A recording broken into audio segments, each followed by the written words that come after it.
that was all musty dusty. Mila, you gonna join our Discord? Would love to have you. Also, Mila, did you see my last message in the DMs? Just shows that Discord is a place where things happen. That is true. Alright. Continue! Alright, you guys ready? I'm so excited to play more. Alright, so this is just after the moment we found out that there was a moida. So I'm gonna actually talk to you because I talked to him. Anything I can do to help, Detective? Did any members of the staff have access to this office? Mr. Hagen does not allow any staff into the study, and they were all present in the staff quarters, or part of the dinner service. And everyone was accounted for? Everyone. It is my business to know all my staff's whereabouts. Tell me about the phone call the Major received earlier. Where are you going? Sophia. Yeah? You want to skedaddle out of here? Yes.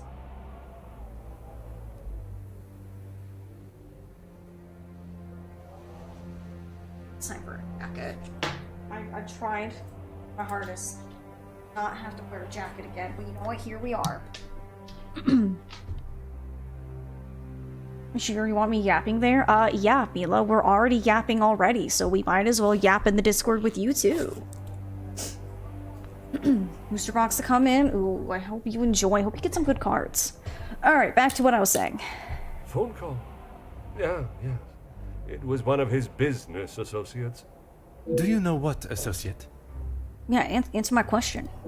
He didn't say. I think he was French. The accent still confuses me sometimes. And did the Major sound any different to you? Panicked, anxious, anything out of the ordinary? Oh, anything. Not that I noticed. I think he was embarrassed about ending up on the floor after Master Gideon's one punch. I would be. Alright, so Gideon is the one that Angeline is going to marry. Your help and discretion in this matter are greatly appreciated. Alright.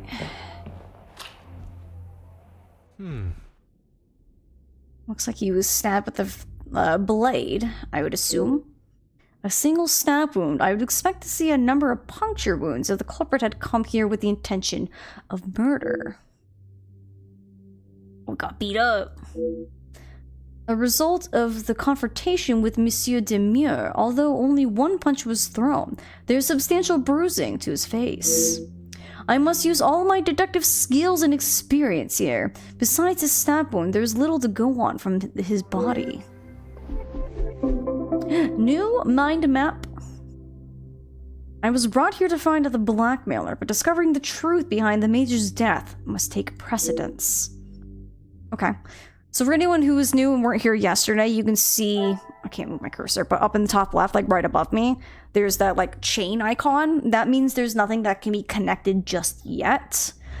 But with these, like gears you can connect, big major bubbles you can't. Okay. Time to do some more investigating. What could have caused such a large damp patch on the floor? Okay, look at the cigar. It's gonna be like, cigar? Ice bucket? Odd to have an ice bucket this size for such a, is this supposed to be minute amount of water? Ooh. Wallet? It does not look as though anything is obviously missing from it. So it's obviously not like a theft for money. It's quite severe. Such a shame to see such a beautiful made carpet ruined. Safe? A bulky safe made with security in mind. It's locked tight, but a box of valuables sits on top. Okay. Surprising that it has been left visible. Surely it would be a quick and easy fix. We're not going to talk about how that's tilted? No? The letter? A notice stuffed down the side of the seat. You do not know me, but I know you and your past very well. Years have passed and your actions remain hidden to the world. Actions that would shame even the evilest of men. The details so heinous, to include them would surely bring a tear to my eye. Now is the time for the truth to be revealed to all. While not one man is to blame for the final outcome, it was you that brought about the final piece of the puzzle, the one that no one else would.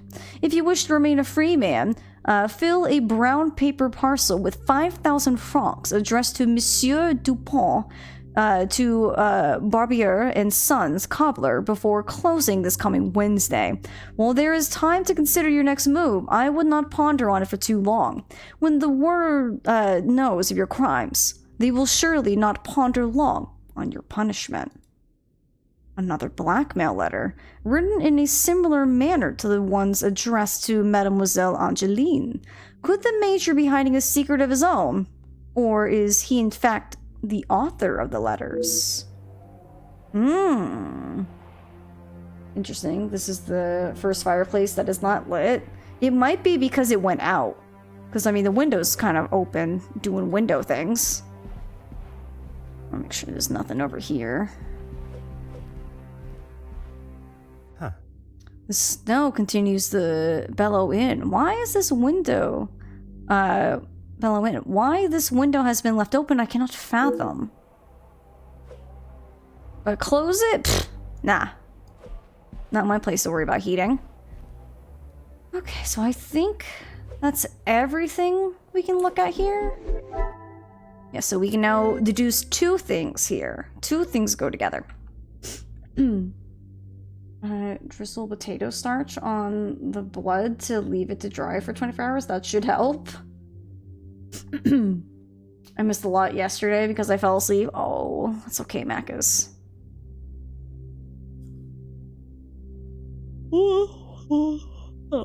Excuse me.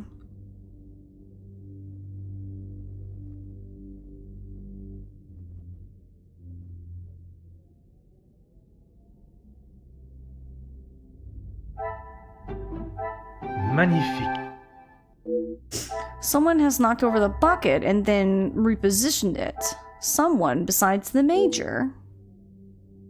Okay, bucket was overturned. Yeah, basically murder and black. Well, first it was blackmailing is why we're here, and then there's been a murder, and that's where we're at now, and we're in chapter 3. I think time change messed my sleep up. Oh, I think that kind of does it for pretty much everyone, you know?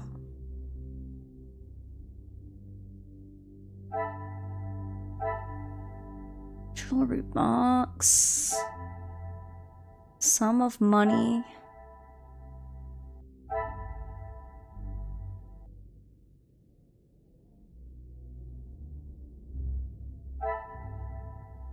From Monsieur de Silva's company to the Major for security consulting. Rather pricey at that. Large check in money showing no robbery. We can try it. I must take a different approach if I am to uncover the truth. Okay, so it's not these two together. Jewelry box. Like being top the safe, the contents were untouched. Why is it not locked away? I do not know. The pieces of the puzzle are finally coming together. I had a feeling that maybe they went together.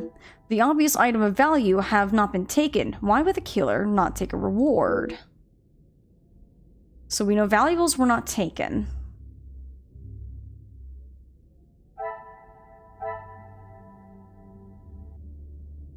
Burnt carpet, burn mark. Sure, this should have been easy enough to repair. Was this recent? I'd say his face got smashed in the wall. That'd be my guess.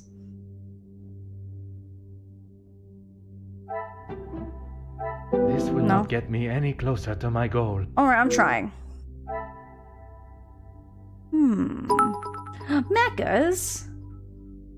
Weighty excited. Weighty excited, you two. Thank you for the biddies. I appreciate it.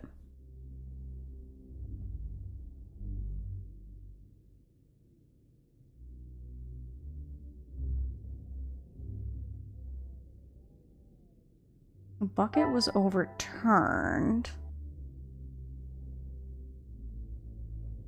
Vacuum-made iced tea? I hope you enjoy.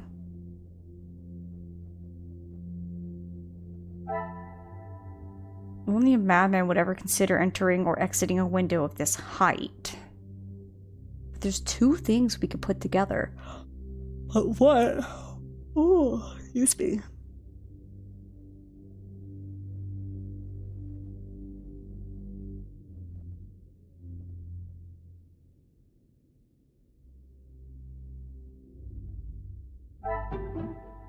I must act on thought and fact. I'm just trying to come up with ideas.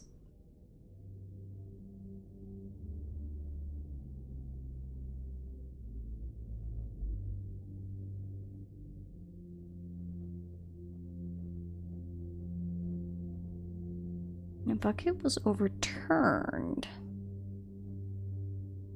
I thought of connecting those two because maybe it would be kind of like, oh, there was like a scuffle, but yeah, so valuables weren't taken. So clearly, obviously, it wasn't like a robbery.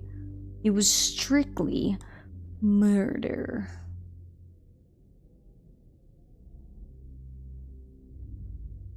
Any thoughts what could still go together here?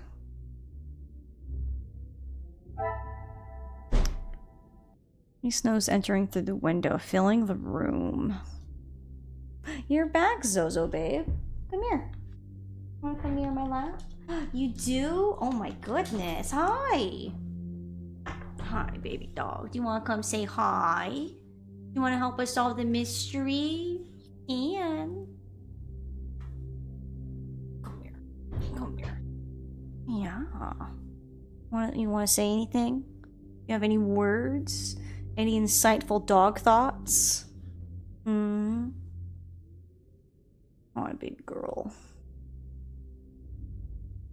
Bruise and stab? You could try those too. Come, my little grey cells. We must think logically.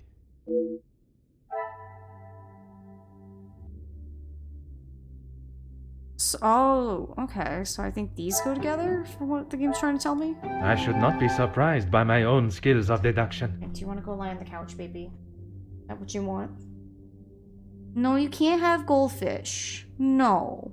No, you can't. No. You stink. You know that? You are one stinky dog. Why don't you go lie on your couch? There you go. And off she goes. There are signs that something occurred in the study between the Major and our unknown fugitive. And then it looked like I think these go together. What a revelation! If someone had gone to the length of scaling the wall, they surely would have taken some valuables. Okay, looks like we have some more deducing to do. I can confirm that the window was not the intruder's point of entry. Careless of me not to check the door first upon arrival. Okay. The door shows no signs of forced entry or tampering. Could they just have knocked and been allowed to enter? So that would mean that the Major was expecting them, or at least invited them in. So we have logical entry point. Some would say a lucky guess. I would say a moment of genius. Evidence shows that a fight of sorts broke some time after the killer entered the room, unobstructed. The door from the bedroom to the study was how the perpetrator entered the room, but what I still do not know is, were they invited in or did they slip in unknown? Objective complete. Okay, talk to Archibald. Archibald, my man! Anything I can do to help, Detective? Has anyone else entered this room this evening? Rihanna brought him some ice for his cheek earlier. And when was that? When he returned from his cigar outside, He asked for something to be brought upstairs to ease the swelling of his face. He would normally smoke only in here. Lady Vandenbosch doesn't like the smell of his cigars in the public rooms. Madame continues to rule her home how she sees fit, and it is her prerogative. Your help and discretion in this matter are greatly appreciated. Now that I know that the Major was not alone, it is time to search the study further in hopes of finding a clue as to who was with him. Okay, new mind map. The scene of the crime has been investigated, but it does not show a straightforward series of events. The circumstances around the Major's cigar is one such avenue that requires further exploration. Okay. Okay, so now we can actually look at some of the other stuff. A reasonably full ashtray. I would have expected him to at least clean this out. A scruffy-looking jacket is hanging upon the coat rack. The Major's scabbard is in the pocket. Okay. A discarded towel folded and unused. And a matchbox. Oh. No matches remain. He did say he was on his last match when we saw him outside. The desk. A rather organized desk containing what looks like important documents. Nothing else? You won't let me look at it? Aha. A normal-looking poker stand. Nothing appears out of the ordinary. Except there's no poker. It's incredibly dirty. The logs are old and covered in dust. Okay.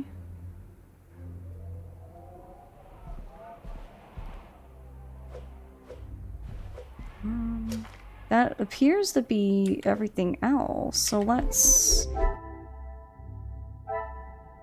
Okay, there's 4 things we get to put together here. Oh my goodness. 4?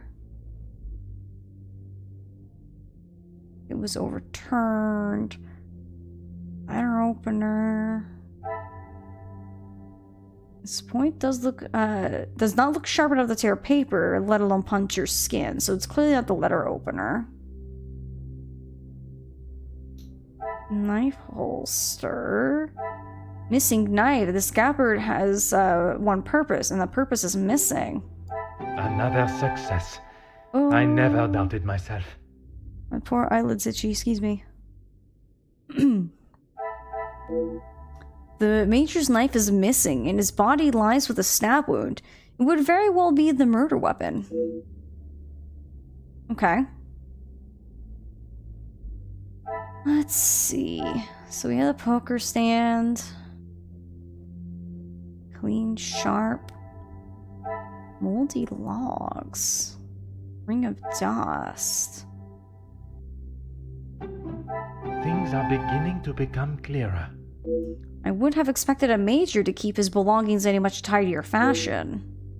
Okay, so we gotta talk to Archibald about that. There's 2 more things we can also put together. Half-smoked cigar, and I think this goes together. Things are beginning to become clearer. The Major was smoking recently, unsurprisingly, and dropped his cigar. What could have lit the cigar? Yeah, because he's out of matches, too. Order and method. That is... I was wondering if it's because it said, what could have lit the cigar, and I was going to try to, like, put it together, like, well, it had to be something else because his matchbox was empty. Ooh. Very cold.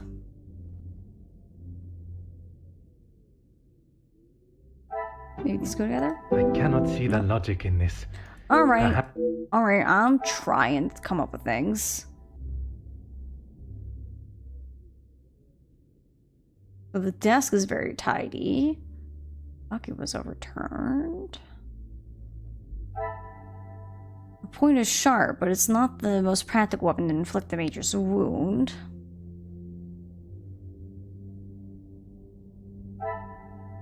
Evidence shows that a fight of sorts broke in sometime after the killer entered the room unobstructed. Excuse me. Is there something I am not seeing?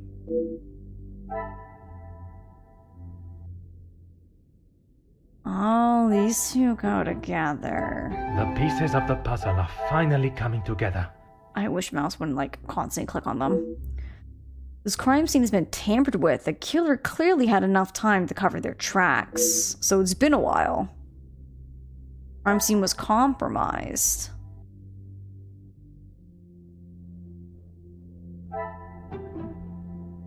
This will not get me any closer to my goal. Maybe clean? What a revelation! Okay.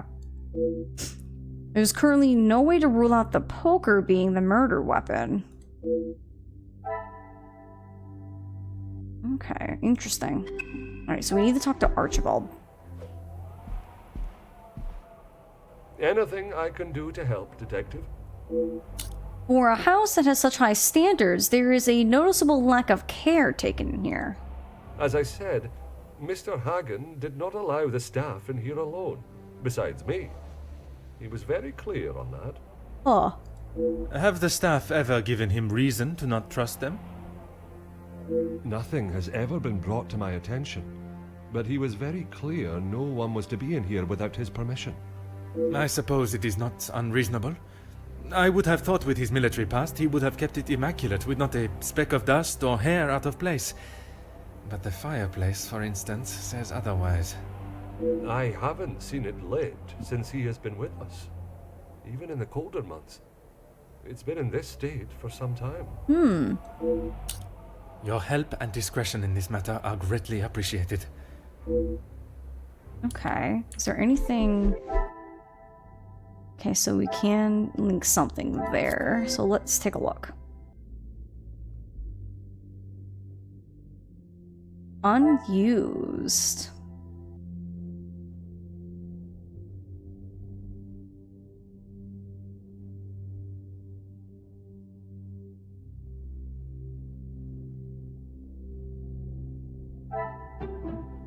I must take a different approach if I Alright, it am was to worth a shot. uncover.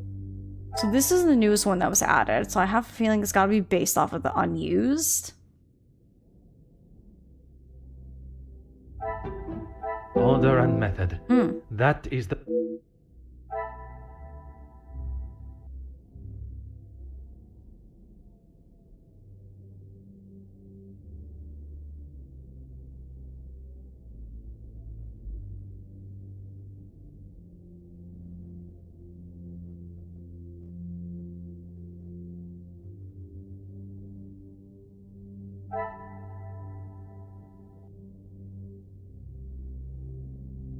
I'm wondering... It's not evidence of smoking, so...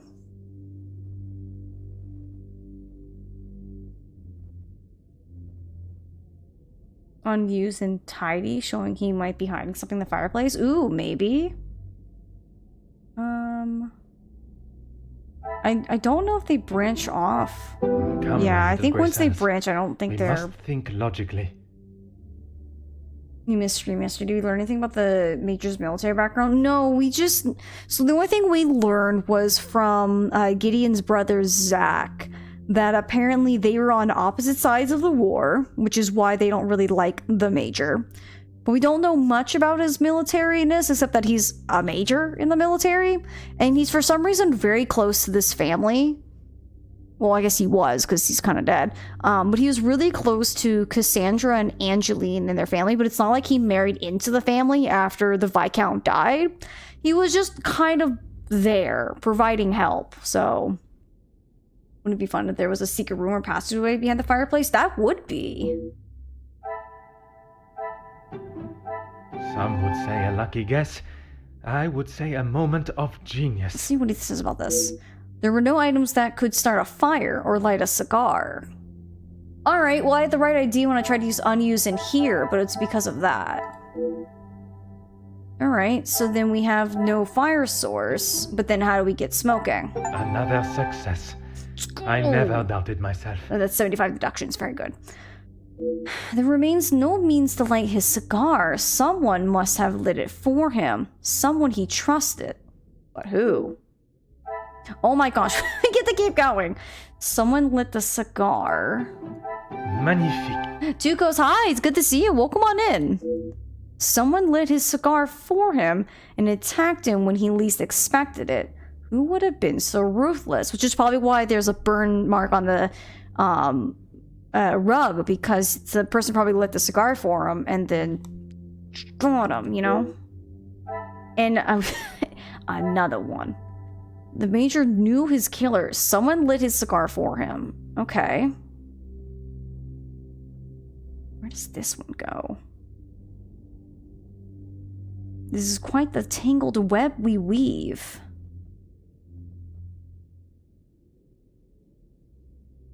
It's gotta be this new one, because obviously we keep getting one added. So it's based off of this one. So this one's gotta go somewhere.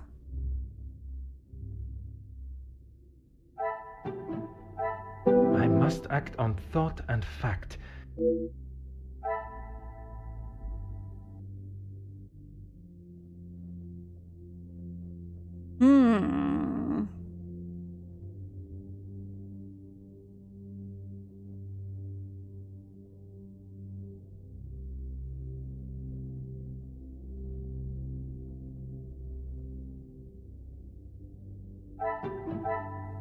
I cannot see the logic in this. Perhaps as... Okay.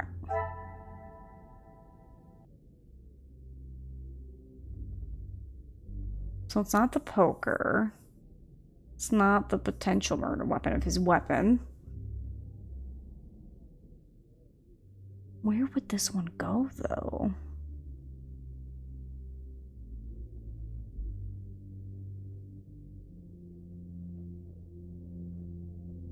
Could it be maybe this and room not cleaned?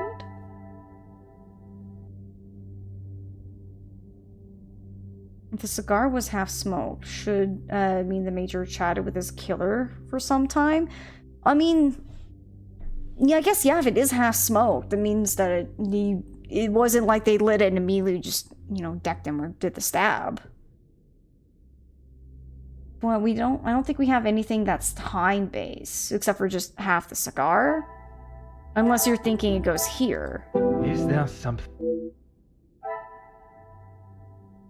Oh, so I was kind of like, I was going here, but it wants to go there. Oh. I should not be surprised by my own skills of deduction. They lit the Major cigar and followed the brutal act of murder. Took the time to clean the scene. They were not in a hurry and could still be in the house. How could they remain so calm?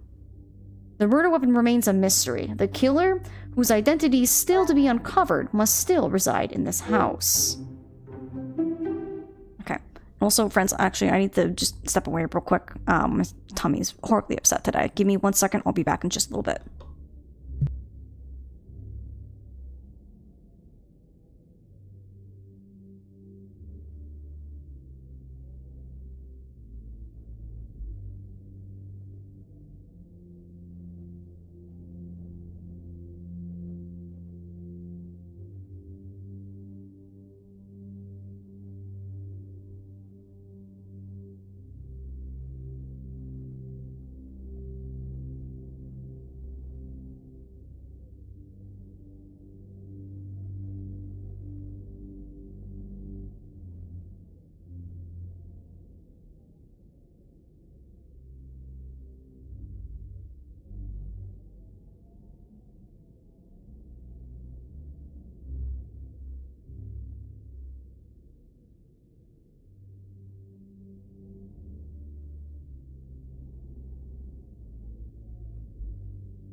My friend's not back, so sorry about that. Let's jump back into this mystery, shall we? Okay. Come, my little gray cells, let us solve this mystery. Okay, got a new mind map. I was not expecting to have a murder case on my hands when I arrived, but this will merely be another test for the great detective, Poirot. Okay. But I more wanted to see... So investigate the murder, investigate the blackmail. We don't have... Oh, we still need to talk to Archibald. Okay. Anything I can do to help, Detective? I believe I've collected all the necessary information and evidence. I would like to inspect his adjoining bedroom. As you wish. It is clear the reason for entering the Major's study was not to make haste with his valuables. What I must understand is if the intent for murder was there.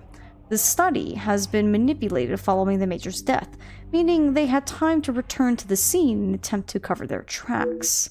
The perpetrator entered through the bedroom. Perhaps there is something they failed to clean up behind them that can make sense of all of this.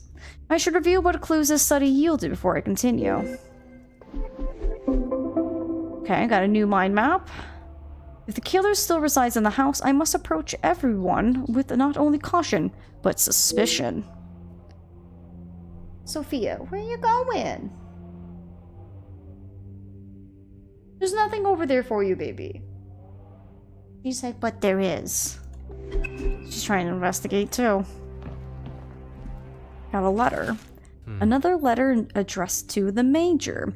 It appears he has someone looking out for his business concerns with the workers' strike. Felix, I understand that there are a number of business concerns for you in this situation that has arisen within the factories, but I offer this piece of advice. Step back. Monsieur Becker's efforts with the union have finally opened the workers' eyes, and they seek, nay, demand, the fair treatment they deserved for so long. The fuel for the fire has already been laid, and the match is ready to be struck. You do not want to be near those flames when they ignite. I know you were once a good, honorable man. I pray that is still true today. This kind of feels like something from Hugo, since he's the one who's working with the workers' union. I must review the information I've gathered from each guest today. They may be something that will help reveal the identity of the letter's author. I think that has to do with Hugo, since he's with the workers' union, so that's got to be a connection with him. Plants lean and rely on each other to survive, something we as a species could take a lesson from.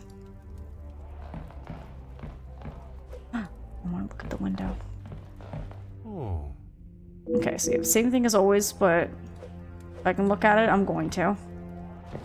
It seems Madame von Bosch's heart is a trophy worth fighting over. Major Hagen, I hope you will excuse my bluntness and plain speaking, but there is a matter regarding Madame von den Bosch that requires not only our attention, but a level of understanding and respect between us both. I am fully aware of the help that you have offered to not only Madame, but her family and household.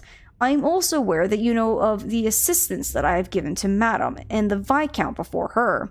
We were friends and business partners, and I felt it my duty to continue to give aid and keep the von den Bosch name at the standing that it has always been.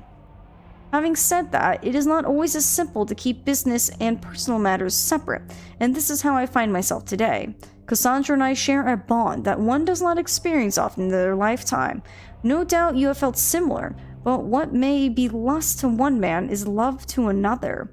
While I respect you for your efforts in the war and the generosity you have shown Madame, I must request you step back from what you consider to be your duties to at the house, and allow for Madame to make her choice, the choice that I believe is obvious to all parties. I trust this correspondence remains for your eyes only, and a gentleman's agreement is enough to guarantee our arrangement. This sounds like it's from De Silva, the fact that he said that he was business partners.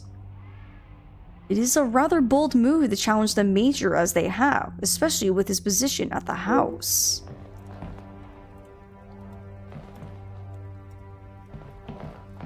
can't even look at this fireplace. The audacity. A note. A rather threatening letter has been penned, addressed to Major F. Hagen. Dear Major F. Hagen, I did not think I would ever find myself writing a letter such as this, but under the current circumstances, I see no other option. Madame von den Bosch and I have been friends for many years, for many more years than I care to say. This is why I can no longer sit back and allow your bullying to continue. I am well aware of the companionship you have offered to my good friend over the years. It has been most generous, and without it I care not to think what would have happened to her. But that does not give you the opportunity to act in such a foul and boorish manner. The day the Viscount passed, I promised that I would protect both Cassandra and Angeline, and it is a promise I will keep. You were once a major in the British Armed Forces, but your actions have mirrored that of drunken fools who hold no place in our society, let alone at Madame's house. Please, do not bother yourself with a response. There is not a question that requires an answer, only a hope that you see your errors and adjust them accordingly. I think there's a typo in somewhere there, but I think this was from what's her name? I can't pronounce it. The author speaks of bullying, and although no specifics are noted, any form of threat towards a woman is not acceptable. I wonder how many traveled expeditions have been planned while enjoying the contents of the globe. Okay. Okay, we can look at the other rifle. Oh. I wish more men thought like that. Well, that letter was written by, I think, by a woman. Unless you're talking about what Poirot was thinking. This could be the weapon that brought down some of the impressive animals that now fill the walls. Oh, what Poirot said? Yeah. He is quite the distinguished gentleman, I do say so myself. Okay, the murder... Alright, so this is the one we're working in. So 3 get to be combined together. Warning about upcoming strikes, that's gotta be Hugo. This will not get me any closer to my... Okay, maybe it's the top one then. Is there something Really? I am not seeing?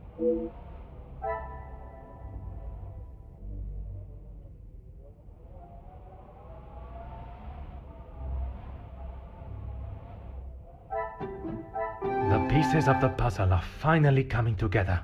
That one I know. If there is something between Ernesto and Madame von den Bosch, Archibald will surely know of it. Okay, so we gotta talk to Archibald about that. Killer may still be in the building. Not a simple burglary.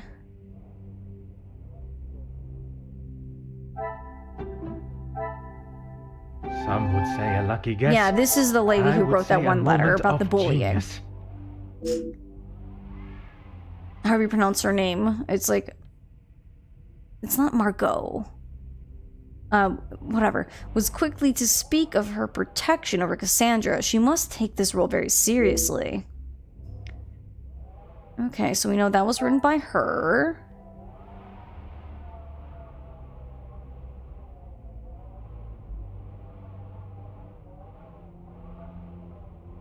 Wait, Hugo's work?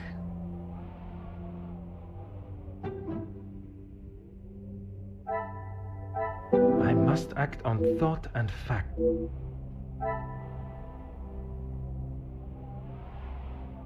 Oh, maybe it's actually by Gideon, because Gideon is a supporter of the unions. Oh, maybe. I must take a different approach if I am...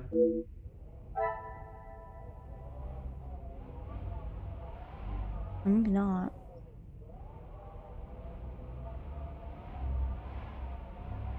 Margot? It's like Margot? Interesting. Margot? There's just too much in there. My brain is too small.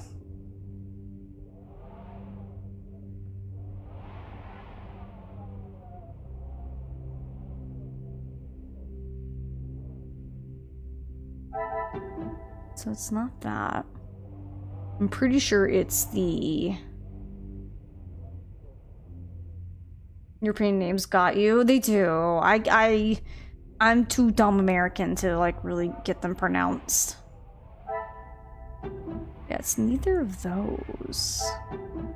Maybe that one? Come, my little grey cells. We... Oh, it was written by Gideon then. I was expecting it to be written by I Hugo. should not be surprised by my own skills of deduction. The only other Union supporter I know that is passionate enough to write such a letter is Monsieur Gideon. I was thinking Hugo. Okay. Yeah, so just talk to Archibald. Okay. Archibald! Certainly. What do you need? Ooh. Start with this one. What do you know of the Major's relationships with the guests? The male guests, I believe, he knows in a business capacity, but I'm afraid that's all I know. I will add, though, he has not always been the easiest man to get along with. You are talking from personal experience of working for him. I am head butler to the Van den Bosch family in their home. He has made himself comfortable, but to me he still remained a guest. Do you know much of the Major's time in the army? There's not much I couldn't tell you. As soon as he found out my father was in the army, his stories never stopped. I am sure an officer of his rank must have many a tale. A tale is a fitting description. Not so much a pinch of salt, more like a bag is needed listening to them. What can you tell me about Monsieur de Silva, the Major, and Madame von Bosch? You've lost me, detective. I struggle to believe they were both helping her out of the kindness of their hearts. Could they have been fighting for the Madame's affection? Ah, that didn't take you long to spot. Monsieur Sterling's lack of a real response gives me all the answer I require. Your help and discretion in this matter are greatly appreciated. Okay, so we have two men quarreling.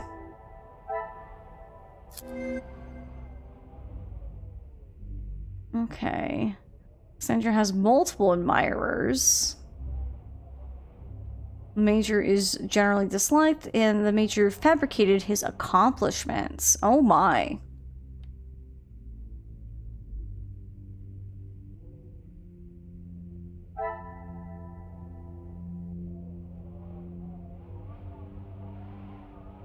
So there's one thing that goes somewhere. Maybe this. Things Aha! are beginning to become clearer. Now, I know of Ernesto's feelings towards Cassandra. He must be the one behind the letter. Magnifique. It seems the guests were not fond of the Major. Okay. Multiple guests threatened the Major. Keeler must still be in the building. Another success. I never doubted myself. It's highly possible one of the guests is behind the murder. This warrants immediate investigation. Based on the evidence seen in the Major's study and bedroom, as well as what I've learned from speaking with the guests, Monsieur de Silva, Comtesse de Vos, and Monsieur de Mure warrant concern in further investigation. All right. Blackmail. Certainly. What do you need? There's no further for me to investigate in here. Would you kindly gather the guests for me? As you wish, detective. Ooh, got an achievement. Oh, we could have completed Chapter 3 yesterday. I was expecting it to be a lot more long and drawn out and not just investigating this, but alright. Chapter 3 is done. It seems there's no simple explanation for what happened here. The Major's popularity amongst the guests does not seem very high. There are still many questions that must be asked. Chapter 4. The interrogations. The guests are waiting for you, detective. I informed them of what has happened, but divulged no details. Awesome, thank you. There goes my opportunity to catch one of them off guard. No matter. I have more than one weapon in my armory. I am most grateful. Madame Vandenbosch is here also? She's in her room with Miss Angeline. It may be better to speak with them privately tomorrow. Oui, merci. I shall come find you again once my questioning is complete. The guest alibis are my priority. Once I can confirm their whereabouts this evening, I can understand who had an opportunity. And now we're literally getting at the clue. I know I said clue yesterday because it kind of gave me like, you know, you're exploring the house kind of vibes. But we're literally playing Clue almost. I have my lead suspects from the evidence at the scene of the crime. Perhaps those will change after speaking with them all. Bum, bum, bum. Trying to make sure there's nothing... something new to look at. Hang on. Let's look at this bottle. Huh. Oh, I got an achievement. Stop for a refreshment during a key moment. I'm glad to see there's something for all tastes. Perhaps I'll be able to enjoy a drink later. Oh, very nice. Like how the game's like, no, now is not the time. And I'm like, yes, now is the time. I guess we talked to everyone. I'm afraid our conversation is of a more formal nature this time. So the Major was murdered? Murdered. It appears so. You can't think that I did it, though. I will be questioning everyone over the course of the evening, and your cooperation will certainly speed up that process. Besides speaking with me, tell me about your movements before dinner. I was here in the salon, minding my own business, enjoying my own company. Minding your business from whom? Comtesse, what's her name, and my brother. Apart from wanting to congratulate him for a great right hook, there was nothing I had to say to him. Comtesse de Vos? And they will both confirm you were here? If she had taken a moment to notice anything besides herself, she will tell you I was here the whole time. Okay. I think that is all for now. Merci for your time. Alright, let's talk to Hugo. Bonsoir, Monsieur Beckers. Merci for speaking with me. Monsieur Poirot, or should it be Detective Poirot now? Detective Poirot is perfect, merci. I would like to begin with a few questions. Go right ahead, Detective Poirot. Can you tell me where you were prior to dinner? I took great pleasure in seeing the Major's ego as well as his face take a bruising. And then I made my way to the library. Where you spoke with Mademoiselle Conrad. And yourself? Yes. We were the only two that you spoke with. One of the servants brought me a drink and I was telling her about the benefits of joining a union. She didn't understand what it truly meant to be a part of something. Something bigger than just her. I was trying to explain to her how... Monsieur. Oh, yes, it was just the two of you and the servant. Strange that he does not seem to recall seeing Monsieur de Silva in the library. And you are sure there was no one else present? I'm not sure what you're getting at, Detective. You were there.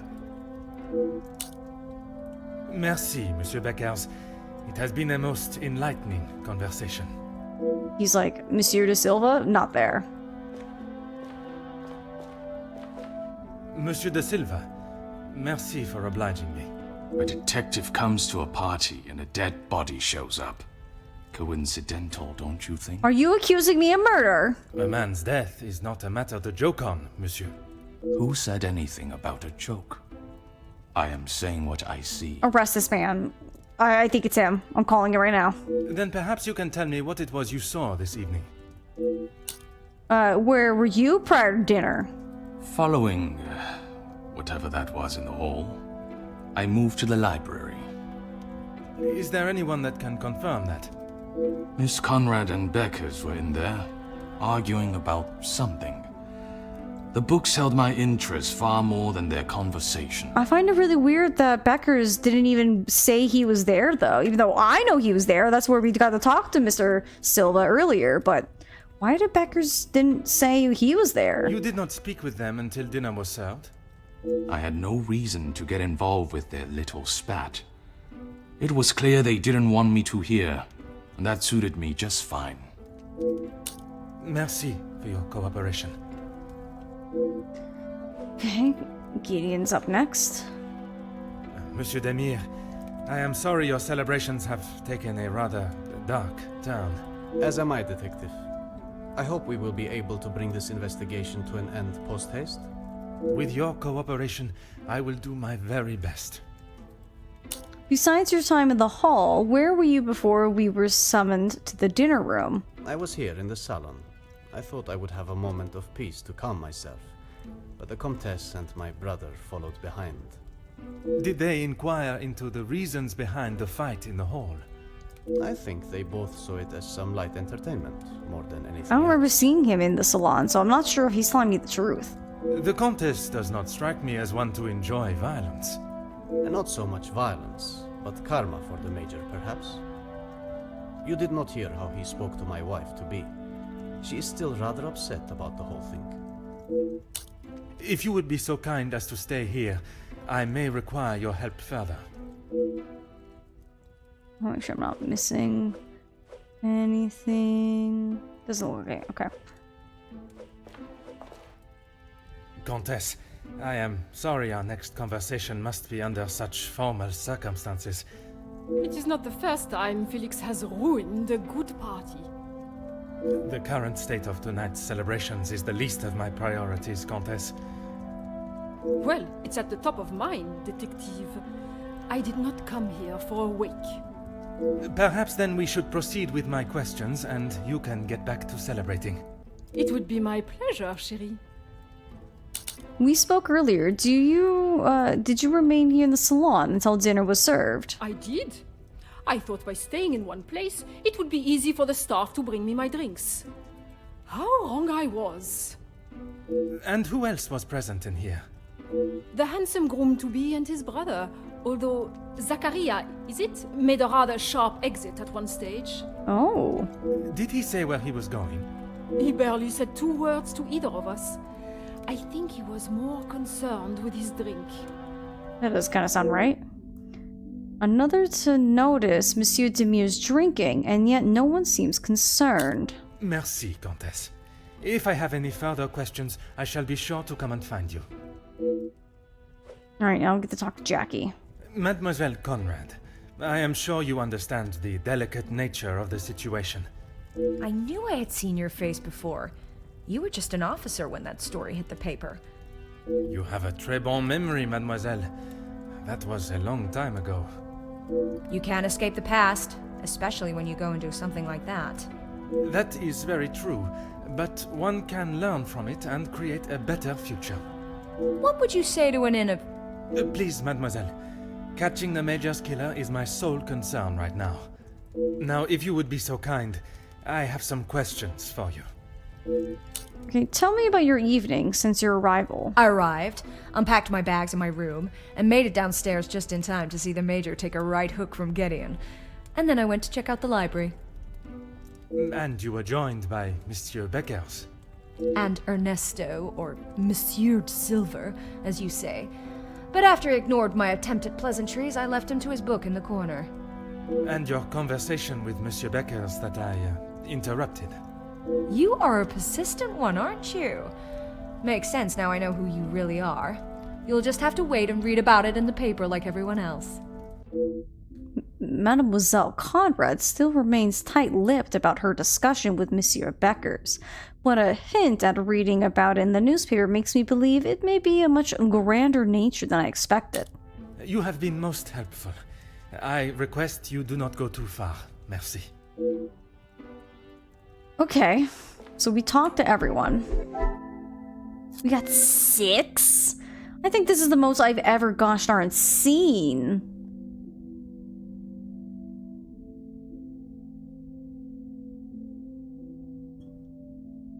I don't like how Hugo said it was only him, Jackie, and he spoke with myself. The fact that he didn't notice Ernesto was there feels really weird, but Jackie confirmed that Ernesto was there. So why is Hugo not recognizing that Ernesto was there?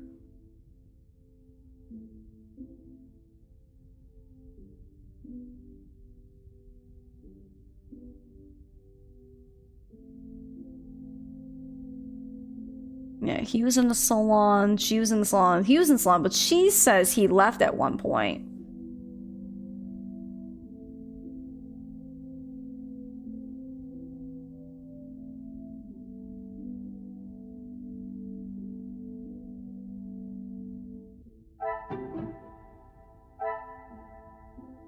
I cannot see the logic in this.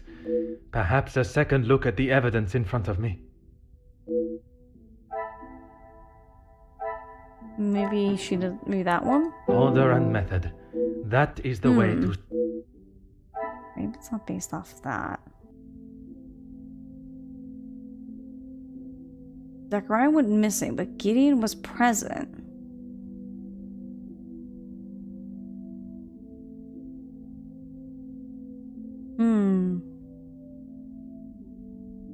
Ernesto was lurking in the library.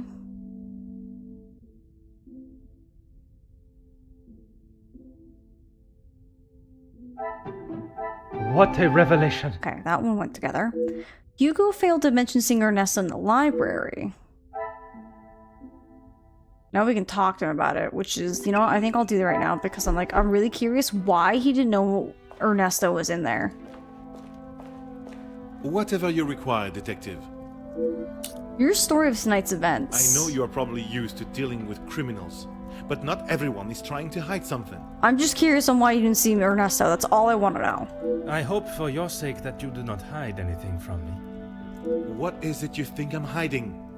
I struggle to believe you did not know of Monsieur da Silva's presence in the library. Is that what this is about?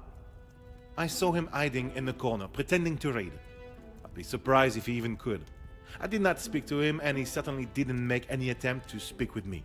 Okay, that's all I wanted to know, that you at least acknowledged he was there. Monsieur Demire invited you here to speak with him. You didn't see that as a fitting time too? I was speaking with Jacqueline, and quite frankly, I was in no mood to be dealing with that man. Monsieur Beckers is courageous and full of vigor in his planning, but his execution does not share such confidence. Merci, Monsieur Beckers. It has been a most enlightening conversation. Okay, now we're back up to 6. Hugo doesn't mention Ernesto. I cannot see the logic in this. Perhaps as. Maybe this one? Come, No, my little Grace really? says. We.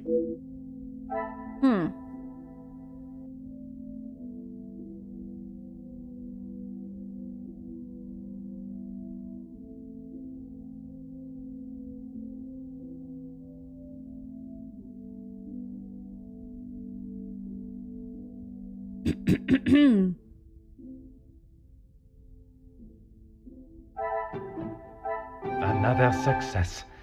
I never doubted myself. Hugo say Ernesto, an argument between Hugo and Jackie? Maybe.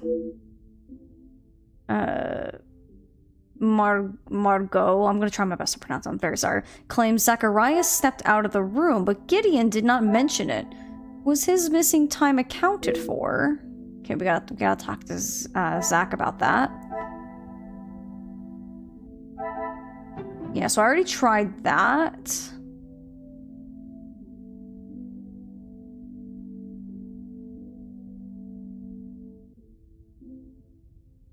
So it's not that. I feel like Ernesto's got to be attached somewhere. Magnifique. That way. Okay, good. Hugo and Ernesto now confirm each other's appearances in the library.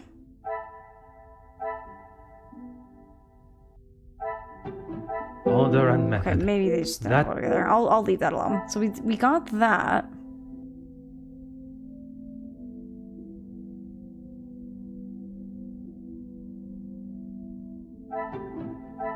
What a revelation. They confirm each other's appearance in the salon. Okay.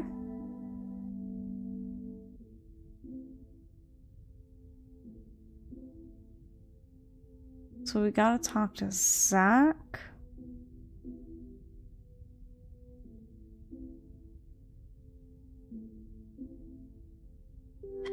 Let's talk to him. See what we get out of him. I'm an open book, Poirot. Your version of events. I told you already. I was here in the salon. And you did not leave even once. Well, I had to use the bathroom. I didn't realize I had to update you every time nature called. You may keep your calls of nature to yourself, merci. And then you returned to the salon? If you don't believe me, ask Archibald. He saw me on his way up to the study. Okay. I think that is all for now. Merci for your time. And now I have something to ask Archibald. This is feeling very Clue. Can you confirm seeing Monsieur Demire in the hall this evening? Zachariah, yes. I was on my way with a bottle of whiskey to the Major. He shouted a rather ignorable greeting to me and asked for directions to the bathroom.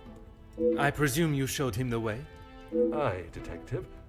I showed him to the hall bathroom.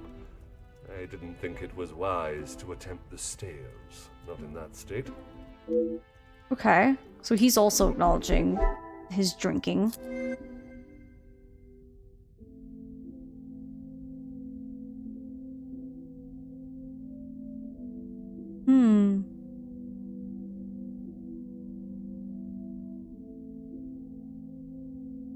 These go together? This will not get me any closer to my... Okay, maybe not.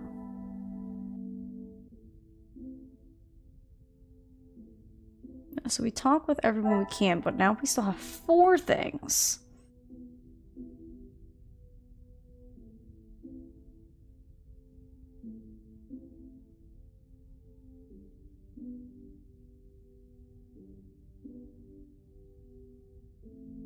So they confirmed each other's alibis.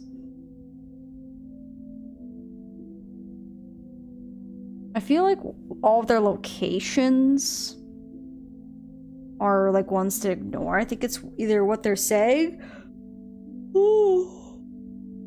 possibly goes, but I'm not sure where certain ones go.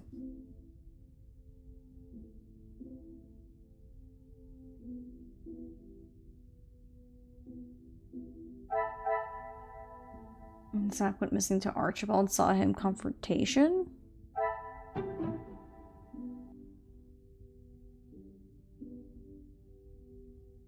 You think this one? Is there something I am not seeing? I must take a different approach if I am... So nothing about Zachariah missing. Oh, did these go together? Some would say a lucky guess. I would say a moment of I was thinking genius. this new one, but not that one. Archibald confirmed Zachariah's movements out of the salon, however brief.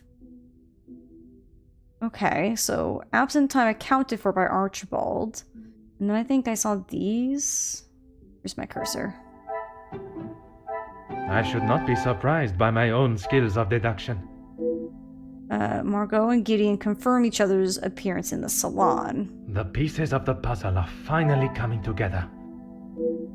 Gideon, Zachariah, and Margot were all in the salon, at least for some time altogether. Surely someone else is to blame. So I pretty much think he's concluded it's none of them. So I think what he's assuming, it's either Ernesto, Hugo, or Jackie. Things are beginning to become clearer. Jackie and Hugo confirm each other's appearance in the library.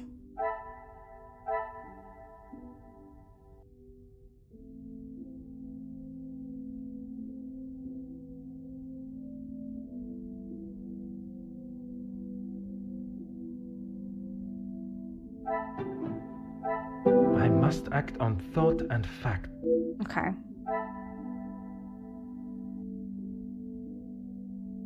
Why is this one glowing?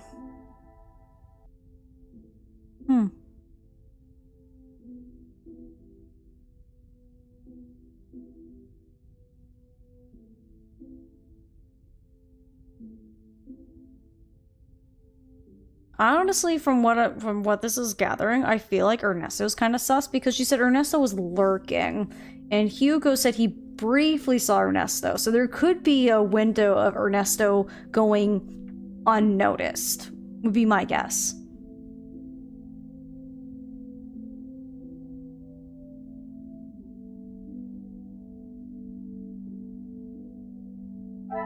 Okay, so those don't go together. I tried that.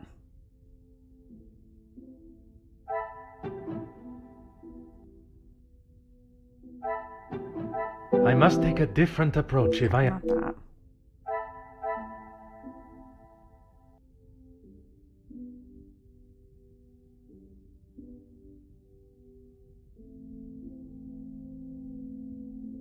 I feel like it's gotta be something there because we have this. Yeah, so surely someone else is blamed, saying that all three of these have a pretty strong alibi. I still think Ernesto doesn't have much.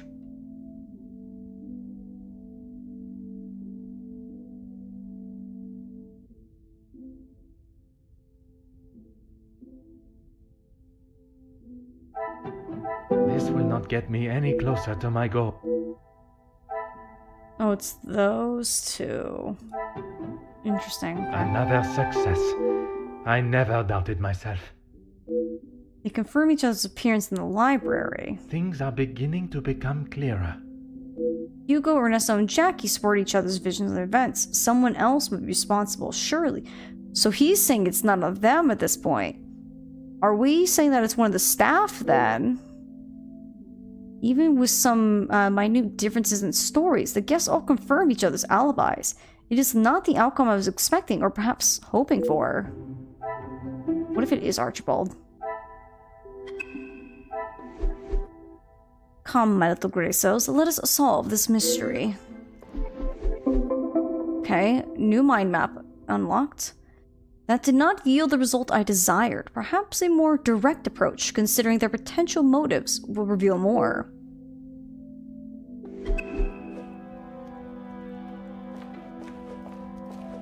Okay, I guess we're talking to everyone yet again. I'm an open book, Poirot. Let's see. Did you speak with the Major this evening? Why would I? I've got nothing to say to him. Except maybe to keep his hands off what is ours. What is yours that he could want? Money, of course. Why do you think he has been suckling at the Van den Bosch teat for so long? He's bled them dry, and now they will all do the same to our money. Our? My father's, Gideon's, it's all the same. I get the sense you and Monsieur Gideon are not the closest.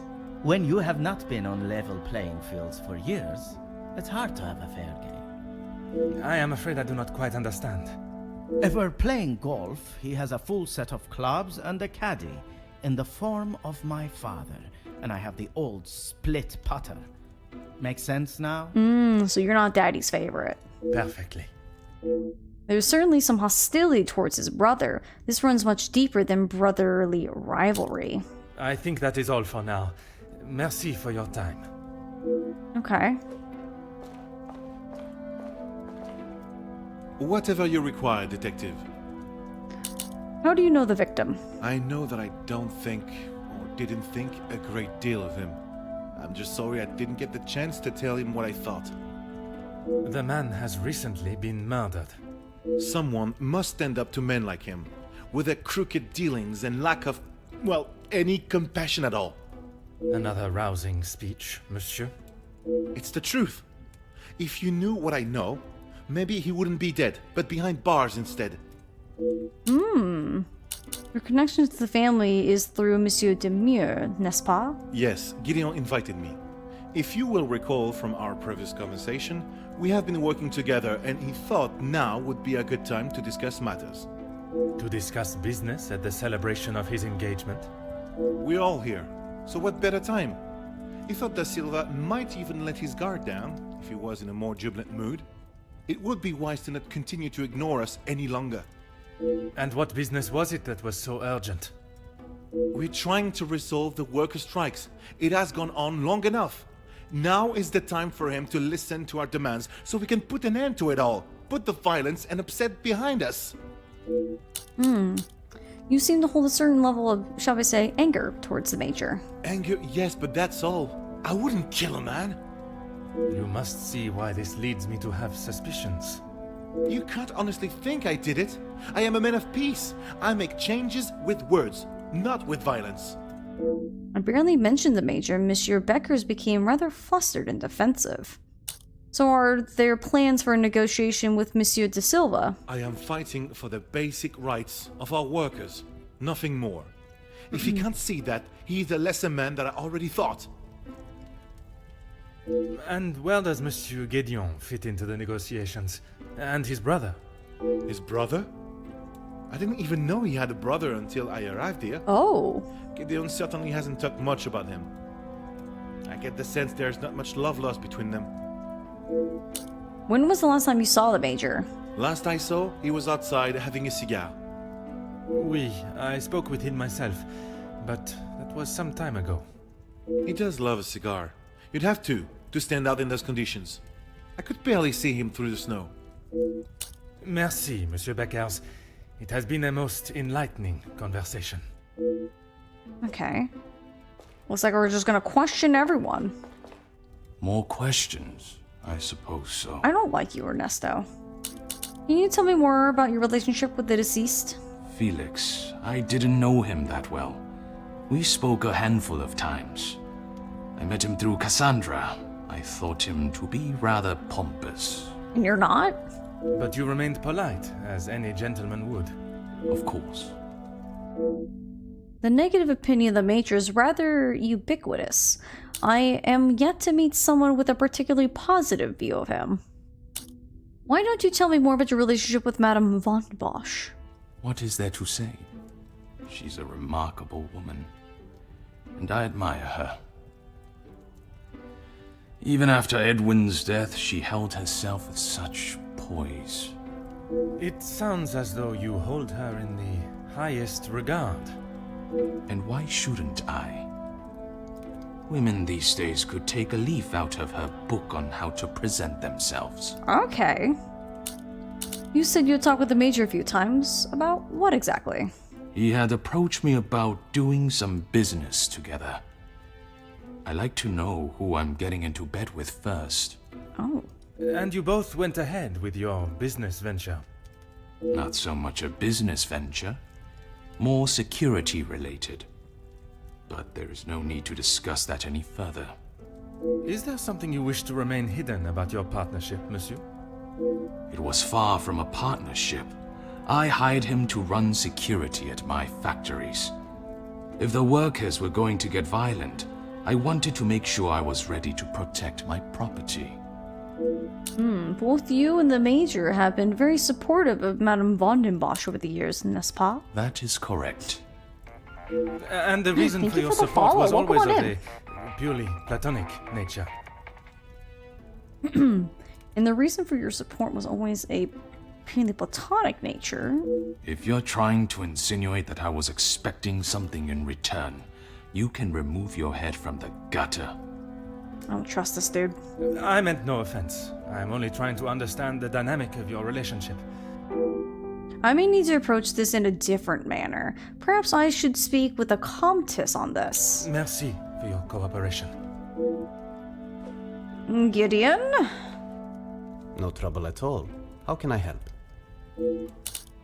With the joining of your two families and the Major being around so much, I assume you knew him well. I knew of him more than actually knowing him myself. In the past, he made his feelings towards my brother and I quite clear. And that was not in a positive way. I certainly wouldn't call trying to get Angeline to postpone the engagement positive. I spoke with your brother earlier. He was certainly enjoying himself. What do you mean?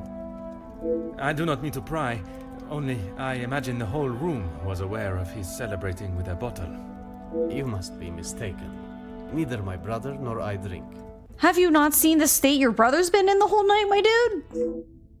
I do not know how he could not have noticed the state his brother was in. Perhaps one does not see what one does not want to believe. How is your relationship with your brother? We aren't the closest. But what brothers are? I would argue that many are. We've lived Very different lives. Our priorities are different. He does not see things the way I do. There isn't much more to say. There is clearly more to uncover here. I shall return to the matter when I have the fuel that is required to get the answers. I'd like to ask you about your work with the Union. I have lent my voice to some discussions. I have tried to facilitate meetings. Just positive support. Does that positive support include sending letters to those on the opposing side? Detective Poirot, I'm not sure what you think I have done. Monsieur, a letter has been found threatening the Major of what might happen if he does not act promptly, and now he has wound up dead. You think my sending him a letter, warning him not to get involved, means I murdered him? At this time, it is certainly reason for me to be suspicious. I have been funding the strikes, Detective. These men deserve fair treatment, and a wage that fits the hard work they undertake every single day. The Major didn't see that. All he cared about was the money for his services, and that is all I care to discuss. It appears Monsieur's letter was at least written with noble intentions, but he is still hesitant to talk more on the Major's association. If you would be so kind as to stay here, I may wonder if require this is a your new help conversation. I further. wonder if we can talk to Hugo a bit more. No. I am all yours, detective. Did you even speak to the Major about how he treated Madame von den Bosch? Why would I actively choose to speak to that wretched man? I love this woman. You were quite adamant of your protection of Madame. If he was as awful as you portrayed him to be, there must have been some words spoken, or perhaps written? He was quite aware of how I felt towards him, and the lengths he has gone to remain close to the family. That is all that needs to be said. I must admit, I would not want to be on the receiving end of your tongue's wrath, Countess. Wise thinking, detective. I'm sure you have noticed Madame von den Bosch's absence. I imagine she would have shed a tear for him, but she should not waste any more. You don't think she would? Or you don't want her to? That last one. I have made it quite clear what I think of that man, alive or dead. I would not want her to waste anything further on him. I don't know who has the sharper tongue, Madame von den Bosch or the Comtesse. It is certainly a close race for first place. What of Madame von den Bosch and Monsieur de Silva's relationship? What of it? Do you believe there was something more to their friendship? As I have said, detective, I am not one to gossip. Oh, but you should. You should tell me all the things. I would not even consider your name and that word in the same sentence. Because it is not gossip when it's the truth. Oh. I'm not sure that is exactly correct, but the Comtesse has made a bold attempt to justify her wagging tongue. Why else do you think he would stay around for so long? Yes, he was a friend and partner to the Viscount, but it is plain to see it is Cassandra's partnership he longs for. You have explained that the Major was trying to remain close to the family, but not why. He was a disgusting leech that was driven only by money and power, like most men. I can assure you not all men are concerned with such egotistical wealth. That may be, but they are few and far between. I believe you are a special case. Oh, I detective, thank you. Poirot. Thank you. It is not the first time I have been described in such a way. Embrace the compliment, detective. You have set yourself apart from the horrid crétins that seem to somehow make their way into positions of authority and power. And that is what the Major was doing? Using Madame van den Bosch as his ladder to the top? You are finally seeing the man he was. A weak and self-indulgent social climber. Comtesse has certainly opened my eyes to the Major's true ambitions in the von den Bosch family. I wonder if Madame herself is aware of his greed and hunger for social recognition. Merci, Countess. If I have any further questions, I shall be sure to come and find you. Okay, Jackie, one more time. You came to the right place. What do you need? I like Jackie too. What do you know of the victim? I know that he was not the good and honest man he liked to think he was. In what sense? If you spoke to him for longer than 5 minutes, you'd know. I've met people in dark alleys I trust before him. And on the occasions when you did speak with him, what was discussed? I'm sorry, Poirot.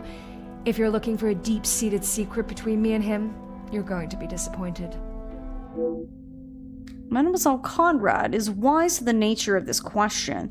She knows exactly what and what not to say. This nut may be harder to crack than first expected. Well, she's a journalist, so let's be real. She knows when to hold her cards, let's be real.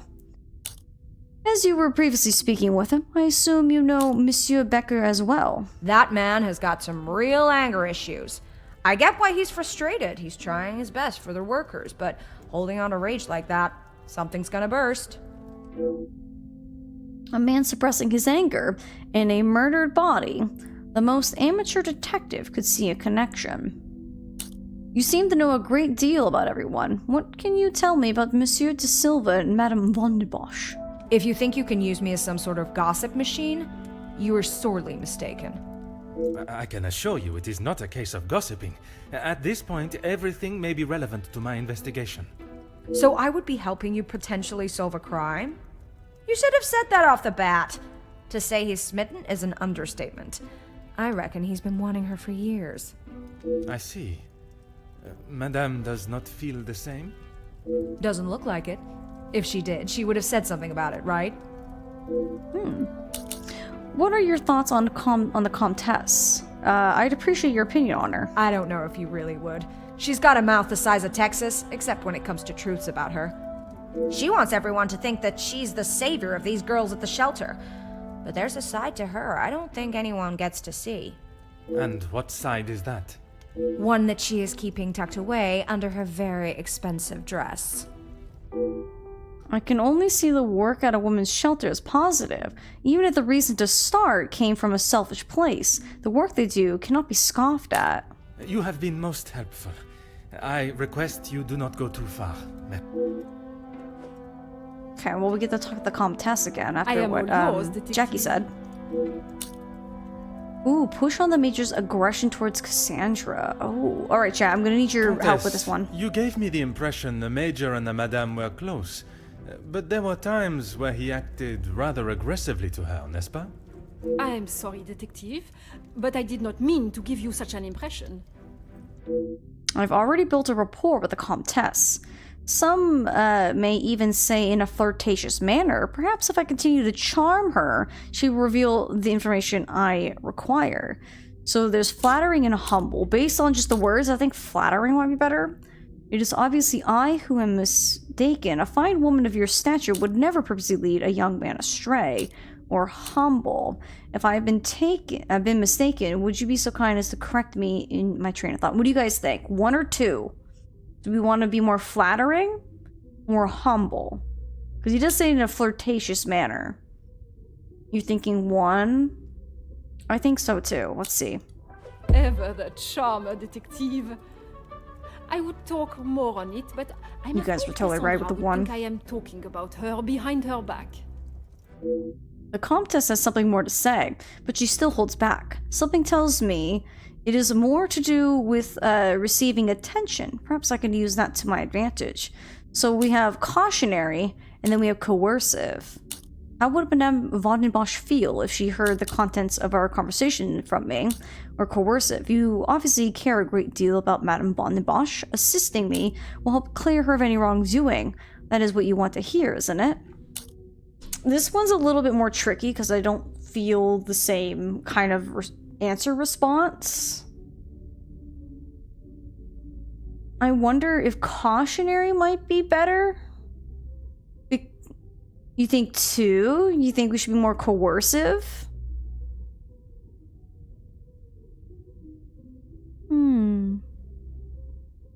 Sounds a bit manipulative. That's what I was thinking, because cautionary, I feel like we could almost go on the side of that she cares about von den Bosch.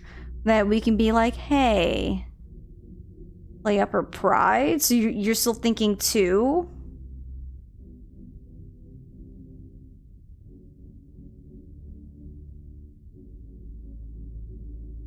I just don't like how it's called coercive. I think that's like the... What do you think, Zozo? She's like, I don't know, I sleep. Alright, I'm gonna trust you, Ryua, okay? It is not often I am I should always swayed trust so Ryua. easily. I applaud you on your willingness and persistence. Recursive bothers me too. I wonder like why certain words they pick, because I wanted to pick that just based off of the word. I mean, I guess the rest of the sentence still kind of feels fine, but coercive kind of felt more just kind of like, hey, we should do this because otherwise, but it's fine. It turned out good. It was green. From day one, I was wary of his intentions. Very nice. And it was not long before he showed his true colors. If it is a tear she sheds, it should be one of joy that he is out of her life. I understand your feelings towards the Major, but perhaps there was... He was a bully. He took his shortcomings out on her, and she sat there and accepted it. I never thought I would see the day. Perhaps now she will be able to see Ooh, the we got an man he achievement. truly was. Got a secret from her. Karma will always catch up to you. Merci, Countess. If feel I like, have any further questions, I shall be sure The to come and Countess find here you. is like one of your friends who knows you're dating someone that they don't like and they know it's not good for you. And she's just there back there rooting for you to like to break up with them. Alright, we have something else with Zechariah we have to say. I'm an open book, Poirot. Your relationship with your brother, it seems everyone has an opinion. That doesn't surprise me, and yet no one actually asks. I am asking now. I should have expected that, shouldn't I? What is there to say? We used to be close, but not so much anymore. I would find it very helpful if you could at least elaborate on your relationship. He went to school, got an education, and was the apple of our father's eye. I went to war.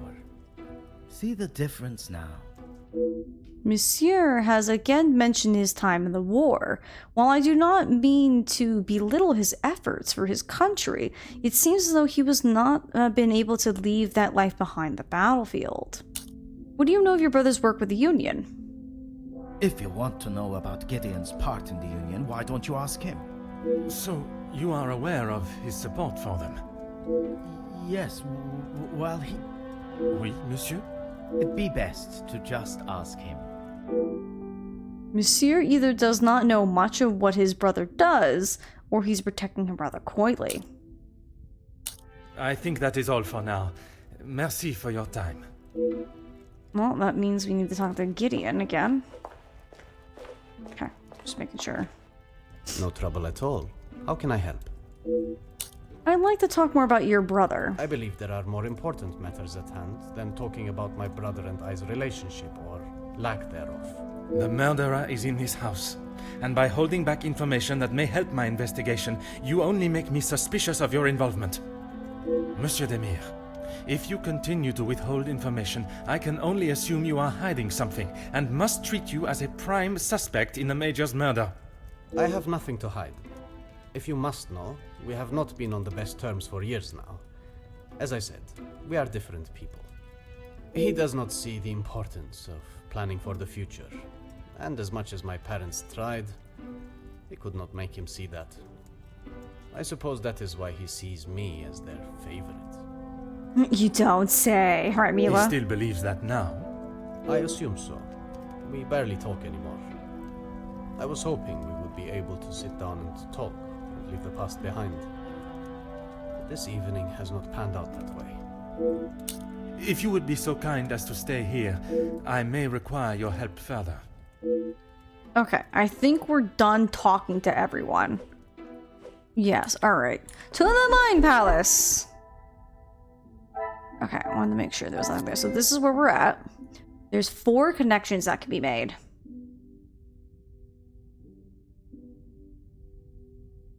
Maybe these 2? What a revelation! The brothers are suspicious individually, but I cannot see them working together. Okay.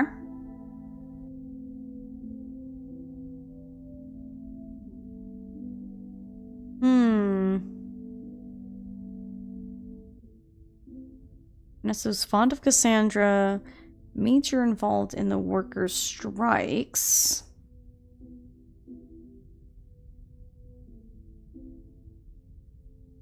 This denies loving Cassandra. Issues between the Major and Cassandra.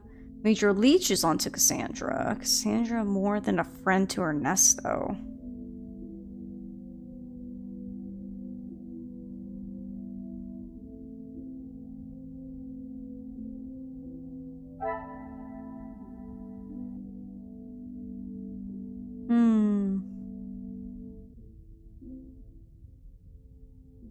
Ernesto and Cassandra's friendship.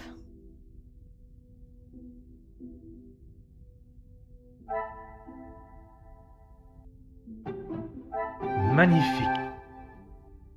Perhaps Ernesto had hidden his secret love well. We can use this to our advantage. Okay, so I can talk to Ernesto again. Like he doesn't trust the Major. Jackie claims Margot is hiding something. Hugo's frustration.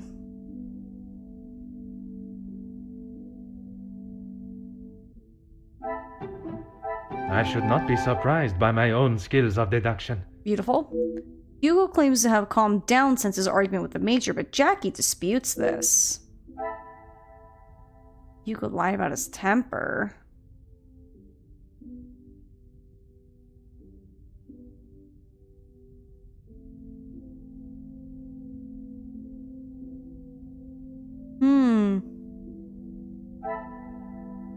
So something regarding the Major that he's withholding. Does Gideon have something to hide? We have one more thing we can connect at this current moment.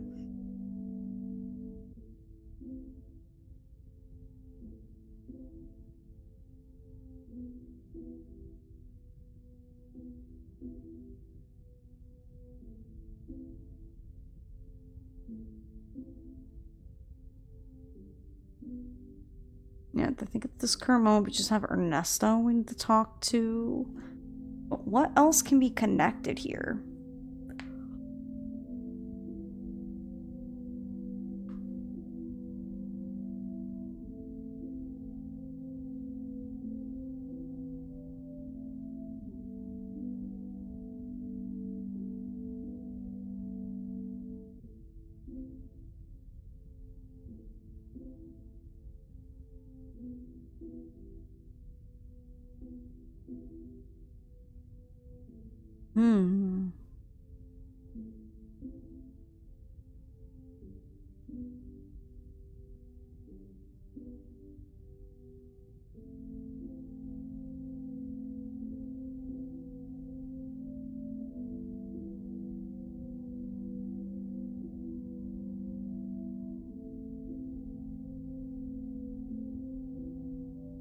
Well, while we're thinking on it, why don't we go talk to Ernesto? More questions? I suppose so. Apologies for the insistent questions on the subject, but you and Madame Van den Bosch... Mademoiselle Conrad was quick to talk of your hidden feelings towards her. Perhaps only hidden to Madame Van den Bosch herself. What has this got to do with the Major's death? Does Cassandra know you have spoken to others about this? I have only tried to help her. Ooh. I think these are different options. I'm merely asking the question. There's no reason to panic. It would greatly help me if I could answer honestly. I'm not accusing you of anything. But if you continue to avoid the question, I may think it's in fact something you're hiding. Ooh. So I think these are just different branching choices. Do we want to go with one or two? What do we think that we want to, like, say to him?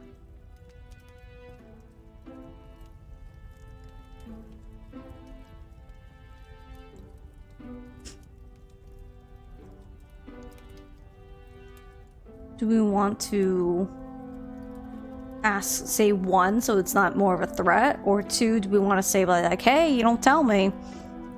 There might be more things for me to consider. You're thinking one? That's what I'm thinking too. I think two is a little aggressive. You got ads? I can wait. We can wait for the ads. We can chill. Hi, Zozo. You gonna have some more sleepy oofs today? She's like, I'll think about it. But yeah, we can wait.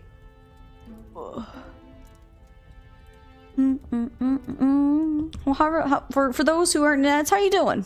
How's it going? How are you liking the mystery so far? Is there any particular person of interest you think is kind of suspicious? For me, it's Ernesto. Gideon, maybe. But Ernesto's definitely more of the sus person for me.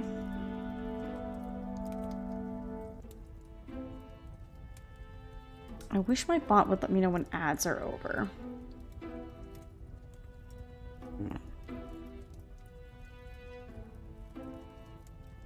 I'm gonna tap out real quick. Oop.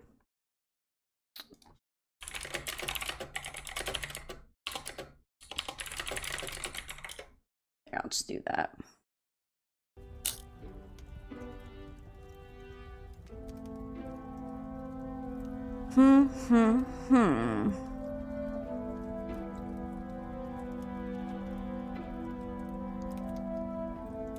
Back, what did you say? We haven't decided yet. I waited for you. We're doing 1 or 2. We're thinking more of 1. But if you have any opinions, we'd like to hear them. 1 or 2?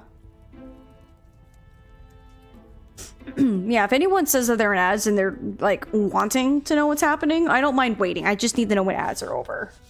Unfortunately, my bot doesn't tell me when ads are done.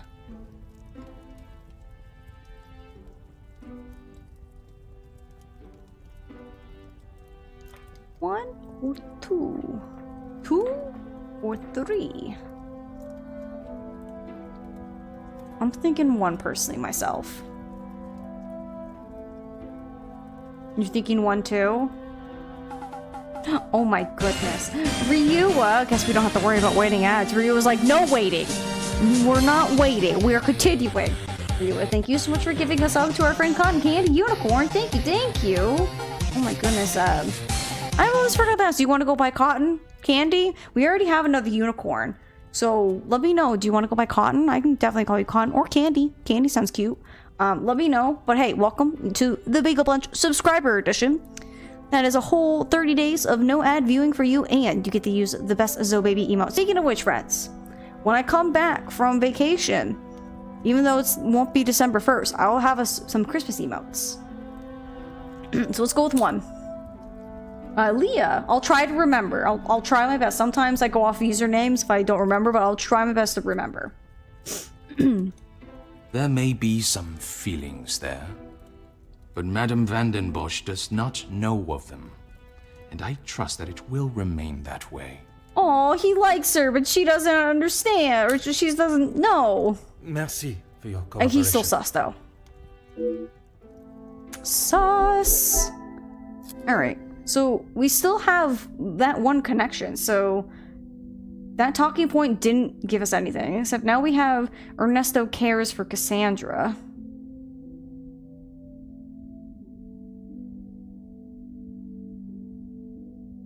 Hum. What do we think? What do we think actually goes together?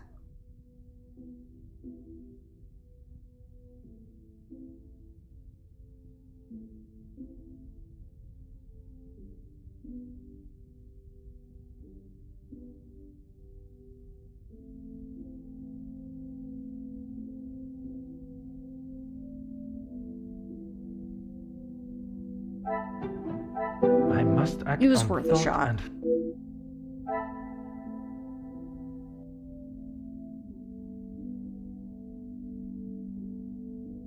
I'm trying to see, but I don't really see any connections.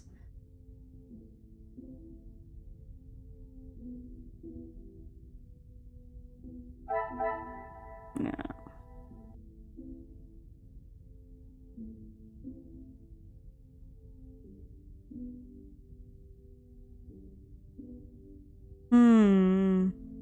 We have 1 connection. I'm pretty sure that's the last thing we have to get before we continue. So what is it we're missing?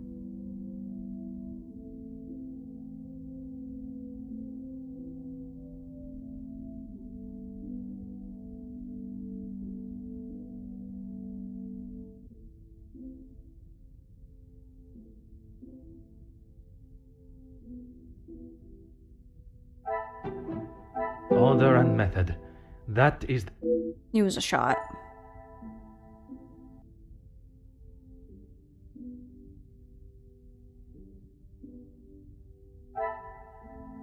They are very different people. Alright. That didn't help. Ernesto cares deeply for Cassandra. Perhaps his anger has peaked. How does Ernesto's love go, I wonder? Or how, I guess, how deep?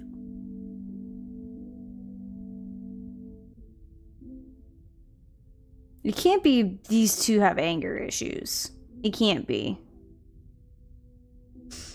Oh, I don't know. Like, nothing really seems like it goes together.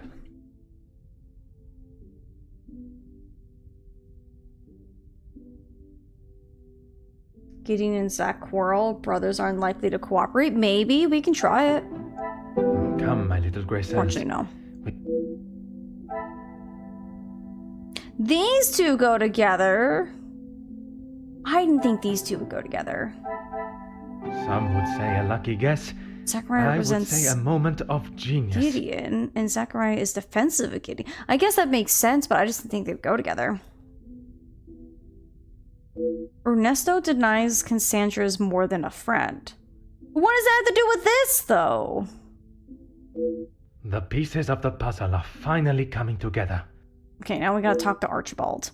He claims not to be close to his brother, but still seeks to withhold information about him.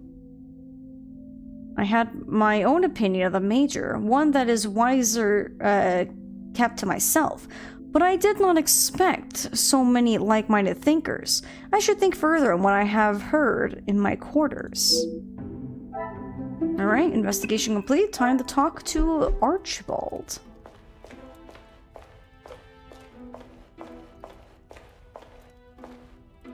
My time with the guests is complete. For tonight, at least. Do you know who killed Major Hagen? I am afraid it is not as simple as that. There are many steps that lead to the truth. I must think on everything I have heard this evening and dissect the truths from the lies. Merci for your assistance this evening. Au revoir. I came here expecting to solve a case of blackmail, to relieve a family of a burden that has weighed upon them and overshadowed a joyous celebration. And then there was Moida. I've never been to an engagement celebration where a death has taken center stage before. Although the guest alibis confirm each other's, I still cannot rule out the possibility of one of them being involved in the Major's death. The relationships between some of the guests and the Major were more than rocky. Dislike towards him is plentiful, but enough to drive someone to murder. This is now the perfect opportunity to think about everything I have heard today.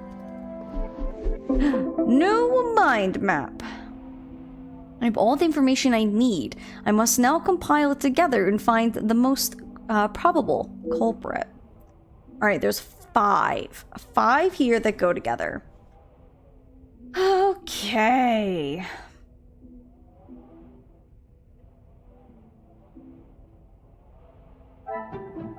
Things are beginning to become clearer. When I first overheard their conversation, it seemed Hugo was trying to get Jackie to listen. Okay. I had a feeling when I saw those two, like they gotta be connected. Advice to the Major. Jackie claims is hiding something. Maybe these ones? Magnifique. Ooh, 100 deductions. The letter she sent, protecting Cassandra, was threatening indeed, and Jackie seems unable to determine her secret.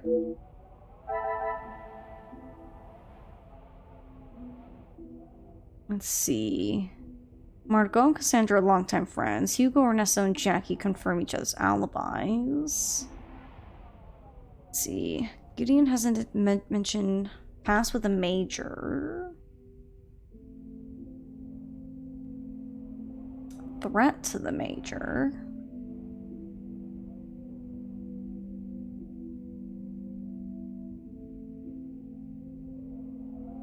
There's 3 more.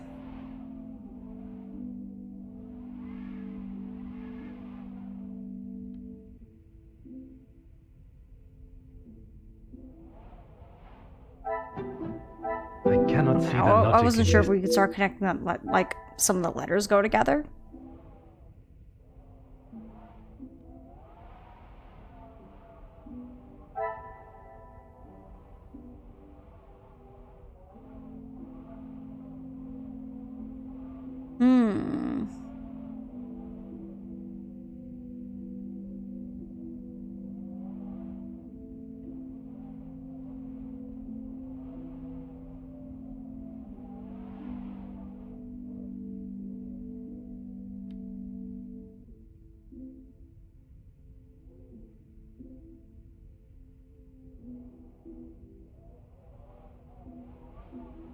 Hmm. There's 3 that can still be made here.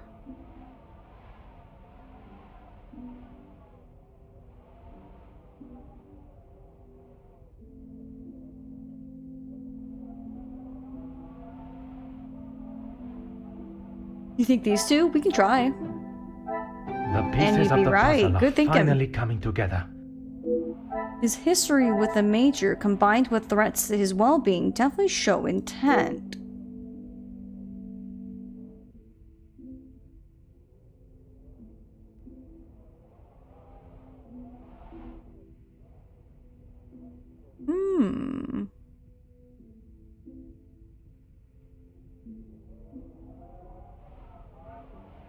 Two more that could be connected. Long shot, but what about Margot and Cassandra, longtime friends, and Ernesto cares about Sandra?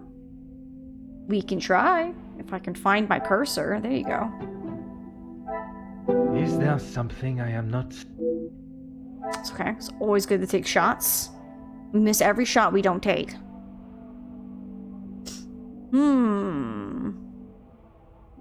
So I'm wondering what these middle ones... It feels like we're just gonna start branching and then possibly have to do some more investigating with you, I guess. Yeah. Ernesto cares for Cassandra and threat the Major? Maybe. Some would say a lucky guess. I would say a moment of genius. Blinded by both love and greed, he may have struck down his opposition. Okay.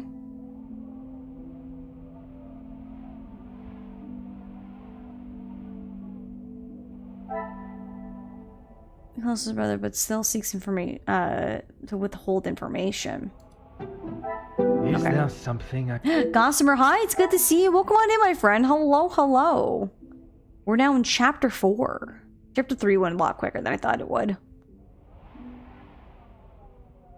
Yeah, one more connection. So far, we're kind of seeing one for either Jackie and Hugo. There's one for Margot, Gideon, Ernesto.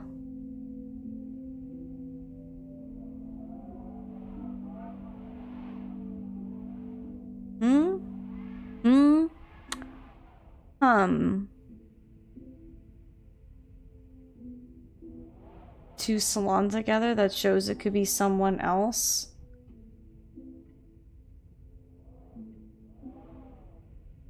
But they were all in the salon. All 3 of them confirmed their alibis, though.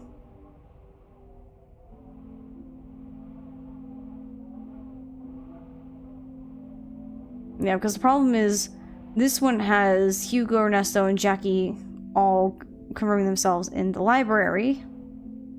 And then Gideon, Zachariah, and Margot give alibis for each other in the salon. Could be a servant. That's what I'm thinking. If all of them have such airtight alibis, I'm thinking it could be a servant too. I'll try. Another success. And you were right. I never doubted myself. I doubted myself. All the guests have at least one other guest to confirm their alibis. I don't like how loud that is. Who could that be at this time? Entrez.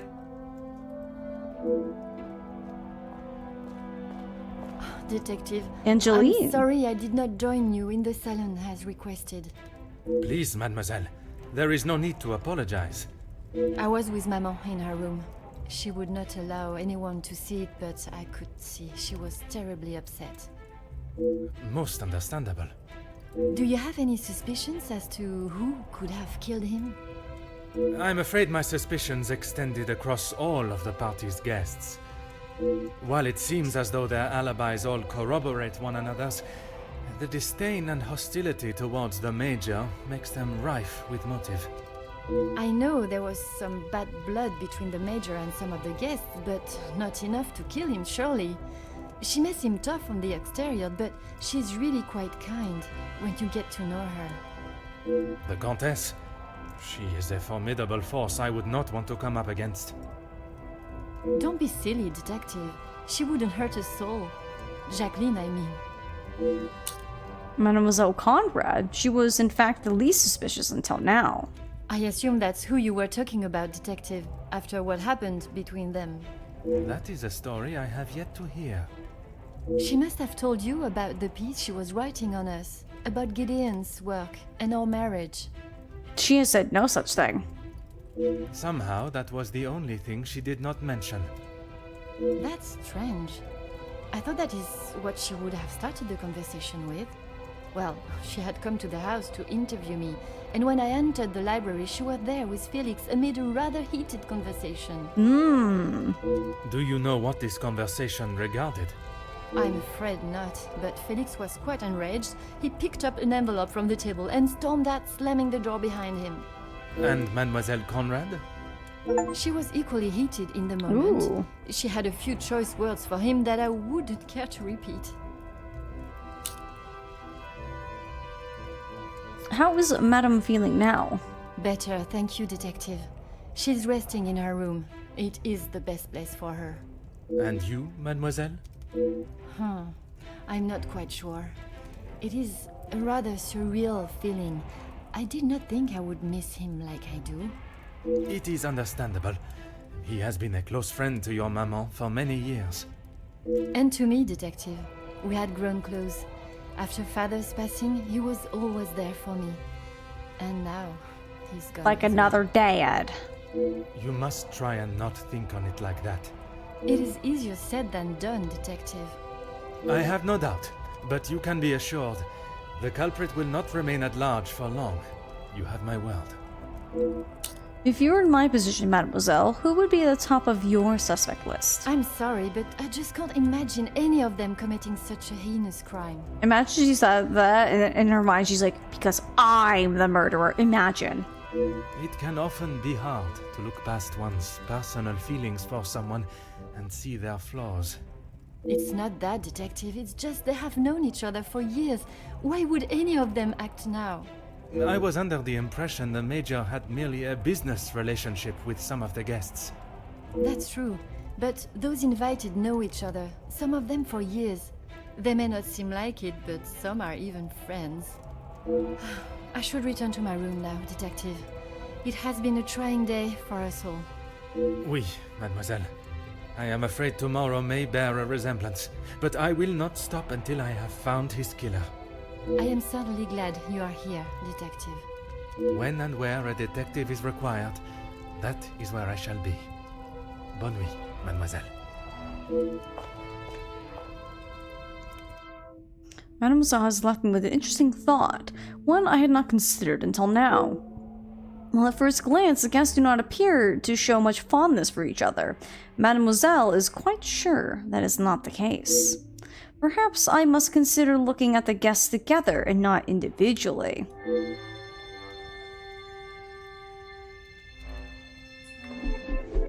Okay, we have a connection we can make here.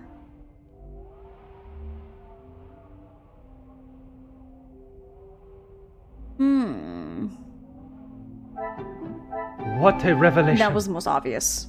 I was like, it has to be. I doubted Jackie's involvement with the murder, but now I am dubious of her innocence. I should not be surprised by my own skills of deduction. I now have all the motives for the guests. Who is under suspicion?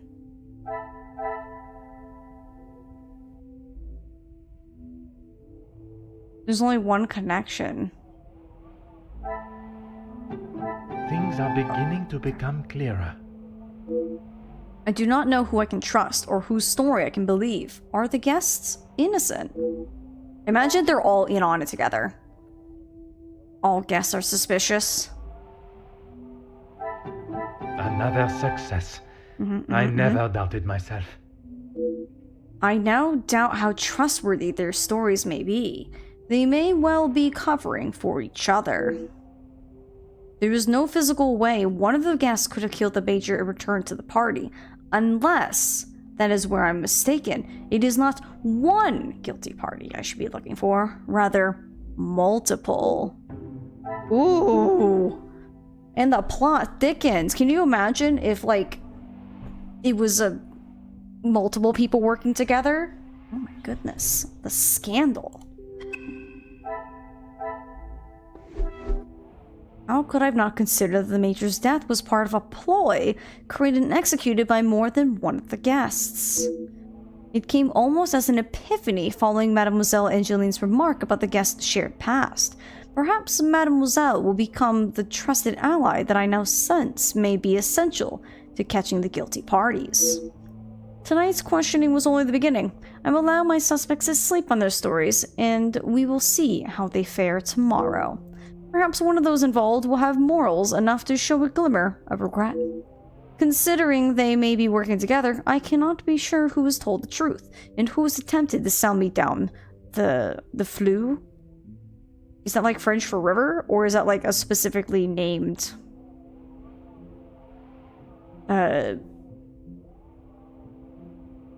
I feel like that'd be like French for just like the river, because that's the saying, is sell them down the river.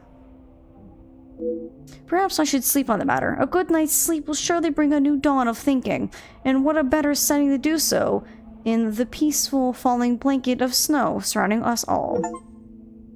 Is that chapter 4? That's chapter 4. Although it seems not everyone has the same idea.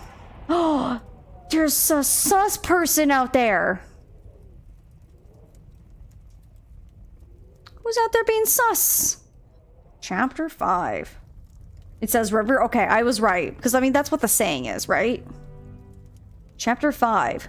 The Secret. A restless sleep combined with the image of the eerie figure in the snow has only convoluted what my little gray cells must consider. I should not have expected this to be a simple case. I have been lied to by at least one of the guests. Their alibis all confirm each other's, but I now know this to not be true. New mind map unlocked. How the Major was involved with the blackmail eludes me.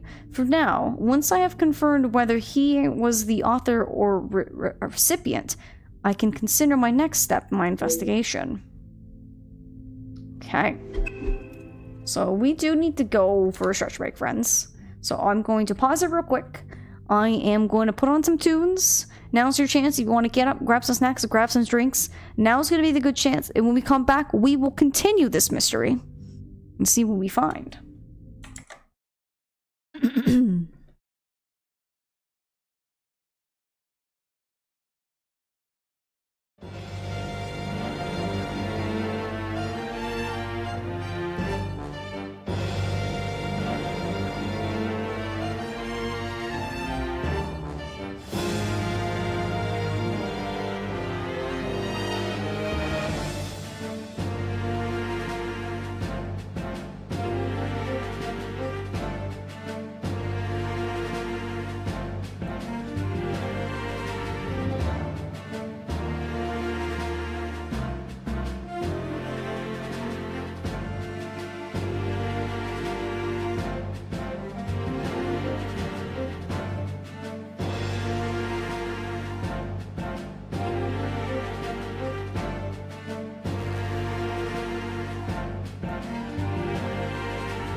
Alrighty, my friends, I am back. Thank you for being patient on that break. I hope you enjoyed. I hope it was exactly what you needed. And I hope you're ready to jump back in because we're starting Chapter 5. Let's hop back in, shall we? There you go. I'll make sure I hit the right button. I'm like, oh, which is it? Okay. So we don't need to talk to Archibald. Oh, I want to go outside. I want to see what that mysterious person did outside. A whole lot of nothing. Maybe we should just talk to everyone first that we see here. Good morning, Detective. I hope you were comfortable last night. Bonjour, mademoiselle. The room was more than pleasant, merci. I'm afraid my mind was not in a state to enjoy it to its full potential, though.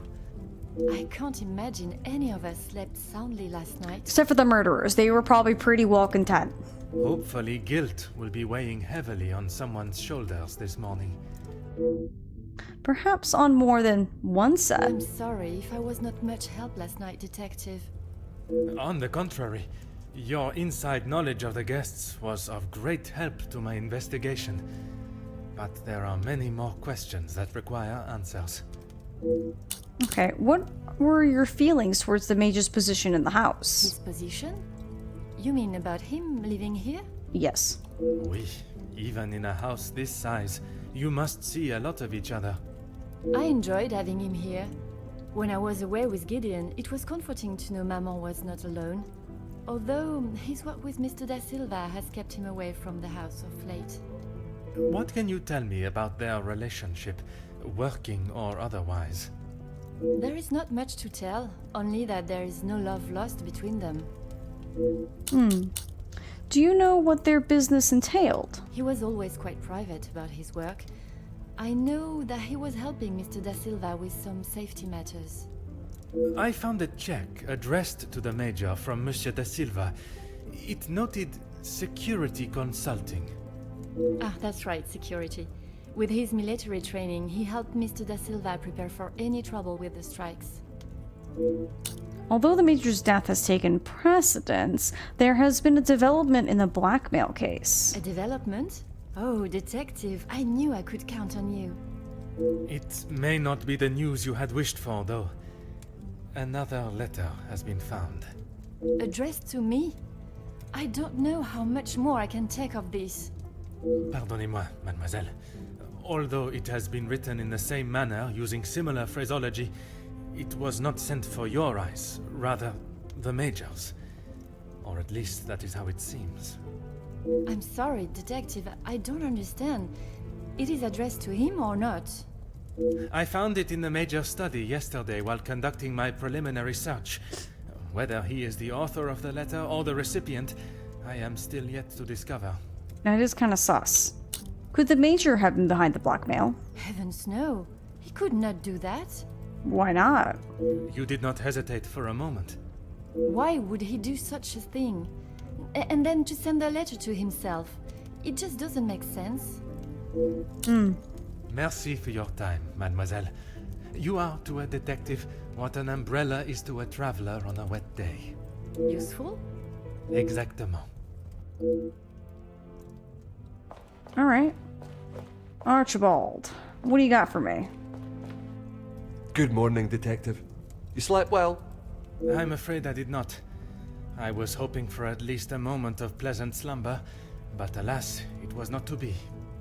Finding the Major's killer is the only thing that will put my mind at ease. In that case, Detective, what can I do to help? While watching the snowfall last night, I swear I saw the silhouette of a figure standing in the garden. In that snow? If someone was out there, we'd have another body on our hands. I realize how strange it sounds. I would not believe it myself if I had not seen it with my own I saw it eyes. too. It was sus. Staff have reported seeing things in the dark before, but it always just turns out to be shadows. It was likely just your mind playing tricks. Unless it was you, Archibald. I did not see Mademoiselle Elizabeth last night. I'm afraid our Lizzie is not well. I think the events of yesterday were too much for her. We'll have to just make do without her this morning.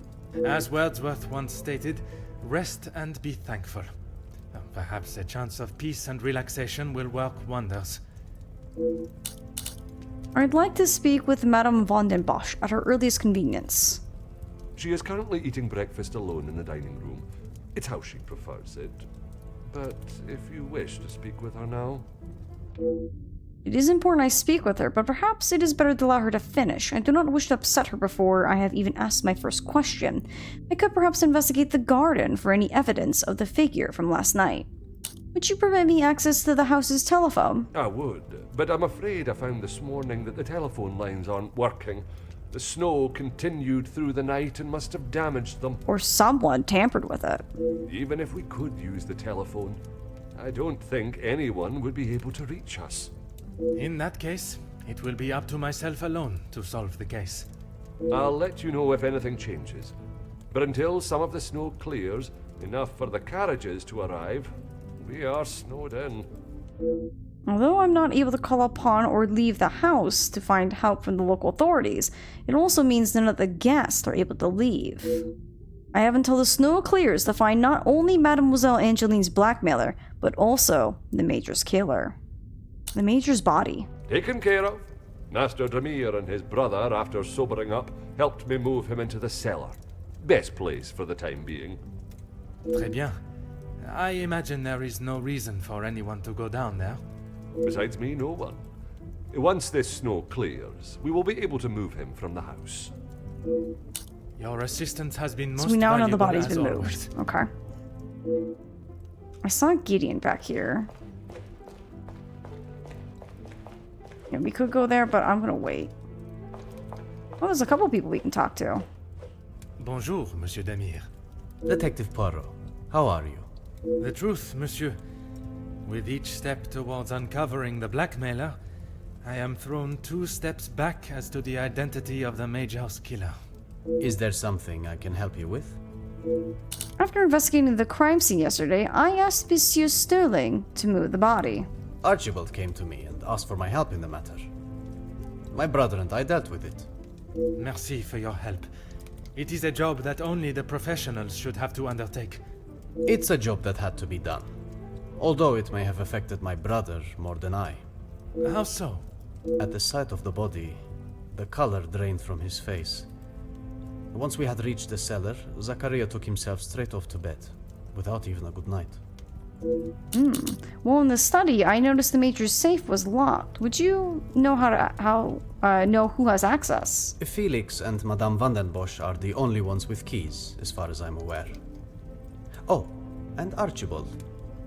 I'm sure I heard Felix asking him to return something to it once. I wonder why Monsieur Sterling did not mention this previously.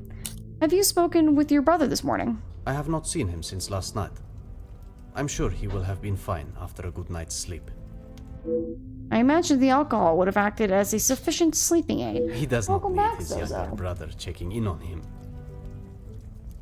Perhaps that is exactly what he requires. I'm not sure what he told you yesterday, Detective, but he's a big boy.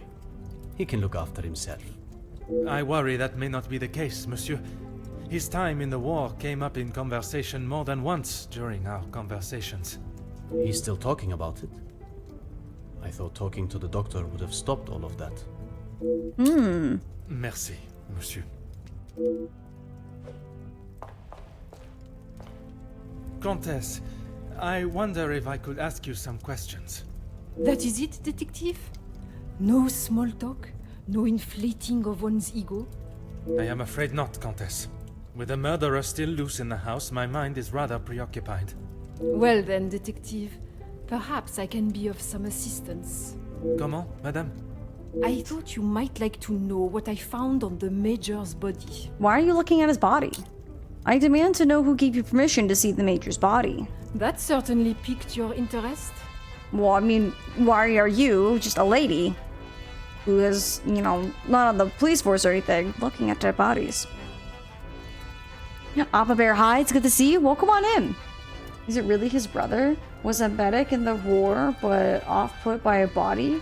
Also, Gideon said he didn't drink, but he was drinking heavily. I was kind of thinking the same thing, Rio. What if there's just someone who looks just enough to be his brother, which would kind of make it sense why they are as friendly anymore. But it'd be weird. How would you not know your brother unless there was so much time in between that someone who looked just enough but could look a little bit haggard from the war? It's definitely a good idea. A man has been murdered, and you find it acceptable to fool around and joke. Oh, please, detective. Do you really think so little of me? Archibald asked for my assistance.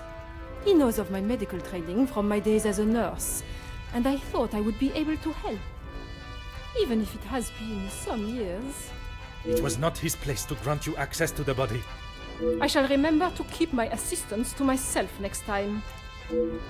What did you discover on the body? A single stab wound, which you no doubt already knew. The knife was held in their right hand. I would say their predominant hand. I pride myself on order and method, and this is far from either. A suspect in a murder investigation has examined the very victim, and they are suspected of killing. It is like something out of a crime novel. Judging by the depth of the wound, I would say there was no great force put into the strike. More a sign of defense than attack. If I had to say what weapon was used, a small sharp knife or dagger. This may confirm my suspicions of the Major's knife being used to kill him. I understand it may be difficult for one to keep such information to yourself, but I ask you to try. Your involvement has already tainted my investigation. You are welcome, detective. When my superior officer hears of the going-ons in this house, I will surely be seeing the green fields of the countryside once more. I must do all I can to redeem the reputation I've worked to build, starting with finding the killer. S'il vous plaît, Comtesse. Keep this information to yourself. I'd be mad if they were like, how dare you let this happen? Why am I allowed to look at this glass case? Like, I haven't.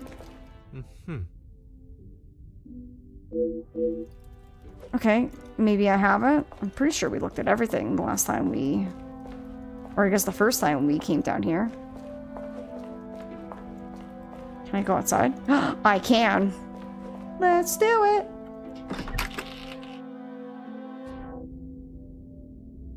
Finding evidence of the figure from last night will, on one hand, confirm I'm not seeing things as Monsieur Sterling suggested, but on the other, pose even more questions that must be answered. Ooh, an expensive lighter. A well-made lighter, with the insignia of a military regiment. The Major must have dropped it. That or someone else did.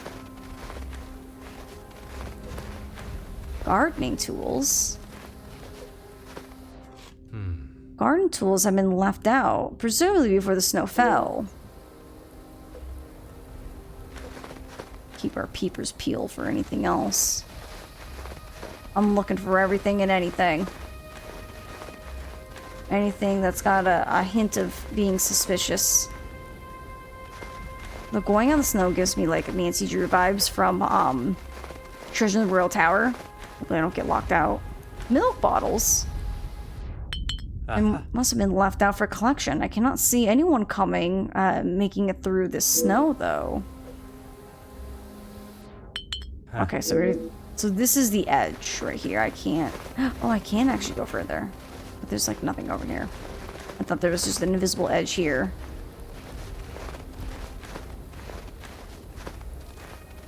Anything with this fountain? No? I thought there was like something hidden in there, but that's probably just part of the fountain. I'm like really wiggling my mouse around in case there's anything like I can't actually see. Fallen bird feeder. And it's almost disappeared in the snow. I doubt we will see too many birds in these conditions. Most likely, birds are probably gone south. Where it's warmer. Faint footprints. Oh. Is is a small trail of footprints in the snow. The Major was walking around here yesterday.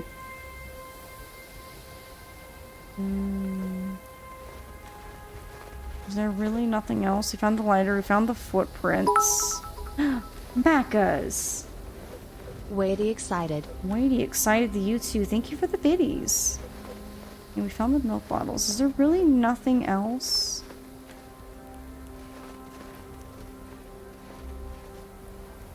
Yeah, I can't go over there.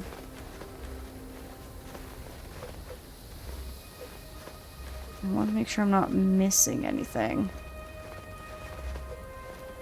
Yeah, milk bottles. Exit is impossible. Huh. Hey, there's my achievement. Inspect all items hidden in the snow. I looked up achievements yesterday just kind of see. I knew there was one kind of tied to this.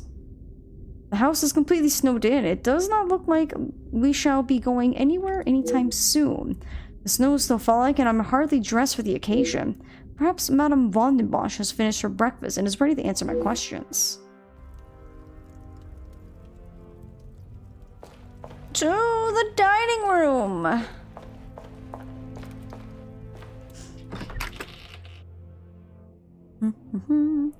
While I must speak with Madame von den Bosch, I should also take this opportunity to talk to Mademoiselle Rahana in the kitchen. That's to the salon. A bust. Madame von den Bosch's collection of art extends further than just paintings.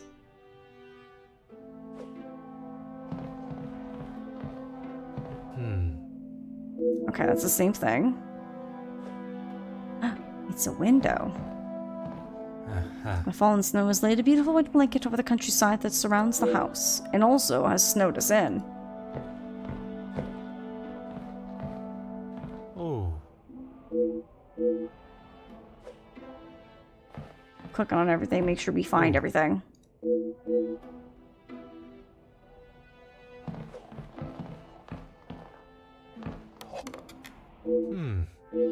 Did a few errands, now you're back. Well, welcome back, my friend. We're now in chapter 5.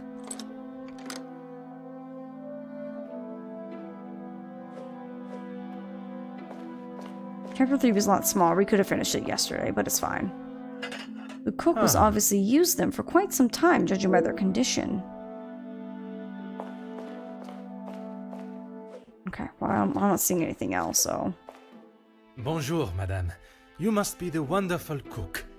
Wonderful and modest, sir. I am Rihanna.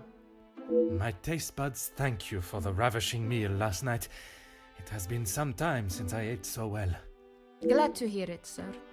S'il te plaît, madame. A detective is fine. In that case, mademoiselle is fine for me, and I will ignore your presumption of marriage. Très bon, mademoiselle. Meet all the characters in the game. Okay, cool. You have been with the von den Bosch family for quite some time. That's right. I've seen staff come and go, but a house always needs a trustworthy cook.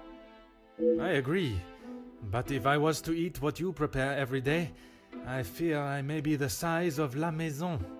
Not a bad thing, detective. You could do with some meat on your bones. Well, with the snow still not clearing, we may be stuck here for the weekend. Perhaps I should look to adjust my pantalon buttons. I understand you took some ice to the Major yesterday. I did. Monsieur Archie told me what had happened. Bruises can swell fast, so I took him some ice to bring it down. Strange. Monsieur Sterling told me it was the Major that requested the ice. How was the Major when you saw him? Grumpy, as always. I suppose one would not take kindly to being punched as he was. Punched or not, he was as ungrateful as ever. I shall not keep you any longer. Merci, mademoiselle. Okay. Cupboard? Does not seem to be anything of interest in there. That you know of. I am not sure how I would fare coming face to face with such a beast. It's a deer. It's fine.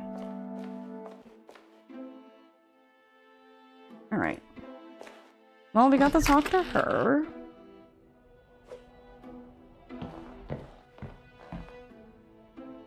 Man, I want a fancy breakfast. Bonjour, madame. May I offer my condolences for your loss? I do like how you walk around if this is like a more advanced Nancy. This would be if we were allowed to see what Nancy looks like. And honestly, I really like the walking around aspect just because it really feels like we're like in the world, you know, instead of just kind of just there. Like we actually are existing in here, and I really like it. Thank you, Detective, but they are not necessary. What can I do for you? I was hoping you would be prepared to answer some questions. If I must. Why would someone want to kill the Major? I'm sure you're aware he was not the easiest man to get along with. His hot temper made him a number of foes. A hot temper is reason enough to kill a man. His mouth often acted before his brain. Perhaps someone had grown tired of dealing with it. You suggest why someone might kill him, but who do you believe would do it? Seeing as I heard Mr. Becker's in what I would describe as an unnecessarily loud exchange of words yesterday, he would be my first suspect. You heard them yourself. How could I not? The volume they were shouting at, I could hear them from the study in my room. You did not think it fitting to tell me this yesterday? I didn't think Felix was going to wind up dead and a murderer loose in my house. My apologies, Detective. I don't like this woman. I don't care if the man who, I don't know, she was romantical with or whatever, I don't like her. Although I must learn more of this argument, it is not Madame that I expect the answers to come from, rather Monsieur Becker's. He was a great deal of explaining to do. A letter was found in the Major's study. I assume you are talking about right, the she's got a very supposed sneering face. blackmail letter. Oui, madame. You know of it? It arrived shortly after the first. Rather coincidental, if you ask me. I'm not sure I understand what you're trying to say, madame. He no doubt had secrets hidden away. But do you honestly think Felix had anything of value to his name worth threatening him for? Perhaps you should enlighten me. Well, he was here, living in my house, eating my food, prepared by my staff. Does that answer your question, Detective? How do you think the Major came to have the letter? I wouldn't put it past him to have written it himself, in the hopes of getting some sympathy from me. But also, lady, why was he living in your house? That's what I want to know. Why did you let this man that sounds like a freeloader live in your house? And the other letters? He probably wrote those too. If Angeline paid the first, that would have given him the money to pay the second letter. He is the White Knight, saves the day, and expects to live here happily ever after. I did not expect Madame von den Bosch to be so blunt with her thoughts towards the Major. I was under the impression there was more to their friendship, not less. It is quite the nefarious plan that Madame has laid out for the Major. I'm not sure I would believe he would go to such levels of deceit. I'm sure Mademoiselle Angeline would have an opinion on the matter. I'd like to ask you about Monsieur de Silva. What is it you wish to know? You two have been friends for some time now. And while I do not mean to pry, has your relationship only... If you are trying to insinuate that Mr. de Silva and I are running around like schoolchildren, you could not be further from the truth. He was friends with my husband, for goodness sake. Oh, so what do you mean running around like schoolchildren? What do you think schoolchildren are doing? What are you implying that you guys are doing if you're schoolchildren? Oui, I understand they worked together. Investments, if I am correct. Mr. de Silva was the voice of reason that my husband should have listened to more often, instead of throwing our money at businesses that were already on the verge of bankruptcy. Merci, madame. I shall not bother you any further.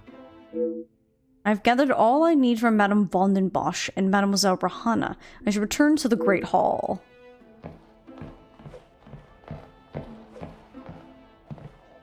Goodness, a sass level from this woman. I think you missed it yesterday, Leah, but We dealt with her in the prologue, and we dealt with her again yesterday. She's absolutely a nightmare of a woman.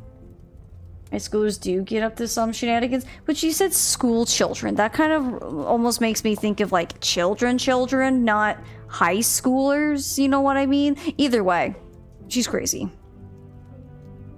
Is there something I can help you with, detective? Oh, never mind. I shall not keep you any longer. I thought I need to talk to her. To my mind palace! Okay, there's 3 we can put together here. Angeline disputes the Major being the blackmailer. Cassandra believes the Major was the blackmailer. I should not be surprised by my own skills of deduction. Angeline and Cassandra have different impressions of the Major. There must be a reason for this. Well, I'm already in front of her, so I can talk to her as soon as I'm done deducing things. Angeline knew the Major well. Rahana took ice to the Major of her own accord. Rahana has worked with the family for many years. Rahana said the Major didn't thank her. Well, of course not. He was kind of an asshole. Brothers moved the body. Archibald asked Margot. Then we have this. Ransom value. Karen was shocked by the Major's corpse. I must take a different approach if I am to uncover the truth.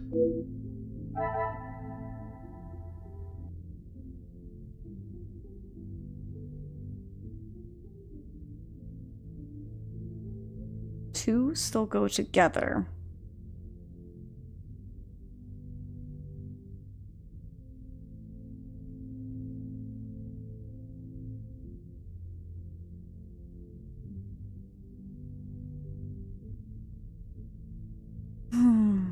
These possibly go together? What a revelation! They do. One can't be surprised with Angeline and Felix's bond. He's been a figure in her life for so long. Attached to the Major. There's one more.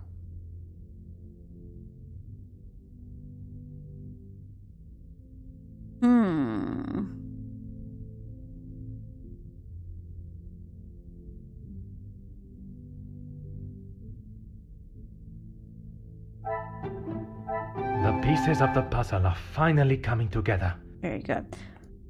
I have heard of men returning physically from war, but their minds remain on the battlefield. Okay, so we need to speak to Gideon, and we need to speak to Angeline.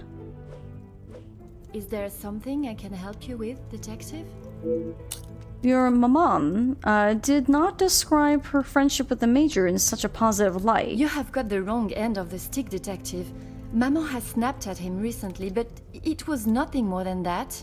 It was something to do with the letter. I heard them in the library before Maman shouted and he stormed out of the room past me. Could it have been the blackmail letter that instigated their argument? Why would Maman be upset with him over the letter?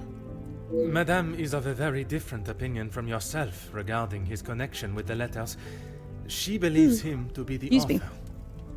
That is what she told you? She has always been one to make a quick, if not rash decision, but she cannot truly believe that. Was the Major aware you had paid the first blackmail letter? I don't recall telling him directly. I did not want Maman to find out it had been paid. If he knew, surely she would. Madame believes he may have been behind all the letters, and taking your payment of the first, then used it to pay the second and be the hero in you and your mother's eyes. I never knew Maman had such an imagination. Where would she get a story like that from? That is a question I was hoping you may be able to answer. You have met him. Do you really think he's capable of such a devious plan? It is a plan only the most crooked and underhanded could create. Is that the Major? I am not so sure. The more I think on the Madame's story, the more ridiculous and obscure it sounds. But that does not mean it can be ruled out. I shall not keep you any longer. Merci, mademoiselle. Alright, Gideon, I have words with you.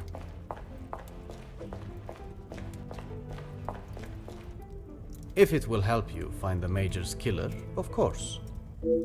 Your brother was seeing a doctor. When he returned from the war, he was a different man. Everything became about what he had seen. I cannot speak from experience, but I can only imagine the horrors he must have witnessed. Especially as a medic. The first weeks he would wake in the night, screaming. I found him one night, cowering behind the desk in the study.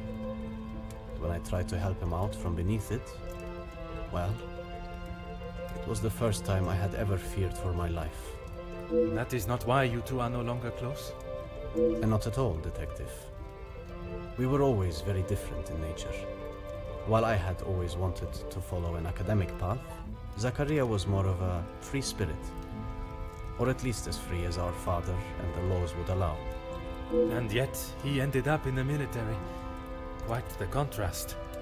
Our father demanded that he at least try to do something with his life.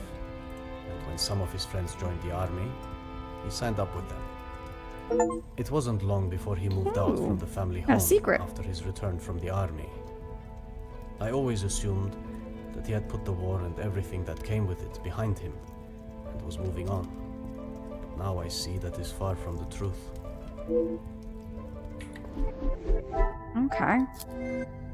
So we have another deduction that we can fit together. Sandra wasn't happy with the Major. Angeline questions Cassandra's reasoning for the Major's blackmail. Oh, so it's gotta be.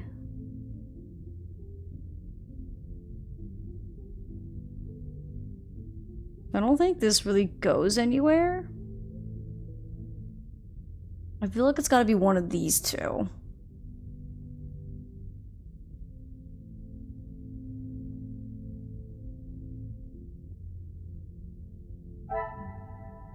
Their opposing opinions of the Major's involvement in the blackmail is interesting, but Cassandra... does Cassandra know something she does not? And their relationship has taken a noticeable turn. I wonder what has caused this. It's really sad how many people join the military for some sort of direction in life and get bucket loads of trauma instead. Yeah, unfortunately, war does that.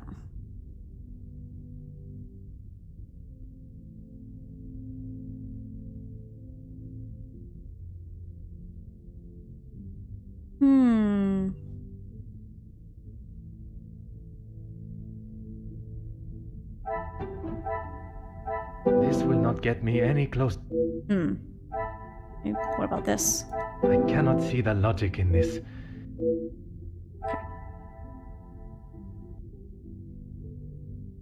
Maybe these two just go together? Order and method. That is the way. Oh, those go together. Oh, are we saying... Magnifique. I wonder if the blackmail had a greater effect on the relationship than inspected.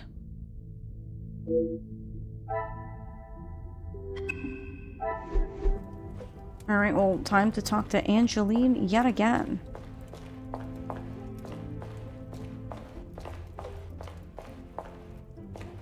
Is there something I can help you with, Detective? Was the arrival of the blackmail letter what caused the tension in Madame and the Major's relationship? I'm afraid it had been that way for some time. Maman is not forthcoming with her emotions, as I'm sure you are aware.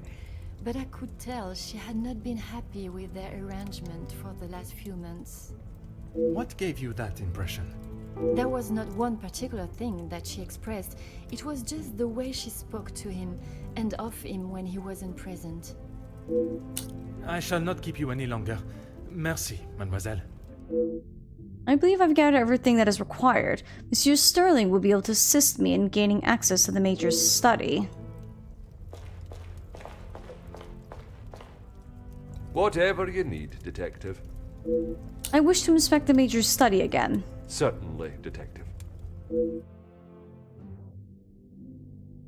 This room is still a crime scene and should have remained untouched, but it looks as though it has been ransacked.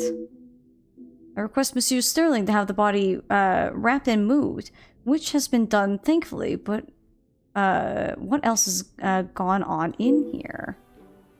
Yeah, these papers weren't here last time. I'm just gonna look around and see if there's anything. Nope, just there's this letter. Someone was obviously looking for something in particular, the Major's documents. These accounts have been thoroughly rifled. Also, the safe is open. I didn't even notice it was open. The Major has recently taken out a large loan, and the interest rate is astronomical.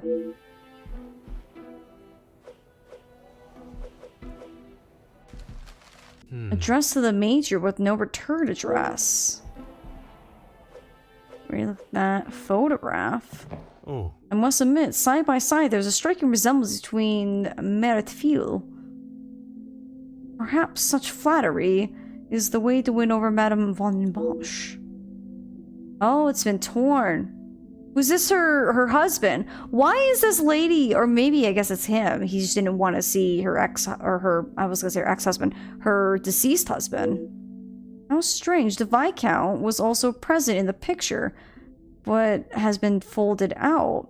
I did not think there was any hostility between the Major and the late Viscount. Anything else? How strange. I could not access this yesterday, but now it has been left wide open. Scratches are obvious around the clock. Someone in this house was eager to see the safe's contents. A half-sealed letter addressed to Madame von den Bosch from the Major. I am not one to read others' private mail, but under the circumstances, we're gonna read it anyways. My dearest Cassandra, it feels as though it has been an age since I have been able to set my eyes on you. A day I have waited for so impatiently. I keep the photograph of us together at the lake close to my heart. Always. I cannot wait to see how young Angeline has grown. Her beauty will surely soon reach that of her mother's. I hope the gifts from the Orient reached you fine. They are really something to behold. The work that has kept me away for so long is drawing to a close, and I will be returning to the continent within the month. At your request, I have found accommodation in the city.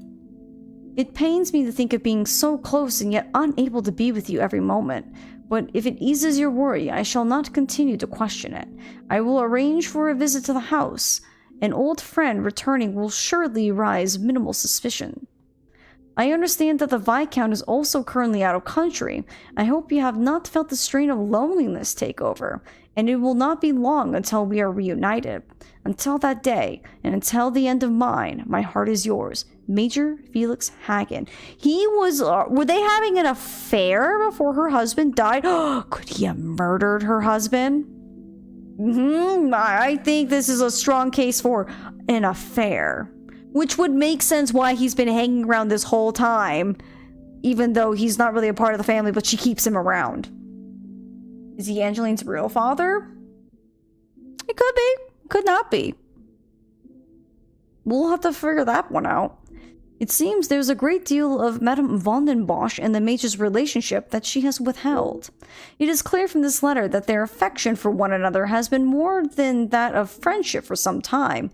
The mention of young Angeline suggests it may go back as far as 20 years. I think we're all coming up with some good hypotheses here, friends. Alright, 2 can go here. There's a large sum and high interest rates. Unsent. Major confesses his love to Cassandra. Come, my little grey cells. We must think logically. Maybe this? I must act on thought and fact, not on impulse.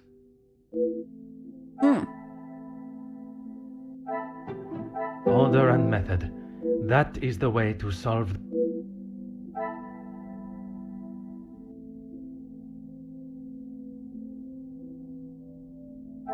These go together? Some would say a lucky guess. I would say try a to put some moment other of things together. genius. The hidden photos of them, along with Angeline's attachment to him, proves he cared deeply for them. Okay, there's still 2, so this goes with something else. The Major cared about Cassandra and Angeline.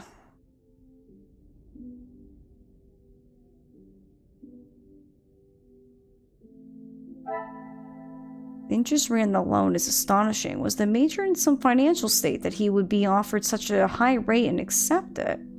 Ransom value, large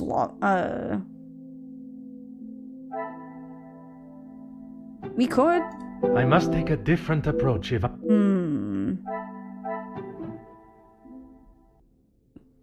I cannot see the logic in this. I see. Maybe these go together? Magnifique. I was on the right path, just not the right ones. It's fine.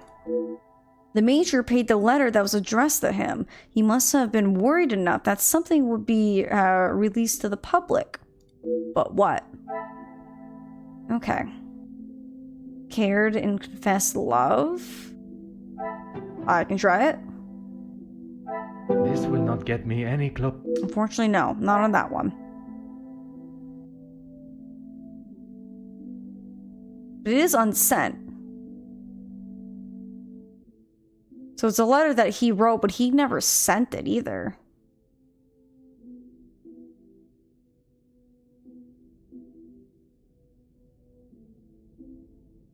So we had 2, we made this connection, and then it was still 2. So this one's gotta be one of the points.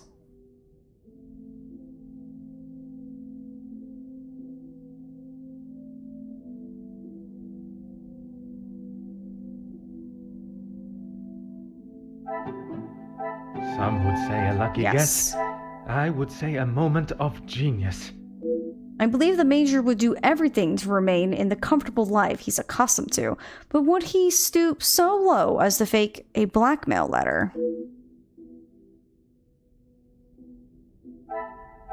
Maybe these go together? Another success. I never doubted myself. The evidence shows the Major was not the author of the blackmail letter. The Major was a victim, just like Mademoiselle Angeline. Whoever it is that is penning these letters knows a great deal about many people. I wonder how many have received similar letters.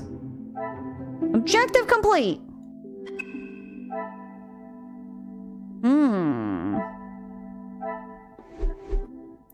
The uncertain connection between the Major and the ransom has been resolved. The Major was being blackmailed. The letters were not written by his hand. What remains unsolved is why the Major was being blackmailed. 2 cases of extortion under one roof. The question of their relationship must be asked. The Major's secret is anything but obvious from his letter. I now have a blackmailer and a murderer and their weapon to find. If the correct process is followed, they shall all be found swiftly. I shall take my leave. This room has already revealed enough new insights into the Madame's and the Major's lives. What if the secret is... Detective Poirot, I have been asked to inform you that Lady Van den Bosch has returned to her room, and she wishes not to be disturbed. Okay, but real quick, my thought. So we were thinking that what if Angeline is actually the daughter of the Major and not the Viscount? What if that's the secret that they're holding on to, that Madame Van den Bosch had an affair with the Major unbeknownst to the Viscount? Maybe. Merci. Madame certainly has mastered the art of subtlety. She's also on my sus list. They may not be the exact words she used, but I'm sure you can imagine. Excuse me, I have some further duties to attend to in the pantry. Perhaps I should take this opportunity to search the top floor now that there's no one to disturb me. There's one floor that holds particular interest. I should inspect the storage room while I have this rare opportunity. Oh, we looking now. We haven't been up here, so I want to walk around first. Telescope. Gazing at the stars is truly one of life's simple pleasures. Collection of books. Oh. I could spend every waking moment reading about the adventures of the characters within these books. A painting of a majestic mountain, the tip of which appears to the clouds above. The attention to detail is fantastic. A painting of an atmospheric forest scene. The artist captured the ambience of the forest perfectly.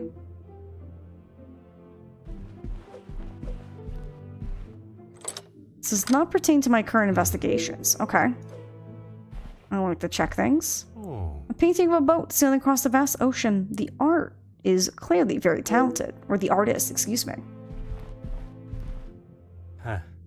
There are a number of spectacular pieces in Madame von den Bosch's electric art collection. Oh, an achievement! Admire all paintings in the main hall. Let's go.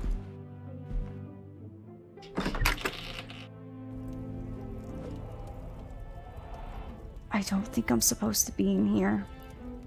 But I'm here now. Detective Poirot, what do you think you are doing in here? I want to say hello. I have something I wish to discuss with you. Well, I hope it is important enough to justify barging into one's bedroom. Maybe it does. I assure you it is. Good, because this has gone on far too long. We are snowed in this house while a murderer runs amok. I can understand your frustrations, but it is not as simple as... You were once an incompetent officer, and now it seems you are just as incompetent as a detective. I love how she called me an incompetent officer, all because I proved that she was incorrect, that it wasn't one of her house servants that stole the bracelet, and I proved that it was her daughter who hid it from her because she was selling off things. And she called this incompetent, even though we found the bracelet. If I was not being lied to and misled at every turn, perhaps the murderer would already be in custody. I hope you are not suggesting I had something to do with Felix's murder. Maybe. I am suggesting that if I had the support that everyone claims they are offering, we would be in a very different situation. If you have something you want to ask, I suggest you ask me now. I was not aware the Major had been so close to your daughter. We met before Angeline was born, so he was often at the house when she was growing up. They met before she was born. I'm just saying, friends, I think we might be on the nose on this one.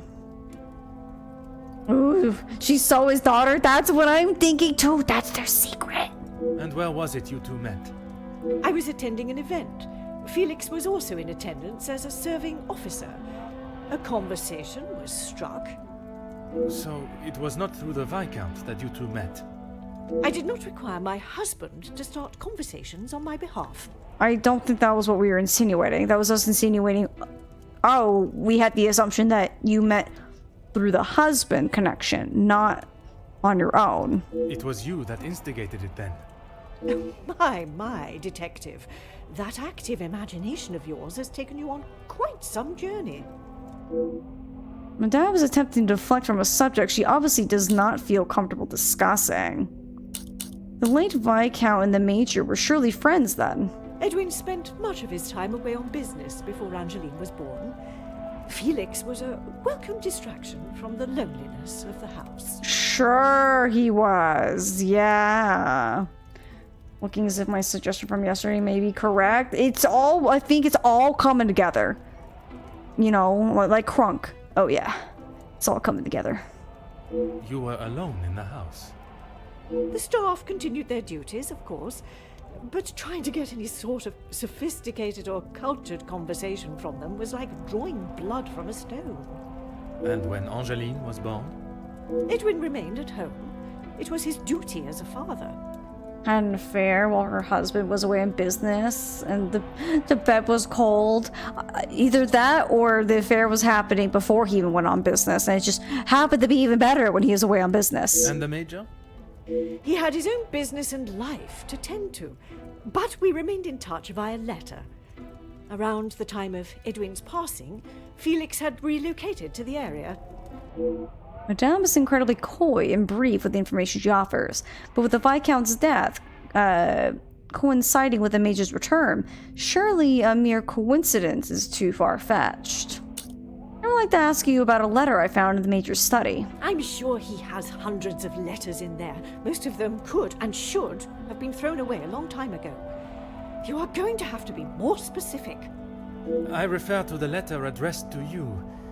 The one of a romantic nature. Romantic nature? Please, Detective.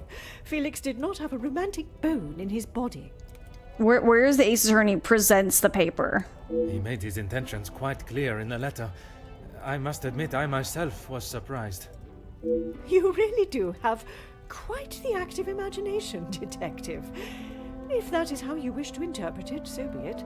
But I can assure you, the Major did not think of me that way, and certainly did not. This lady's include it in deflecting. She's got to be sus. Okay, but did he have some... oh, Gossamer. I don't think we should be asking those kind of questions. She looks like the evil stepmother from the original Disney Cinderella movie. She does give off those vibes, 100%. I think that is all for now. Merci, madame.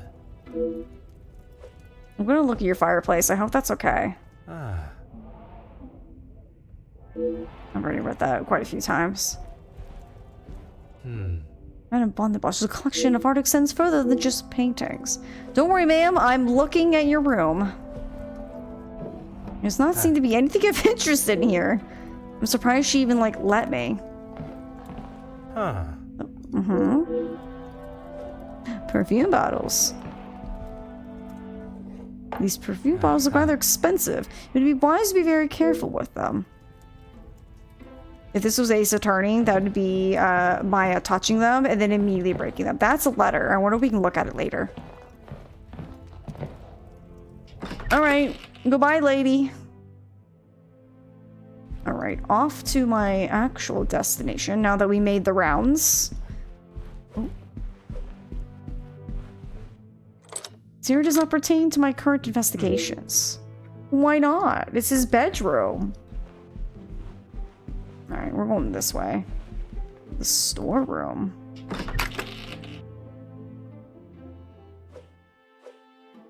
Oh, no. Okay. Phew. Again, I thought I was looking at something here, but that's just go. Children's toy. Collection of children's toys. Such a shame to see them stowed away and not being enjoyed. Considering they've been kept in a storage room, they are all in almost perfect condition. My immediate assumption would be they belong to Mademoiselle Angeline. I would say you're right. A book. A lone storybook rests here. It was obviously been read a great number of times, judging by the condition of the spine and pages. I am perhaps not the target demographic, but I understand it to be quite popular amongst the younger audience. To the real lady of the house, happy birthday! Watch you grow into a proper young lady has been more than words can describe. All my love, Felix. I would not have expected to find such a heartfelt message written by Monsieur Hagen and to Mademoiselle Angeline. Is this the usual inscription you would find from a family friend? No mind map unlocked. I cannot seem to get a straight answer from anyone regarding the Major. I know he has been friends with Madame Vondenbosch for some years, but I must find out if it was anything more. Hold on, I want to keep looking this room real quick. Oh. The time and skill it takes to build such a wonderful piece is an art form. Anything else in here? No, that was the last thing? Okay. It was this one. There's two things that go together. Not gonna lie, that gave me a little ick. I don't know why, but something feels off. Well, it wouldn't be off if we're correct and he's the father. You know what I mean? Because it would just be like a father saying it to a daughter, but obviously the daughter wouldn't know that's her father. It'd just be like, oh, like Uncle whatever gave this to me, you know what I mean? There's definitely something suspicious going on.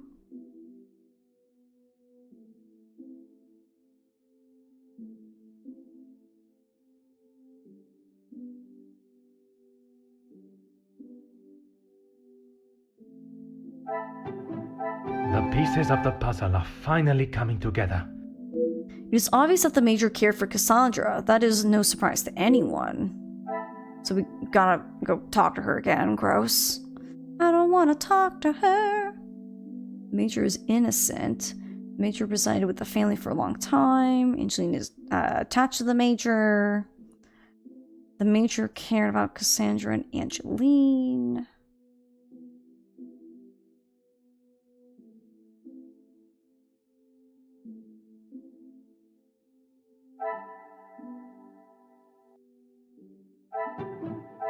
Is there something I am not...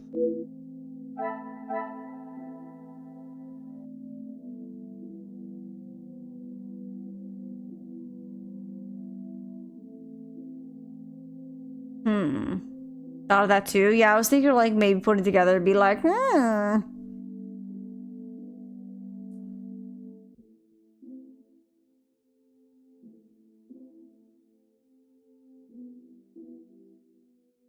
Tie gift to Major? But which one? This one maybe? I must act on thought and fact. Unfortunately not. I thought of it, but I wasn't too sure on it.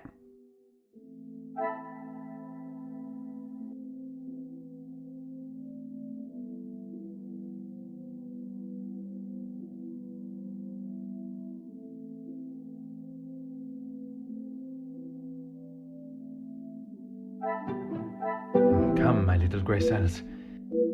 I thought that surely would have gone together. Oh, these go together. High interest rate in the Major resided. Things are beginning to become clearer. It seems the Major has lived rather comfortably in the Von der Bosch house for many years. Okay, so we gotta go talk to Angeline, so we gotta... Okay, well that seems to be everything in here then.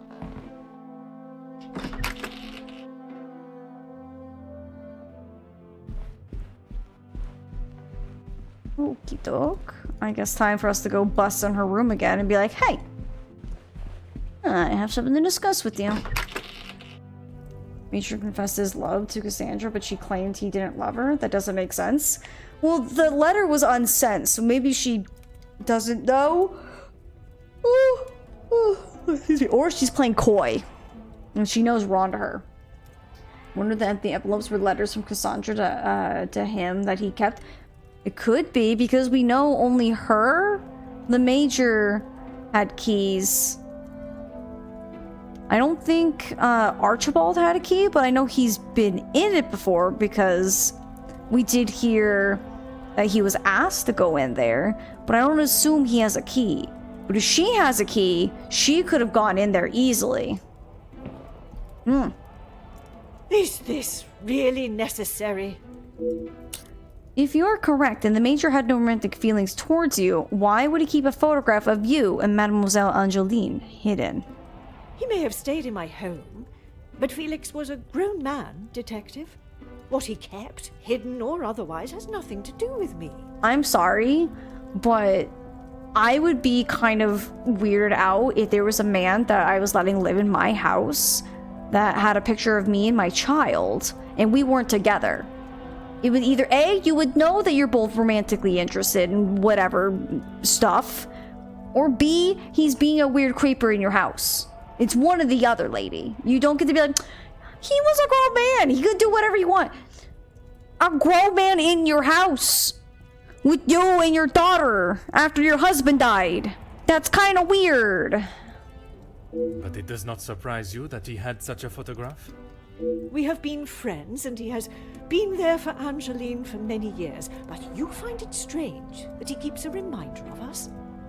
Perhaps that says more about you, Detective. I don't think it does. What I do find strange is that if he did hold a flame for you, why he would never express it. If he did, it was not reciprocated. I have not even considered another since my husband's passing. Not that it is any of your business. I don't really like this lady. I never have and I never will. But also the fact that when we asked her about the subject of the painting when we first met her in the prologue, she wouldn't even tell us that was her husband. And now she's acting, she's like, I would never be with another man as my husband. But you wouldn't talk about him in the painting. I think that is all for now. Merci, madame. I don't trust her. It's very shush. No, the stairs are right here.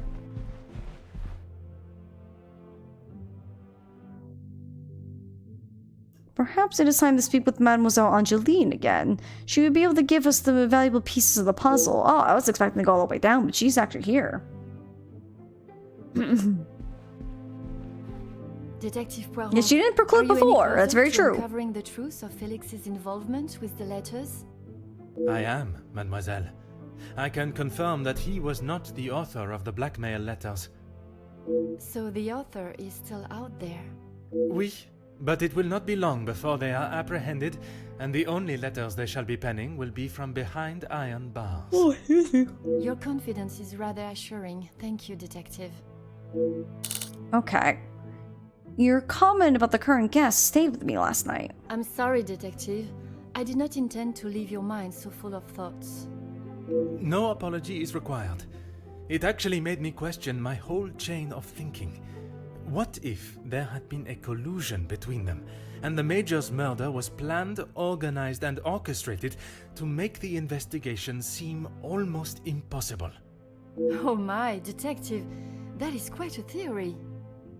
Every guest has a motive. You confirmed that with the mention of Mademoiselle Conrad and the Major's fight. Supplying one another with a rock-solid alibi would surely throw off any detective. But not you. Correct, mademoiselle. It would take much more to stamp Detective Poirot. While searching the storage room, I found a book that I assume was a gift from the Major to you. I haven't seen that book in so long. Yes, it was a gift for my 10th birthday. I have read it from cover to cover countless times. He left such a lovely inscription too. It sounds as though there is a side to the Major I did not get to see. Was it common for him to bring you gifts? Not common, but if he had been away for some time, he would bring me a small memento from his travels. He hasn't done that in some time, though. The toys that were with the book, were they also gifts from the Major? They were. I'm afraid they may have gathered some dust being in the storage room for so long. I kept them in hope of giving them to my child when the time comes. It sounds as though he had always cared about you. His presence at the house was comforting for us both after Father died, even if sometimes he was a little too overprotective. You spoke last night of the Major's support of your maman. That's right. Ever since I can remember, Felix has been around. It seems as though she has a number of support networks. The Major, her friendship with the Countess, not forgetting Monsieur da Silva. Maman has many friends. I know how she may seem to most, but once you break the hard shell... There is a further shell waiting to be broken? Oh, very good, Detective. Forgive me, mademoiselle. I only jest. But it's probably true. It's quite alright. You are not the only one that feels a razor tongue. She's grateful you are here, especially now, whether she shows it or not. I'm still yet to see this version of Madame that Mademoiselle Angeline speaks of. I'm not sure I will get my hopes up for a budding friendship. Speaking with the Comtesse yesterday, she did not have the greatest opinion of the Major. They have often come to blows when it concerns Maman. They are both trying to protect her, but they themselves cannot seem to get along. She spoke of his desire to join the, how do you describe it? Social elite. This isn't the first time she has vocalized that concern. She thinks the Major was just using our family name to make his way to the top. And you do not agree? I will not deny he has shown interest in Maman's social circles, but they have been friends since even before I was born. Surely all those years of friendship was not just to raise his social standing. Mademoiselle Angeline obviously does not believe that the Comtesse had to say about the Major. Perhaps it is jealousy that drives her scandalous theory. May I be so bold? Did the Major contribute to the house? How do you mean, Detective? I imagine a house of this size is rather costly, keeping it in the immaculate condition it is in. Maman looks after the financial side of the house, but I think she has had to ask him more than once for a contribution of sorts. It is not for me to get involved. I shall not keep you any longer. Merci, mademoiselle. I have everything that is needed to push Madame von den Bosch on her secret. To the Mind Palace! Okay, two things get to go together. previous birthday gift. The Major hasn't helped the house financially, and Madame kept the house. We kept the Major around, she knew. 10th birthday gift.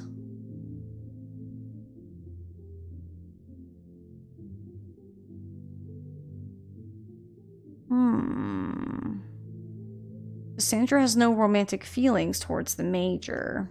From what she says, I don't believe her.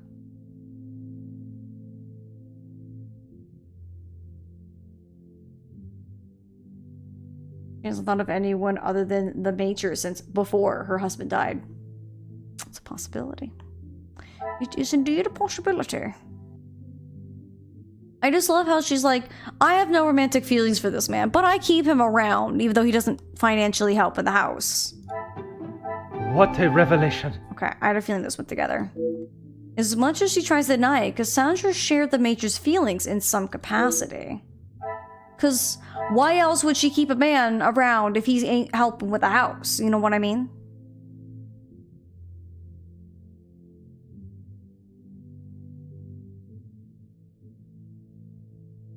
Okay, there's one more.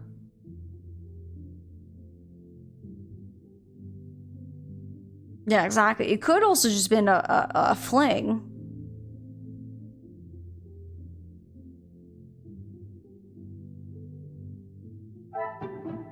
This will not get me any closer to I'm thinking of ideas. I don't need his sass.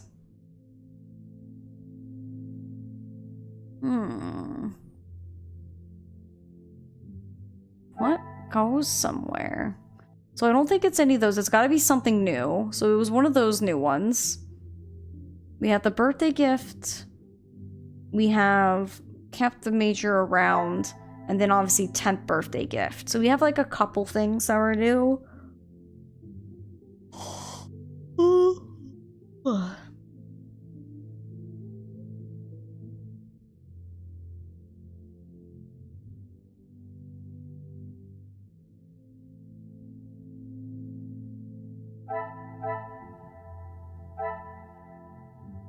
I was certainly not as lucky when I was a child. It seemed the Major was very generous to Angeline. Angeline attached to the Major. Madame kept the Major around. But why? Is there something I am not... I was wondering if maybe those kind of branched together. I must act on thought.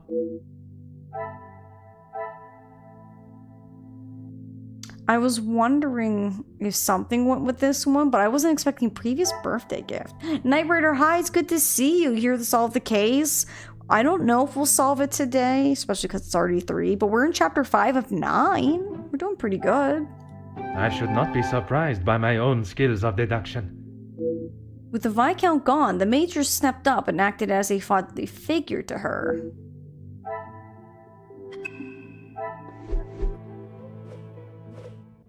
I have some questions for this lady. Back up I go.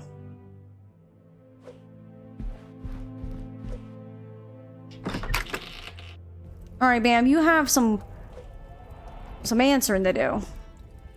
Is this really necessary? Yes. Wish on why Cassandra has housed the Major for so long. Now's our chance. Who I allow in my house is none of your business. I do not have to explain anything to you. I think you kind of do. I did not think you were one for charity. I would not expect you to think much of anything. There is no need to talk on it any further, but I'm sure you will remember that, financially speaking, we have had our issues. I have all the evidence that I need to confront Madame von den Bosch. It is my approach to the questions that I must consider. She will no doubt be defensive when pushed, but that may be the only way, as she will not give up any information she does not want too easily.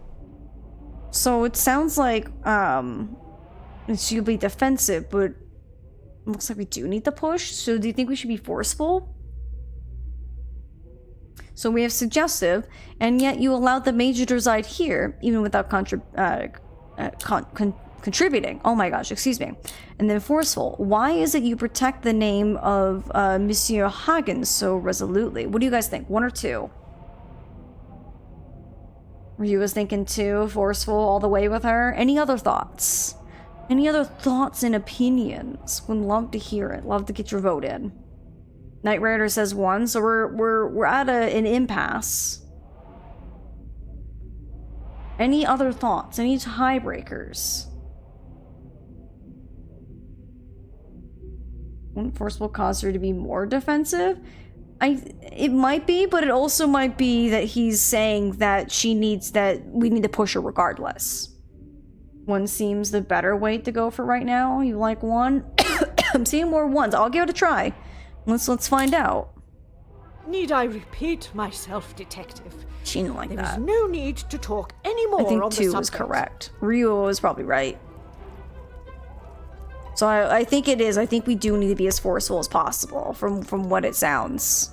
Men and women can remain friends without any romantic involvement. I'm sure you are aware of that. I mean, true, but this is a bit more than just friendship, lady. Let's be real. Your insistent questioning on such trivial matters are getting on my last nerve. There is a murderer and a blackmailer to be found. That is your job here. Okay, so we have antagonizing. His declarations of love meant nothing to you then, or suggestive. Judging by the Major's words in the letter, it was not only 1 that he sent declaring his love, n'est-ce pas? So what do you think? Should we be suggestive or antagonizing? 1 or 2, friends? What do you think, Zozo? She's over there like, I'm sleeping. 1. Okay. Seeing a lot of 1s.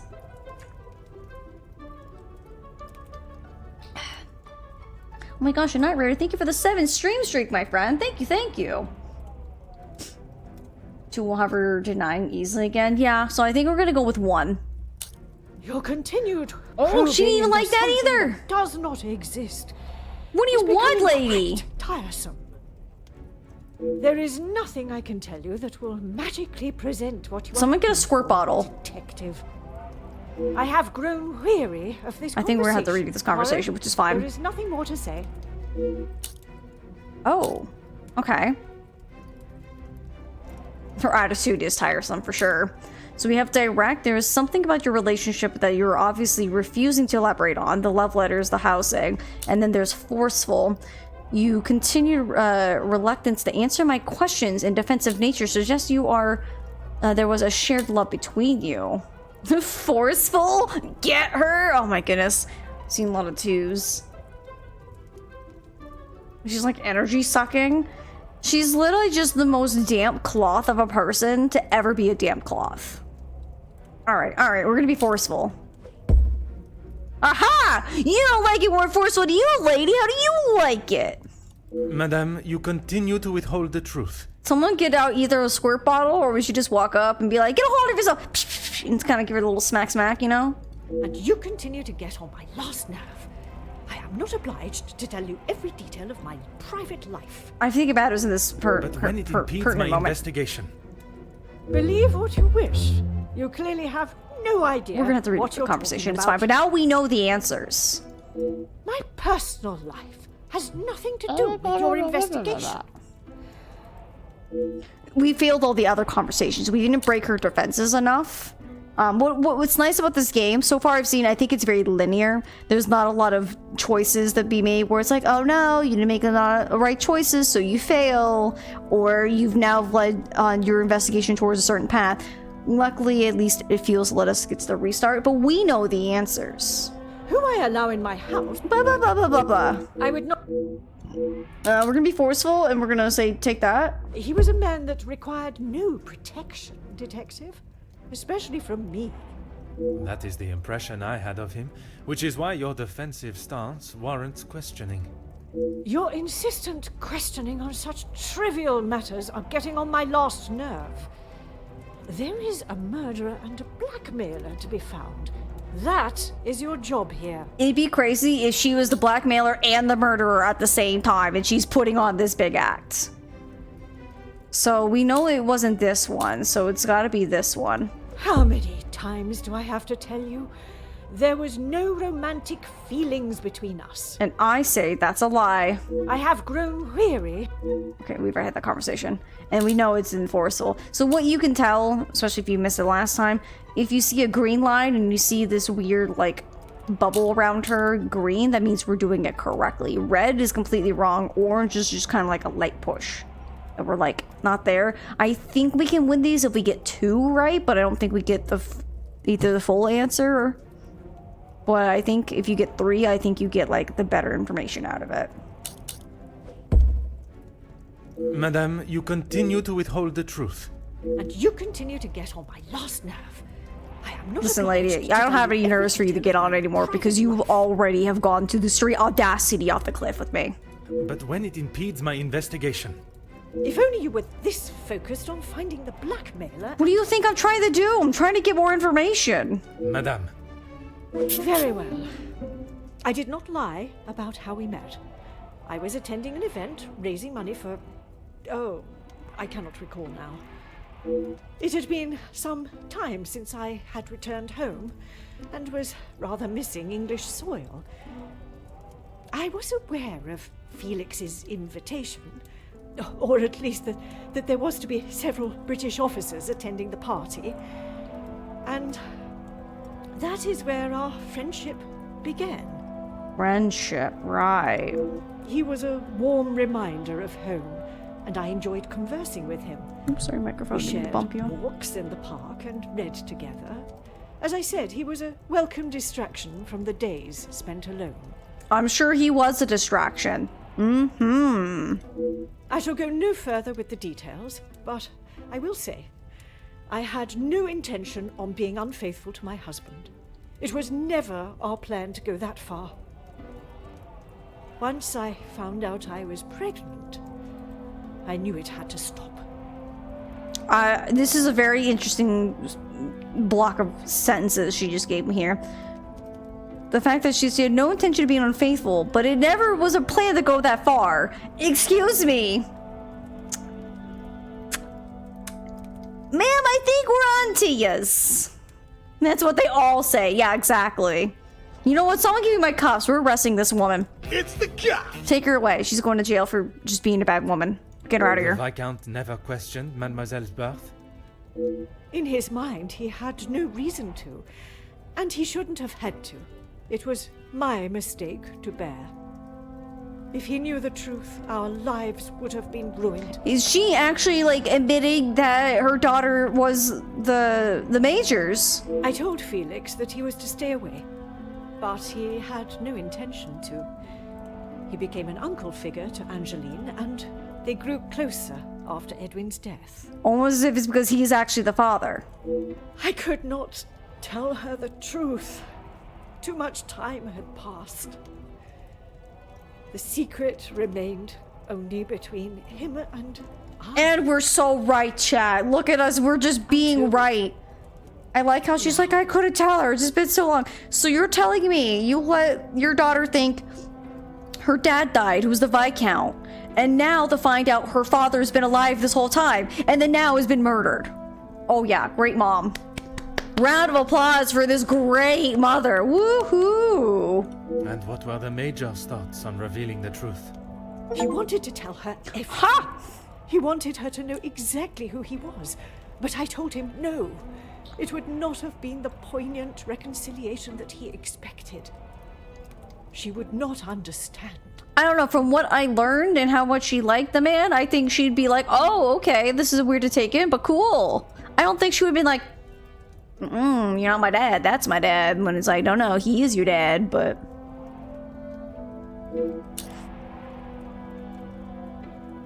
Alright, tell me about the letters. I tried to retrieve them from the safe after everyone had retired last night. But when I opened the safe, they were nowhere to be found. I assumed he must have hidden them somewhere else. When I entered the study this morning, they were as visible as a red notice on a police station wall. I would appreciate if you did not compare them to the face of a wanted felon. But you do. Pardon, madame. But that does mean someone else in the house has seen them. I don't understand. Why would they return them? A mystery that is still yet to be solved. So many mysteries. So this is a mystery cake, layer upon layer. Madame was beaten to the safe by another. It seems we also have a thief within these walls to add to the list of criminals, but a thief that returns their spoils. So I have some interesting thoughts. So if she's not the one who went through the safe and got all those letters and looked at them first, someone else needed a key. She had a key, and supposedly the Major had a key, and they moved the body. And it was, what's-her-face, the Margot inspected the body. Who's to say she didn't steal the key? Or it could be Archibald. Can I assume this is the secret that has been used for ransom? It must be. But I have told no one. And the Major? Felix promised me he wouldn't tell a soul, and I believed him. But even if he wanted to. If the Major had let slip even once throughout the years, perhaps in an intoxicated state, it is a secret that many would seek an opportunity to gain from. You did not think anyone knew, and that is why you disregarded the letter. If you bow to these criminals, they will only try to claw more from you. I mean, very true. If someone's blackmailing you, they're just going to keep trying to get more. Because once you open the tap a little, they'll know you're willing to open it a bit more, and so on and such forth. Our Archibald had a key. I'm not sure if he actually has a key. He could have a spare key. I think that is all for now. Merci, madame. Also, can I talk about how this is the second time that we played some 3D mind chess with a lady? I mean, we already know she's a mom, but we now found out she's a mom with a different man. It's like Judge Gavelle all over again, but Judge Gavelle's honestly a better character and definitely more cute than this lady. This lady is mean and angry. The uncertain connection between the Major and the ransom has been resolved. The Major was being blackmailed. The letters were not written by his hand. What remains unsolved is why the Major was being blackmailed. Two cases of extortion under one roof. The question of the relationship must be asked. The Major's secret is anything but obvious from his letter. I now have a blackmailer and a murderer and their weapon to find. If the correct process is followed, they shall all be found swiftly. I should take my leave. This room has already revealed enough new insight into the Madame's and the Major's lives. I had my suspicion that Madame von den Bosch and the Major shared a romantic relationship, but I did not expect the revelation of his connection to Mademoiselle Angeline. I am now one of the very few that hold Madame's secret. Objective complete. Sandra is a mom, but she is no MILF. Not under this roof, she's not. So I think I jostled my camera. But I think it's okay. I'll leave it alone for now. It looks like it's a little bit more tilted than normal. I'll leave it be. Alright, I'm out of here.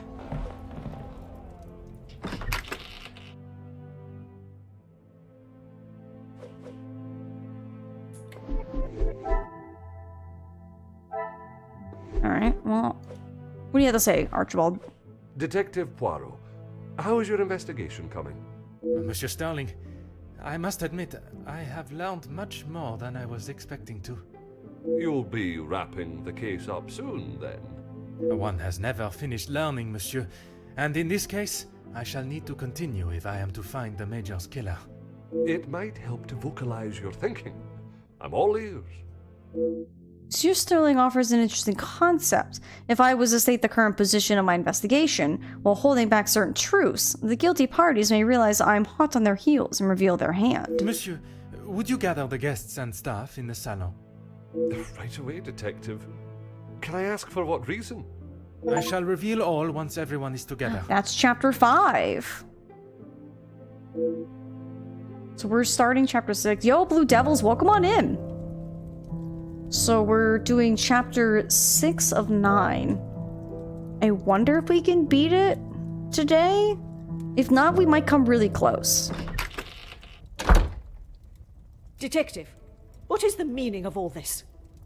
Madame, I ask that you all lend me your ears for only a few moments. What I have to say is of great significance to everyone. You are all invited here to celebrate the engagement of Mademoiselle Angeline van den Bosch and Monsieur Gédéon Demire, the coming together of two prevalent families. But the celebrations were short-lived, as Major Felix Hagen was found dead in his study by a young servant of the house. It then became my responsibility and obligation as a detective to uncover the truth behind his demise. My initial examination of his study exposed a number of things I did not expect to find. Things I have no desire to divulge at this time, but what I can say is this. It was no simple murder. A letter demanding ransom for a continued silence confirmed this. I am sure some, if not all of you, have heard whispers of a series of blackmails that have plagued the social elite in recent weeks. After hearing of the letters in the Major study, you may ask if it was him behind the letters. You may further ask if he was preparing his next threat to another unsuspecting victim. It is a question that crossed even my mind. That was until I sought the truth. That in fact it was the Major that had fallen victim to our blackmailer Mystérieux.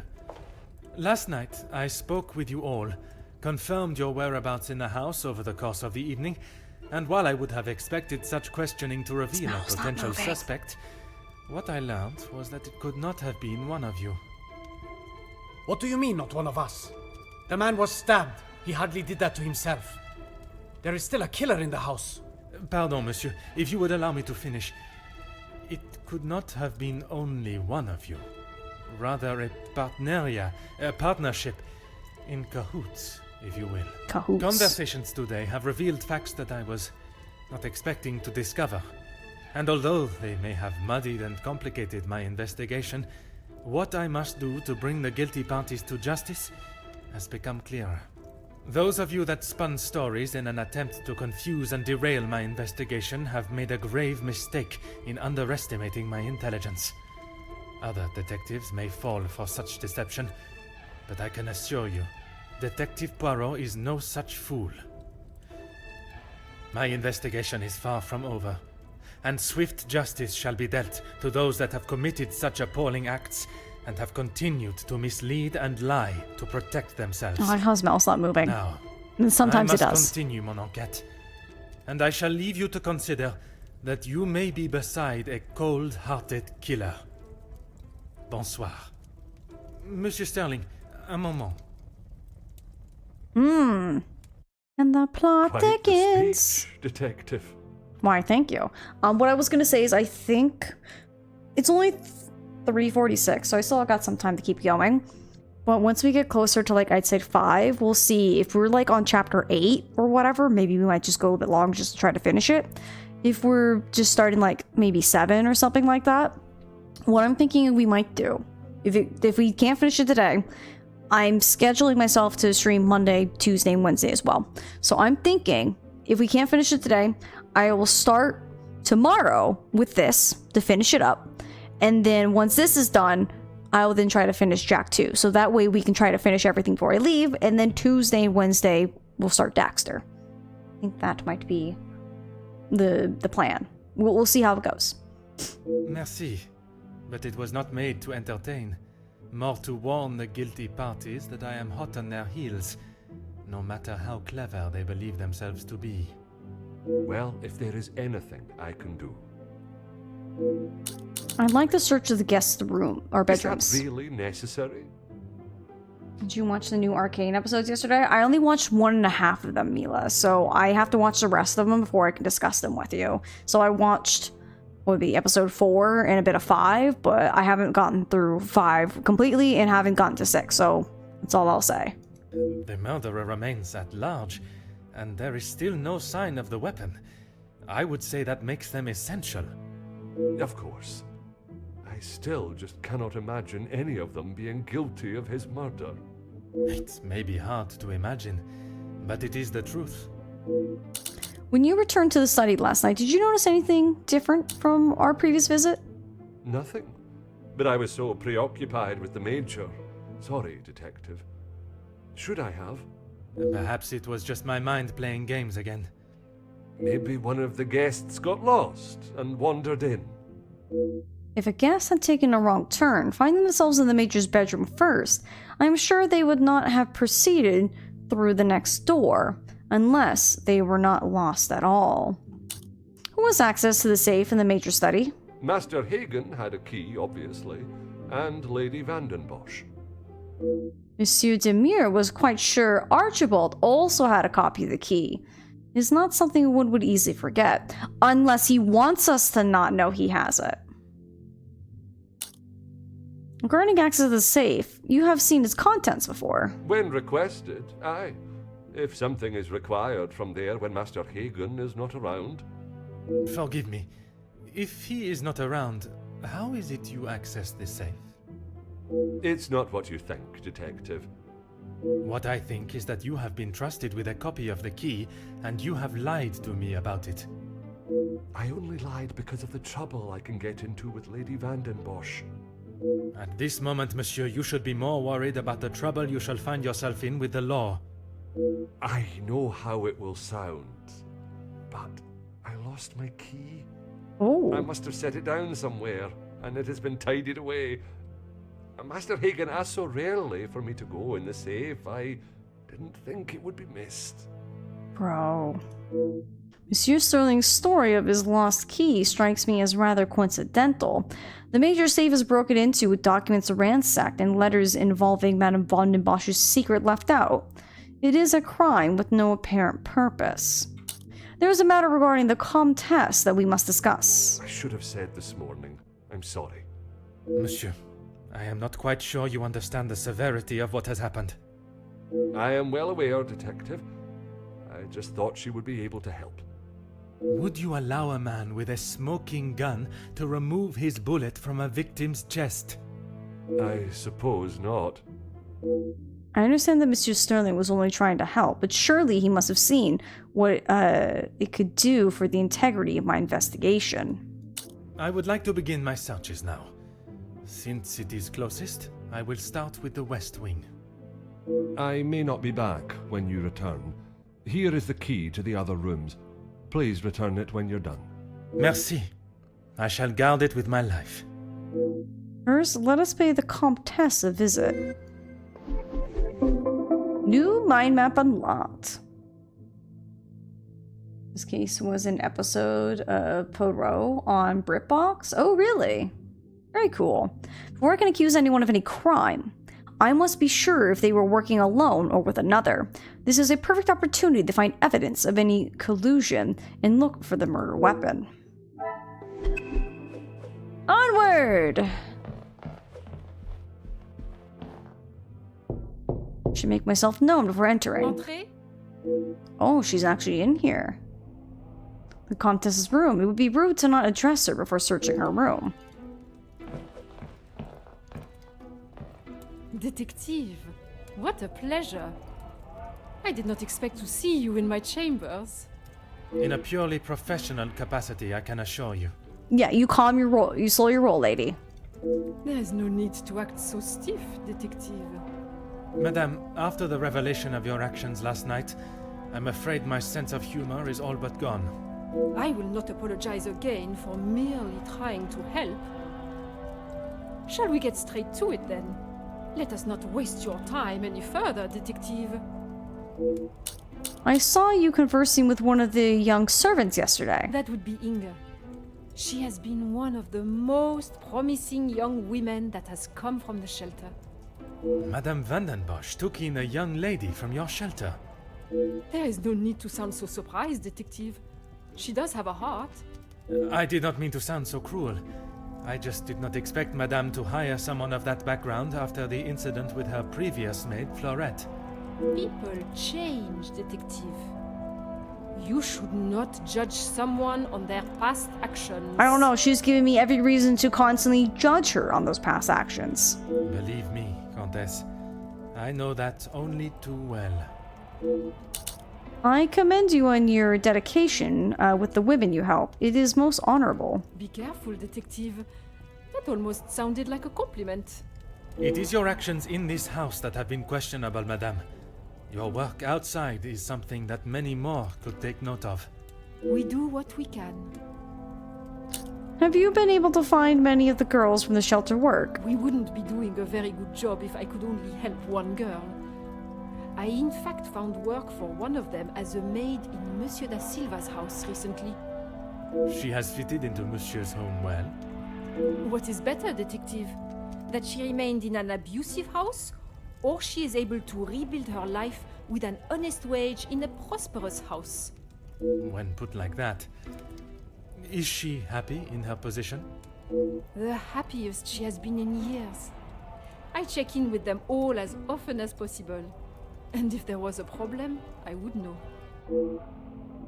I'm glad to hear that more girls are building a better future for themselves, but it is with the help from the Comtesse that it has been able to happen. Merci, madame. Alright, cool. Now watch me rifle through your room. The wonders of modern technology. What a joy it must be that music one's home. Piano. Oh. The chance to play is very tempting, but I shall save myself the embarrassment. Sure, there's nothing. Another fireplace to look at. Don't mind me as I stare into its fire. A book. Perhaps the happy couple's engagement has someone in particularly romantic mood. Plant. Huh. Window. Package. Perhaps a present for the family as a thank you for their hospitality.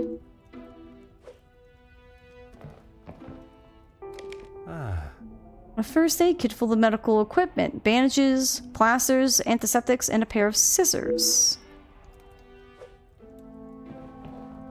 And a new conversation at that. Go ahead, detective. Perhaps I was a little rash with my response to you examining the Major's body. A compliment and now an apology. Well, detective, you certainly have changed your tune. I mean, you still kind of, touched the body you shouldn't have, but... There was something I was still unsure of. You mentioned that your training was some years ago. From my days as a nurse, oui.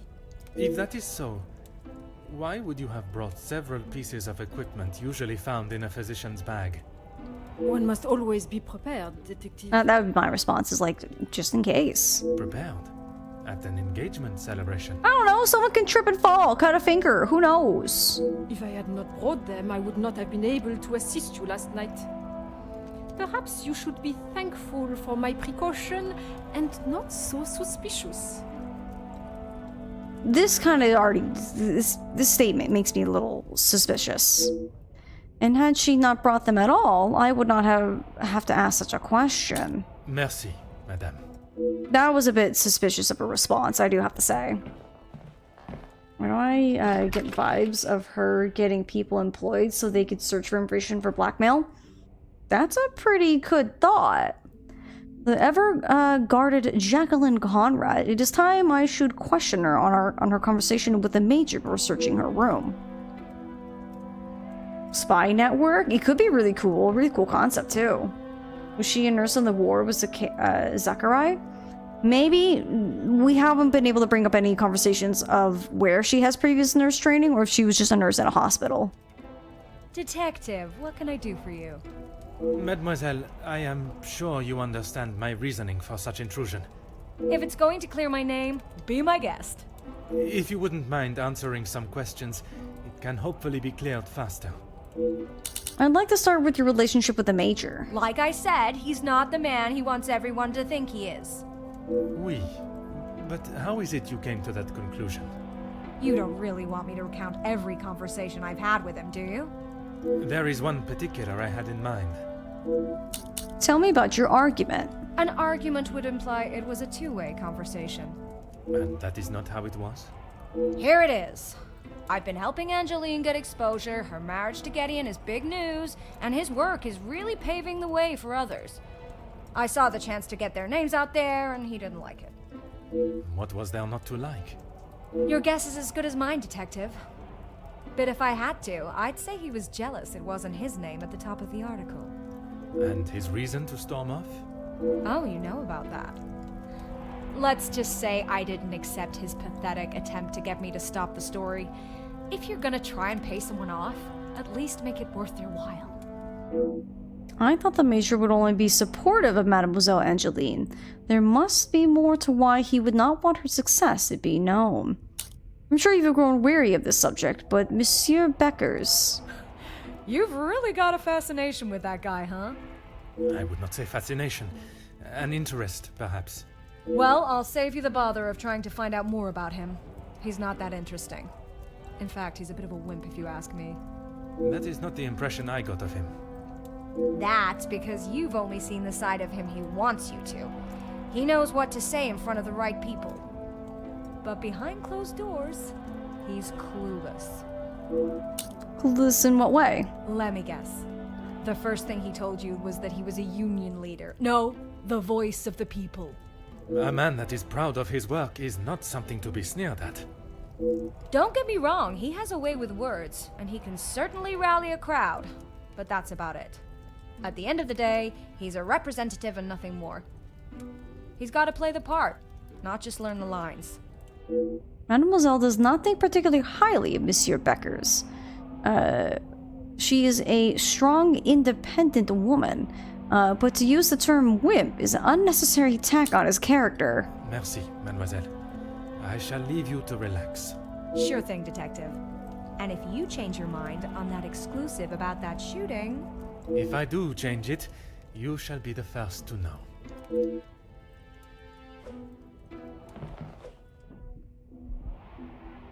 I like to look at everything. Newspaper. Among them, a recent article by Jackie Conrad and the riots linked to Ernesto's factory.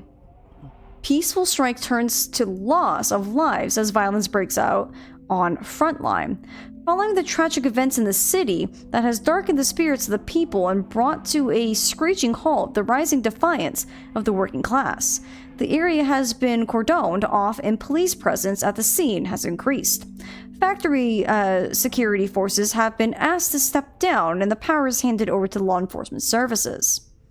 Workers laid down their tools, switched off all machinery, and stood together shoulder to shoulder as the fight for fair pay and conditions raged on. What started as peaceful protests by these employed at the factories has turned into a battle of class, with support for the workers coming in from all over the city. Although reports have not been confirmed, sources state that violence broke out following a second wave surge of supporters. Official numbers have not been published, but it is believed that as many as 8 workers have lost their lives in the fighting. The workers' front line has been considered as a representation of the people and working class of Belgium that now refuse to work in such demanding conditions for such a demeaning and insufficient wage. Chief Commissioner LaRue has confirmed that the outbreak of violence and resulting civilian deaths are being investigated, and an official statement is to be made in the coming days. Jacqueline Conrad.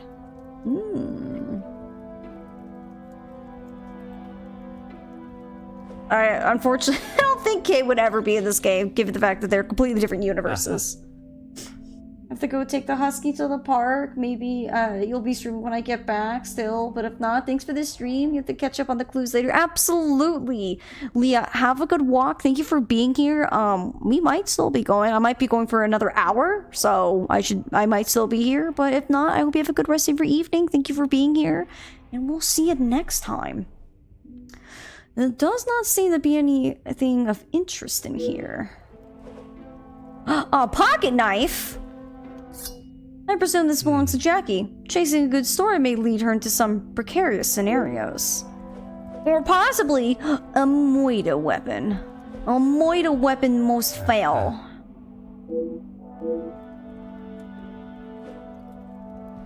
Cluttered workstation.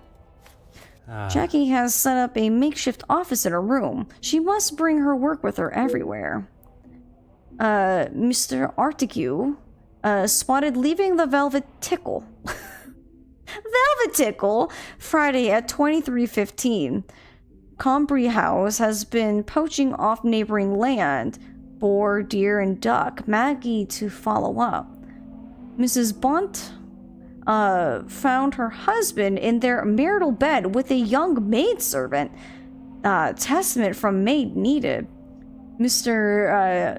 I think it's supposed to be Denal, overheard in the Cackling Crow speaking poorly of King Leopold. He sent questionable ideas. We say doubtful, skeptical, shady. Notes from Francis by Monday.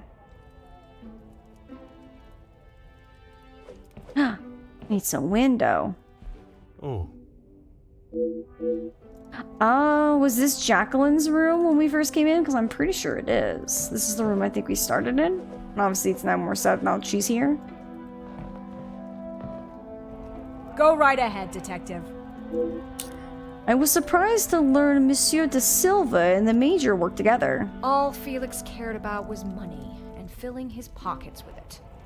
That's why he got into bed with de Silva. The Major was not in need of money, though. Need and want are two very different things. Did he need to move here and leech off the Madame?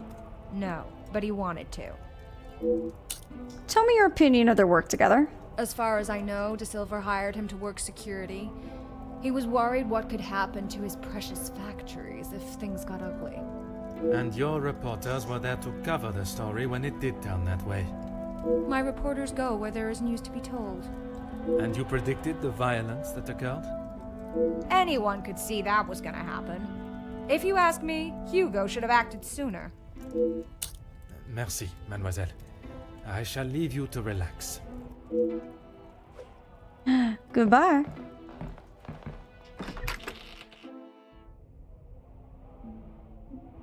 Here we are in Mademoiselle Angeline and Gideon's room. I wonder what we shall find. Oh. I could have mistaken it for my own. That's a nice jacket right there. Ooh, an open drawer.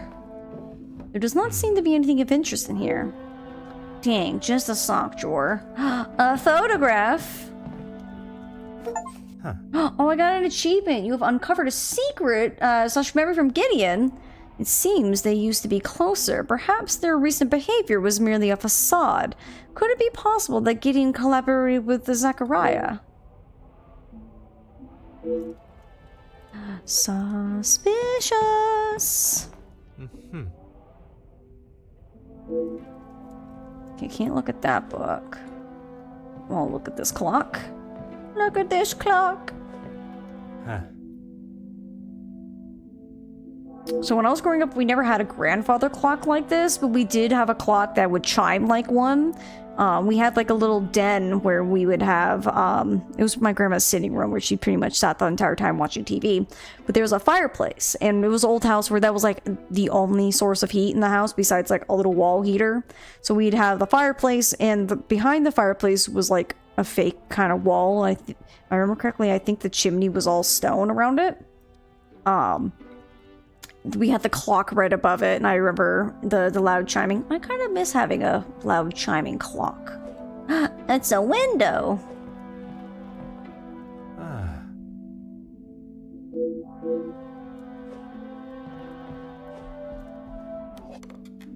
Oh.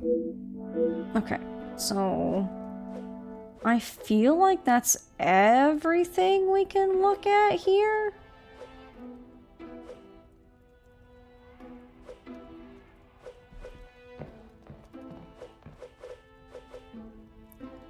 Oh, not just yet, not just yet. I'd say that's pretty much everything. I get a grandmother's clock instead of a grandfather's. It's similar. Are grandmothers like smaller? Because this one was probably a clock that was maybe this big, and it would chime. It probably wouldn't be good to have a chiming clock in here during stream. That'd probably be a little annoying.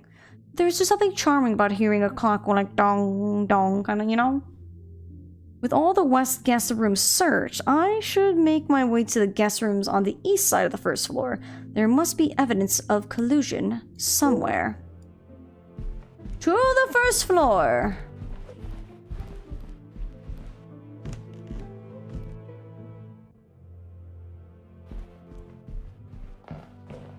Oops. This way. Okay. Grandmother clocks are normally We meet again. 5 to 6 feet tall. Interesting. And our grandfather clock's like taller than that? I would assume so. Bonjour, Monsieur Poirot. Pardon, Détective Poirot. Just a detective is quite all right. Bon, can I help you with something? It was you that alerted the house to the Major's body, was it not? I was taking him a plate of food, but he didn't answer to my knocking. You then entered the study. I did. He wasn't moving. He just lay there. I did not mean to upset you again. Seeing him there would be troubling for anyone, and I'm sure it is not a memory you wish to relive. Tell me about your relationship with the other staff. I suppose we're like a family. We argue, but most of the time we get along. You must all be quite close, then. Some more than others. You refer to whom, mademoiselle? Well, Maman Hay, sorry, Rihanna, she's been here the longest, and she's very close with Lizzie on account of Luke. How is Mademoiselle Elizabeth's late fiance connects them? Maman Hay is Luke's sister. You did not know that? Oh, well, no, now I know. I thought she would have said. She talks about him all the time. It must have been awful, losing He him was in so one of those fast. riots? No! Grandfathers are normally between 6 and 9 feet tall. Okay, that makes sense. Goodness, I kind of want just a smaller little wall clock. Apparently, he was right at the front when they were charged. They didn't stand a chance. If I had been the one responsible for his death, I wouldn't want Maman Ray looking for me. Mademoiselle Rihanna, Maman Ray, she has expressed her desire for revenge. Every time she talks about what happened. How is it that the knowledge of Luke's death has eluded me for so long? The death of a brother is certainly motive enough. Ooh, we got another secret. I did not see an aggressive side to Mademoiselle Rihanna when we spoke, but I wonder if she would act on such impulses for revenge if the opportunity arose. If you do not mind me inquiring, what brought you to the woman's shelter? I guess you wouldn't know anything about life on the streets. It is not an experience I have had to face personally, but I understand that many are forced into it, and the lifestyle that comes with it. The lifestyle of a thief, you mean? Put rather bluntly, oui. You are the first officer that has not taken one look at me and pulled out their handcuffs. Oh, because you haven't done anything wrong. Yet. Mademoiselle, I can see you have turned your life around, and I commend you on your efforts. Did Elizabeth kill the Major for Luke's death? It's a possibility. That kind of crossed my mind. Without the context, She's been oddly missing, too. Be rotting in a cell somewhere. There is an obvious alliance to the Comtesse, and an understandable one at that. Merci, mademoiselle. New mind map unlocked. Inga may seem nothing more than a young innocent maid, but there is something that she's withholding. If I'm to solve the cases before me, I must learn what it is.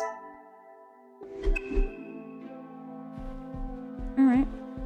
Okay, I already looked at that.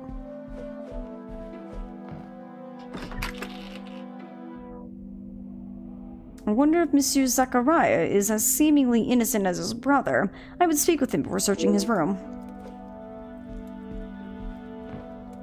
Monsieur Demir, I hope you are feeling better today. Nothing a good night's sleep couldn't fix. Très bien. I wonder if you would be up to discussing certain matters with me. Whatever you need.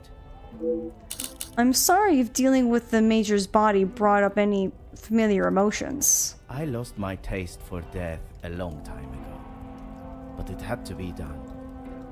I'm certainly in no rush to be carrying a dead body again, though. Most understandable. I shall extend the same gratitude to you as I did to your brother. You've spoken to him already. How is he? Perhaps that should be a question you ask him yourself. Yeah, maybe. I spoke with your brother about your past. I bet he had a lot to say. He always did have an opinion on the war. When I say your past, I refer to your past as brothers. Oh. Okay, well, what did he say? It seems you both had the same sentiment for this party. Perhaps the bridges that you thought were once burnt are in fact primed to be reconstructed. We'll see how probable that reconstruction is going to be. Until he sees my point of view, I don't know how we can move forward. What is there for him to understand before the bond can be repaired? He lost his friends in the war, the same as everyone. But somehow he has forgiven. I'm sorry, Detective, I can't. And Gideon just doesn't understand that. After speaking with Monsieur Gideon about his brother's state of mind, I think the best thing for them both would be a reconciliation. There is something about Monsieur Zachariah's story that he is leaving out, though. The death of his friends and comrades weighs heavy on him. Your brother was talking with a comtesse while in the salon. I was not aware you were so close. Those two, close. They must share something in common to be able to hold a conversation for the time they did. If there is one thing I know about my brother, it's that he will not. No. He cannot be rude. He just doesn't have it in him. Was it not your brother that punched Monsieur Hagen? Ah, that's different. He was asking for it. If you put my brother in a room with 5 socialites like her, he would work his way around every single one of them, offering his full attention and finest manners. Merci for your assistance, monsieur. Alright, time to explore your room. What do you got going on in here? More alcohol? Cigarette butts. Huh. The room is littered with mess. Cigarette butts discarded right next to the ashtray. Another fireplace. Let me stare deep into it. Nope, nothing on there. Ceremonial dagger? An ornamental dagger from Zachariah's time in the war. You just kind of have that out, my dude? Alright, that's kind of sus. A window. Oh.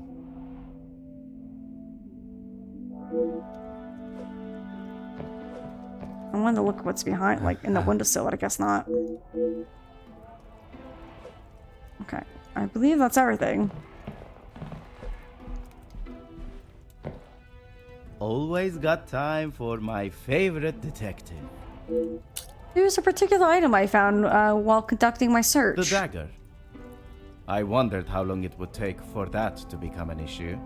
I shall give you the opportunity to explain the reason for it being here before I jump to any conclusions. It was going to be a wedding gift for Gideon. I've maybe not been the best brother in recent years. I thought this could make up for some of it. After what happened to the Major, I thought it was a bit tasteless. Yeah, it's in fact he was stabbed. You did not see it fitting to tell me you were harboring a rather sizable knife in your room? I wouldn't say harboring. And I wasn't expecting to be a suspect in a murder. Merci for your assistance, monsieur. Alright, well, I'm done with your room.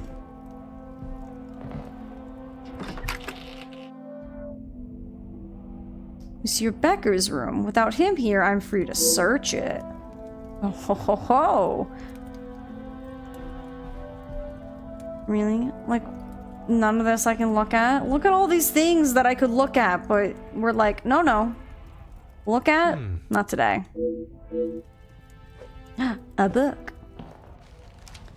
Inside Hugo's notebook, a hasty scribble regarding a meeting with, who I assume, Ernesto. Curious. A note by a fireplace. It seems he has been attempting to write a speech of some kind. Unsuccessfully, though. I wonder, Does this fit a pattern of behavior with Hugo? You underestimate the power of man's defiance. Your men, you, are in a position to bring all of this to an end. All we ask is what we deserve. You scroll that out. If you do not retract your men, they will be met with equal force. Too forceful. Your weapons may beat our bodies, but they will not bruise our heart spirits. These are the men that have built our great nation country and will continue to. Money will not save your soul.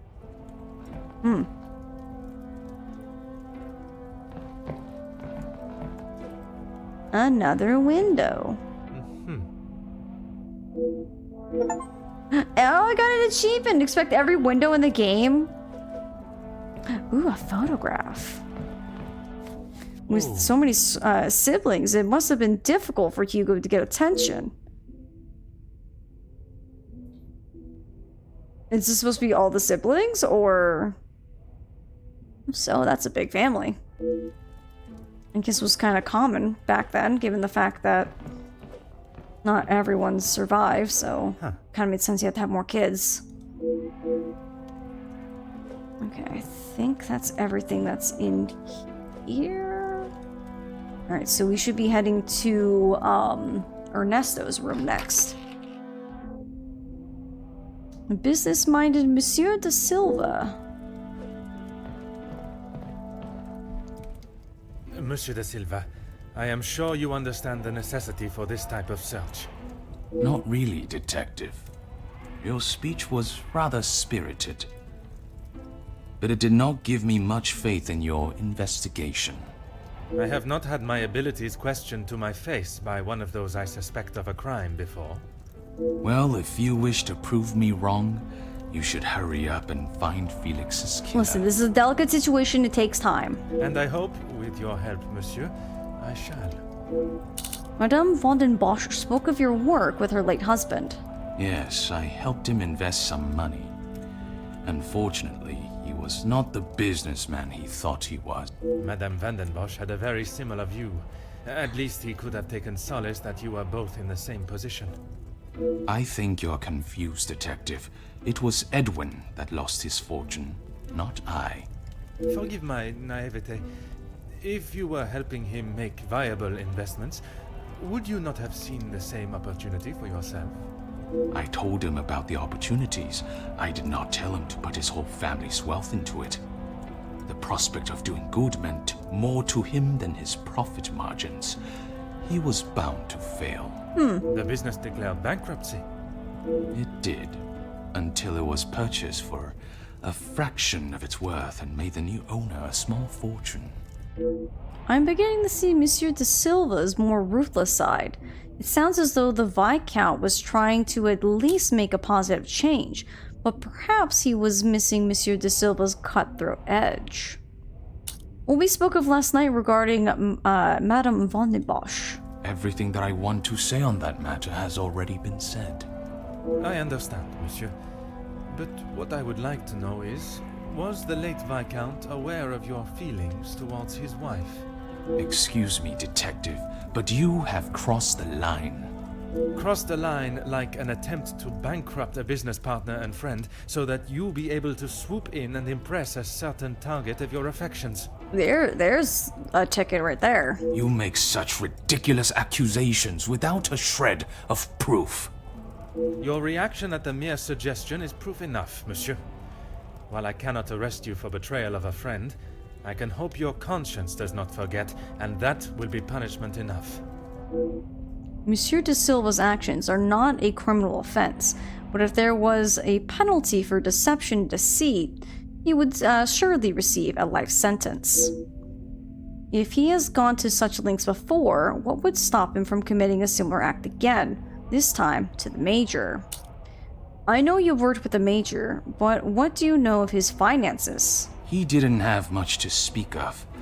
I was always surprised at the life he lived. Surprised in what way? Well, considering it wasn't that long ago he came to me asking about work, I didn't think he was in such good financial shape. You offered him a position? Nothing that he was willing to lower himself to.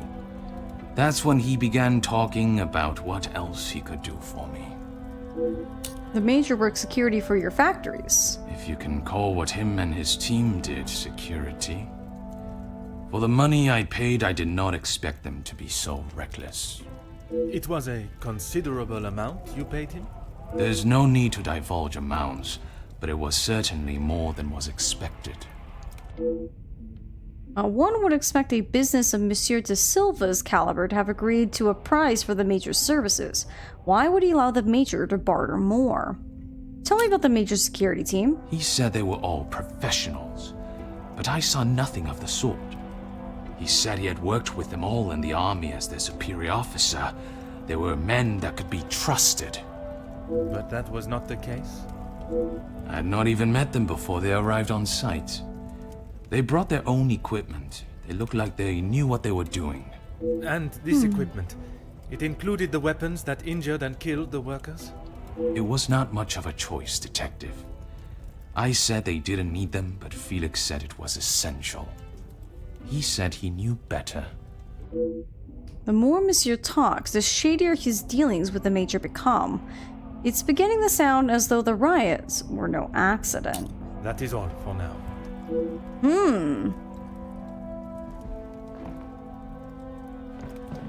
A letter. A letter stating the blackmailer would reveal information of his questionable business dealings.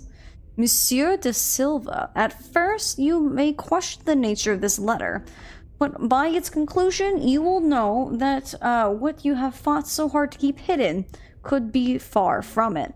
You have spent years feeding off of the hard-working backs of others and offering nothing in return. Your workers continue to take their lives in their own hands, day after day, with your shoddy, damaged, and dangerous machines for a fraction of what they deserve. Deal after deal is made, and while your pockets become fatter, lining them with more of your blood money, it is your workers that must pay the price. The mistreatment and pain you have caused does not only reside in the factories that you own, but the house that you live in. You do not value the lives of those that allow you to live the opulent life that you do, and I will not allow that to continue. I can no longer sit back and watch as you disregard any sense of integrity and morality and continue to remain on your self-made pedestal, lording over those that deserve so much more. It is time you paid the price for your crimes, and the cost is 5,000 francs. It is a small price to pay for my silence, for if I do not receive it before Friday, you will not be cash you are paying, but rather years behind bars. Bring the money in a small brown paper parcel addressed to Monsieur Cordier to the post office on Rue des Entrepôts. Give it to the cashier and leave. If you do as requested, you will not hear from me again, and you may continue your life of luxury. It is obvious you do not value others' lives, but I urge you to consider what yours is worth. Alright, you're just gonna have a threatening letter in there and just not be concerned? Nope, nothing with that newspaper. Another letter. A contract or partnership between Ernesto and Hugo. It's missing Hugo's signature. 12.1. The agreement is governed by the laws of the Kingdom of Belgium. Both parties agree to the following. 1. Current workers' strikes shall cease in all manners and forms. 2. Factory floor, machine operators, and supervisors shall return to their positions immediately. 3. The terms of the above contract shall be implemented and relevant action taken directly. Signed, M. Ernesto de Silva, factory owner and employer. There he signed up. And then M. Hugo, or I guess it's supposed to be Monsieur Hugo Becker's union leader. I guess there's like no window in here because we already did get that window achievement. A letter opener. A razor-sharp letter opener, almost brand new, lies discarded on the floor. Okay, I feel like we got a couple different murder weapons. That could possibly be it. Alright, I have some more questions for you now that I looked through your room. What is it now, Detective? Ooh. I'm gonna go through the other ones first. Were you expecting some correspondence this weekend? Excuse me? Detective, I think you are beginning to lose your mind. I do not think it is unreasonable to question why you would feel the need to bring a letter opener with you. Really, Detective? If I had stabbed a man with it, do you really think I would have left it lying out in my room? Monsieur de Silva's correct. It was a stretch to believe someone would be so careless. The murder weapon remains somewhere in the house, though. Monsieur de Mure invited Monsieur Beckers so that you two might sit down and find some common ground. Yes, and no one asked him to. But surely it is beneficial to both parties. Your profits must have been affected. There are barely any profits to speak of. Why have those talks not taken place and a deal arranged? Monsieur Beckers has made no attempt to speak with me and offered no counter-offer. The ball is in his court, Detective. Although it is Monsieur de Silva's wages and treatment of his staff that is in question, it sounds as though he is at least trying to resolve the issue. Surprising, unlike Monsieur Beckers. Alright, friends, we do got some, fighting back to do, so I'm gonna need your help. We're gonna push on why Ernesto hid the letter. I have spoken of a potential blackmail ring, and yet you still kept your letter to yourself. It is none of your business. And it is nothing more than a cheap trick to have me admit something that is not true. If that were the case, it would be strange for you to have kept the letter and brought it with you, would it not? Your persistence is a trait I do not enjoy. Monsieur de Silva has remained blunt, if not curt, with his responses to my questions. Perhaps it would be best to act in a courteous and empathetic manner, so that he may more. I think there's supposed to be something more forthcoming with the truth of his blackmail letter and its contents. So we need to be courteous and empathetic. So we have straightforward. There must be a reason you thought justified hiding it. In authoritative, you do not have to enjoy it, monsieur, but you must answer to it. I'm thinking 1-2. I think this might be a little too aggressive. I'm gonna go with 1-2. No reason, Detective. Good start. Merely saving you from wasting your time. I will be the judge of that. I would like to know about any and all evidence that may help my investigation. I trust there is nothing else you deem a waste of my time. Of course not, officer. It's not as though you think I'm harboring some illicit secret. The letter was a pathetic attempt to intimidate me. Nothing more. Excuse me, it's detective, not officer. So, condemning, deal after deal is made, and while your pockets become fatter, line them with more of your blood money, or concerned. You do not value the lives of those that allow you to live the opulent life that you do. So for this one, 1 or 2? You're saying 2? I'm thinking 2 as well.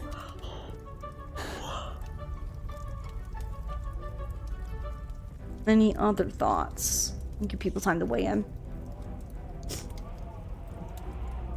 What a little snoring babe back there. It must be nice already solving the mystery so she can just chill. You know what I mean?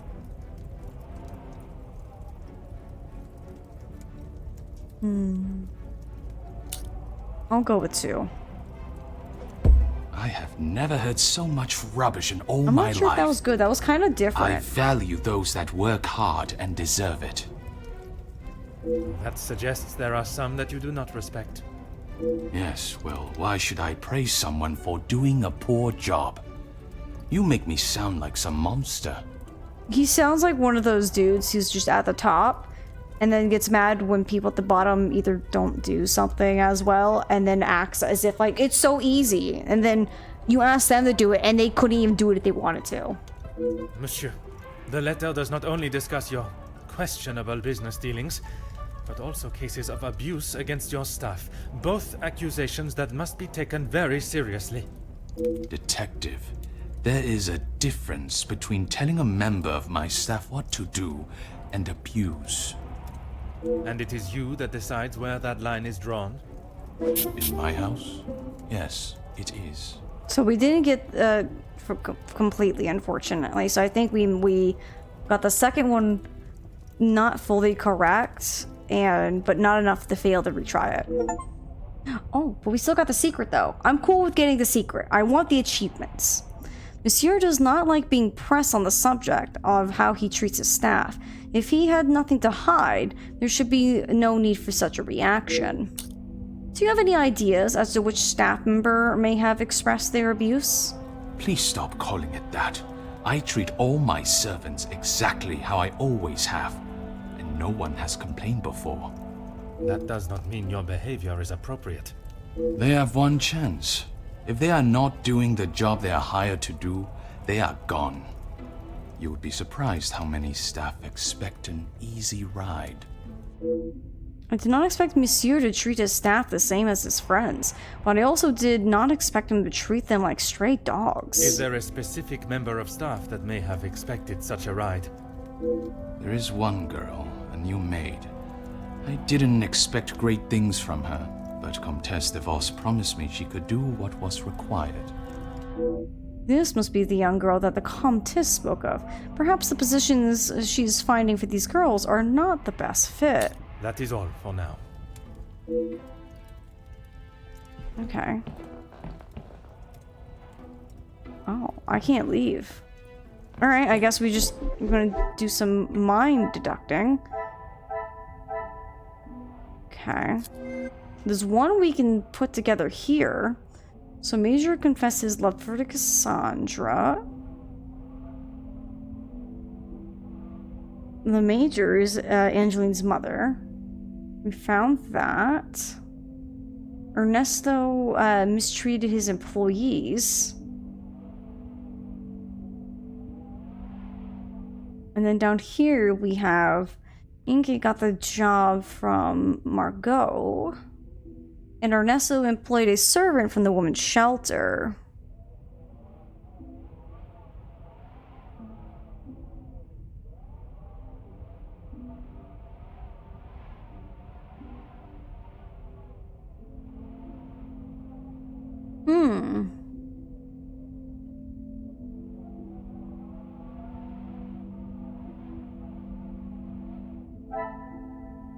And we have like suspects over there. We will come back to that. So this one, search the guest rooms. We have 2. Scrapped paper. Jackie thinks Hugo was slow to react.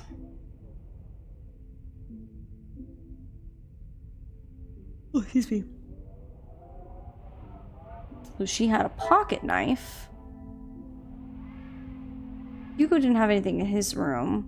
He had a letter opener.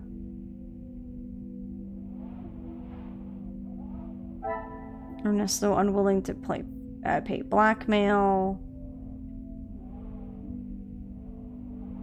Helped Ernesto find a maid. Works at the women's shelter. Helped Ingrid get hired. She's a first aid kit. Became prepared.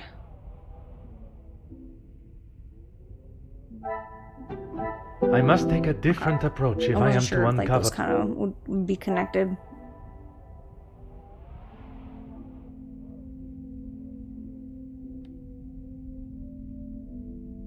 This room is pristine, so pretty much I think we've ruled out Gideon. He's got cigarette butts. I feel like I have no idea what any of these could go together.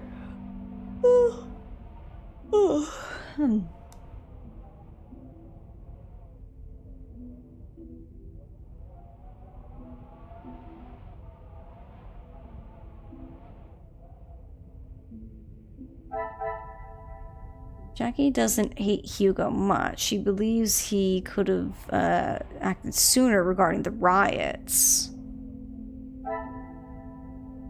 Attempting to write a speech of some kind, unsuccessfully though. I wonder if this fits a behavior with him.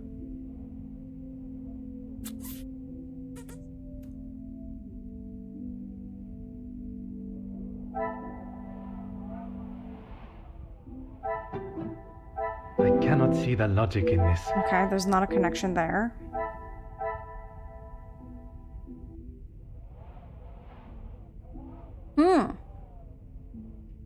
thought. I'm not seeing really anything that kind of goes together.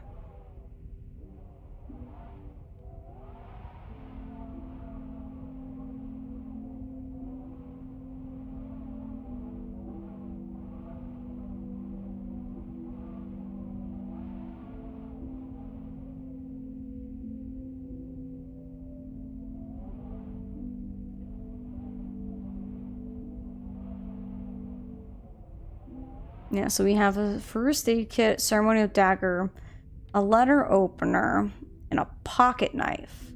So we have those 4 that have a murder weapon that could be in their room.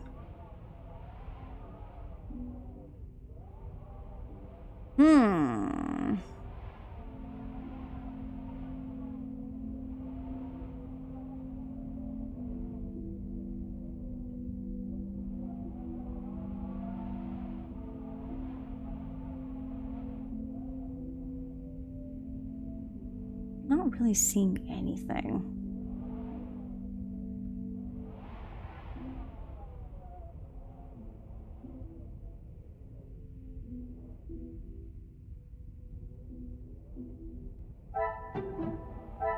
Come, my little grey cells.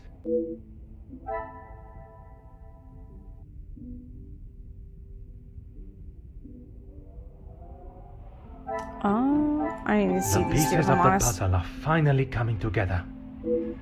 The Demir brothers' strange relationship is enough to suggest they would not have worked together. I feel like we've already made that deduction.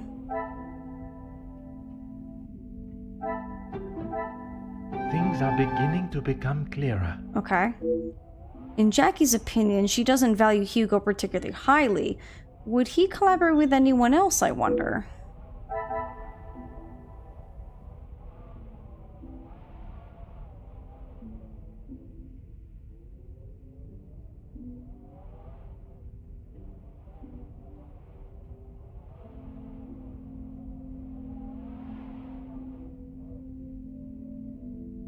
This notebook.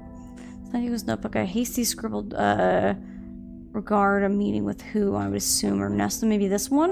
Order and method. That is the way.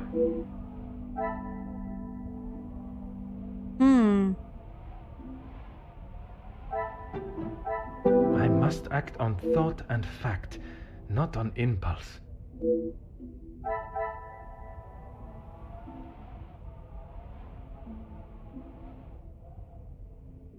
I wonder if it's based on this one. So would he collaborate with anyone else?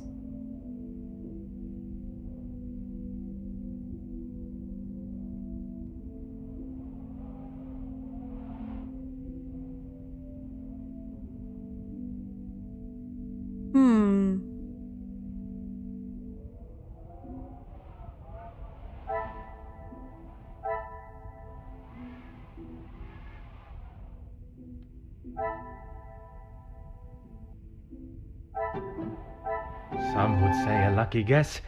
I would say a moment of genius. I had a thought. I was like, maybe that would work.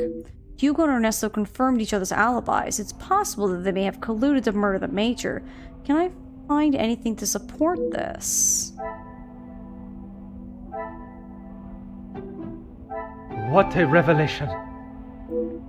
I am doubtful this duo would collaborate. Would Ernesto deal with any other member of the house? Perhaps someone who never confirmed his alibi?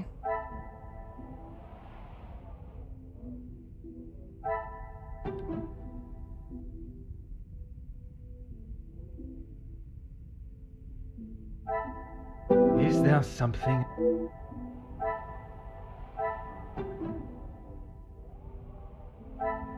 Come, my little grey cells.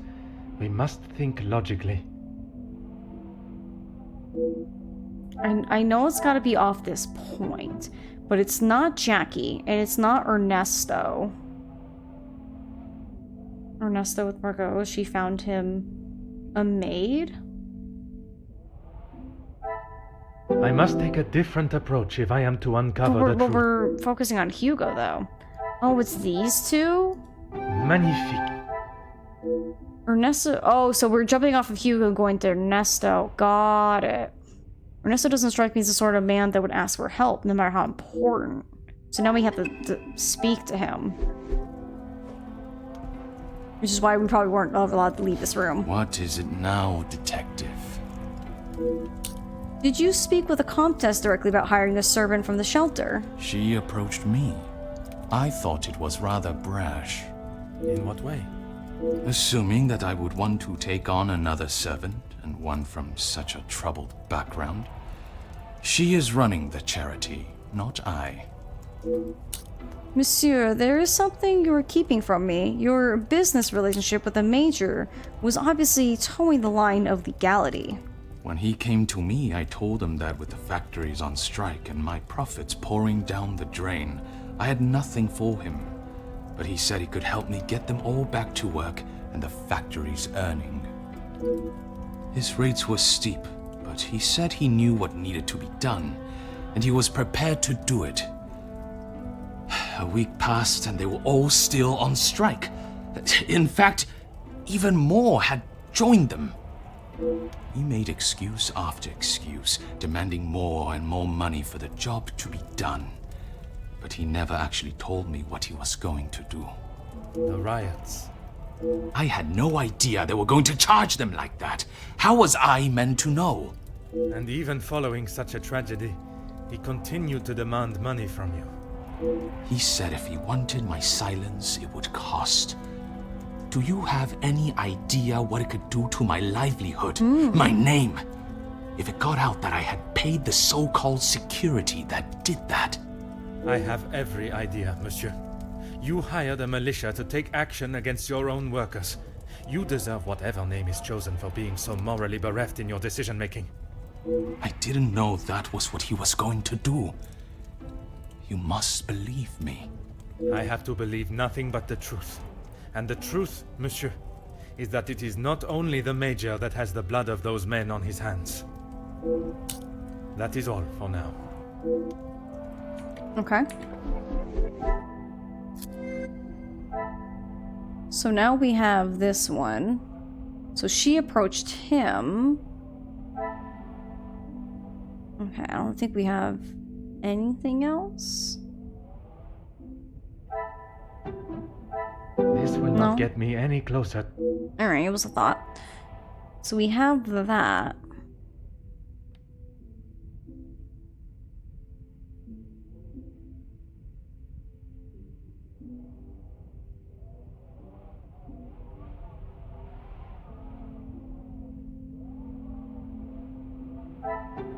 I cannot see the logic in this. Okay, so it has nothing to do with the woman's shelter. Maybe this. Order and method. That is the way to... Those two? Interesting. Okay. I should not be surprised by my own skills of deduction. Margot may know more than she's letting on if she has an inside link with the staff of the house. I found no clear evidence of the guests working together in any capacity. What has become clear is the Comtesse's connection to the staff. Could there be something more to their relationship? Alright, that objective is complete. We do need to top the Inca. We still have this. It has links to several staff members.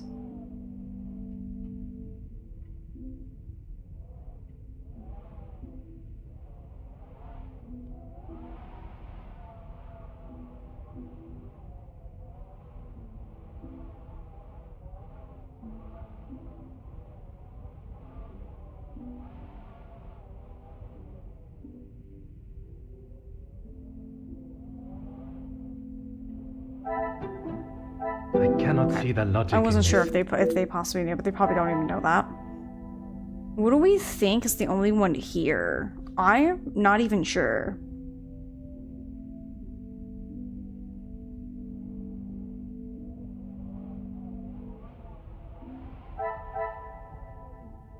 When did this crime occur?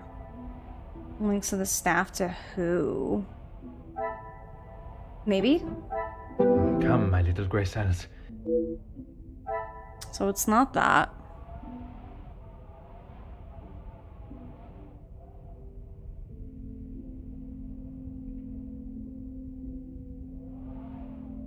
I like how it's like, the major may know the family secret. He kind of is the family secret.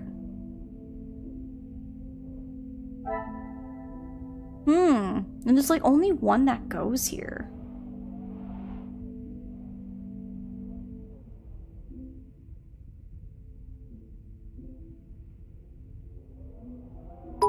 Major confessed to Saf. Peanut 165 dance. Thank you, Macas. I don't see... Oh, you're saying this? But where would it go? Are you saying to this one? Is there something I am not seeing? Yes, I'm definitely not seeing. These two... again, it's something that I just wouldn't see these two being put together. I never doubted myself. Margot is making her shelter girls do her dirty work, finding dirt on members of the social elite.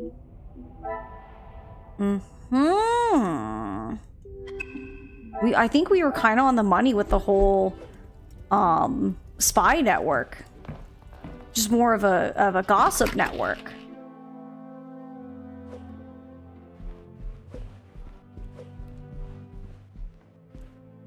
Is there something you need, detective? Tell me about your true relationship with the Comtesse. She helped me at the shelter, and with this job. That I am already aware of. What I am not is what else she tasked you with. Pardon, detective? I know that your position as a servant in this house is not your only job. What did Comtesse de Vos ask you to do while in this house? She said I had to do what she asked, or I would be back on the street. I didn't want to do it. If anyone found out, I would be the prime suspect. Madame van den Bosch would have been aware of young Inga's past, and she's worried that they would accuse her. What was asked of her must be related to her past life as a thief. Merci, mademoiselle.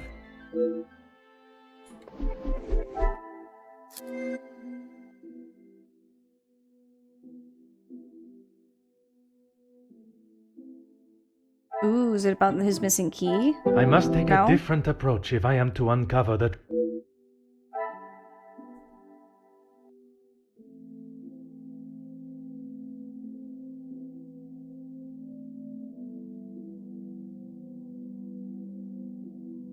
Okay, there's one here.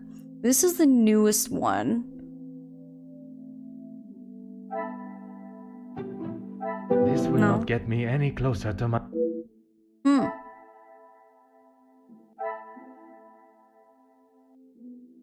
Follow to safe access? Maybe? I must act on thought and fact. This is gonna be my guess. Some would say a lucky guess. I would say a moment of genius. Inga has admitted that her work in the house is not wholly honest. I mean, I gotta discuss with her anyways. Is there something you need, detective? What was it that the Comtesse asked you to steal from the house? Nothing. She said I was to take nothing. If it was not something she wished you to take, what was it? She wanted me to find out information about the family and Monsieur Hagen. Why did she request that? At first I didn't know, but when I heard about Mademoiselle Angeline being blackmailed, and then the Major, I knew she had used what I found. Perhaps my suspicion of Monsieur Sterling's involvement with the Major's safe was incorrect, and his key was not lost, but stolen. Tell me how you accessed the safe. I knew Monsieur Archie had a key, and it would be easy to get it from him. You knew that the Major asked Monsieur Sterling to access the safe from time to time, and if anything was ever discovered missing, he would surely take the blame. I never took anything. I only told the Comtesse what I had found. And that was? About Monsieur Hagen and the Madame's relationship, and Angeline. Oh. I'm sure the Comtesse was pleased to hear such valuable information. What if she's the blackmailer? She said I had done a good job, but I needed proof. That's why I went back and got the letters last night. So it was young Inga that beat Madame van den Bosch to the safe last night. But why would they be left in such a precarious fashion? When I returned to the study this morning, the letters remained out and the safe open. I fetched the letters again and took them to the Countess last night. But she shouted at me and said what a stupid girl I was. You were only doing as she requested. She said it was too dangerous for her to have them with you around. That's when I returned them to the study. I thought I heard someone on the stairs, so I just threw them back. It was dark as I dared not turn the light on. Someone would have seen it. Trying to slot a key into a lock in the dark is no easy feat. That would explain the scratches on the safe. Oh, we got a secret.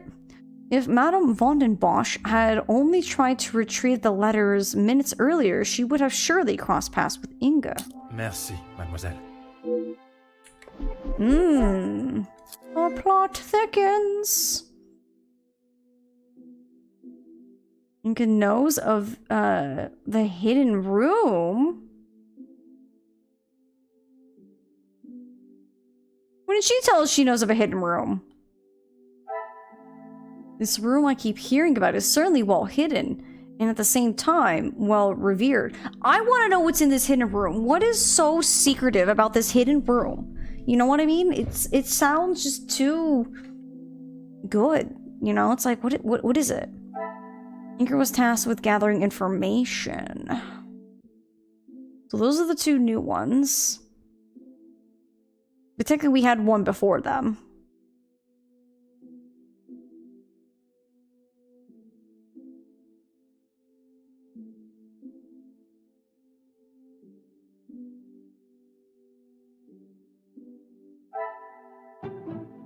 Order and method.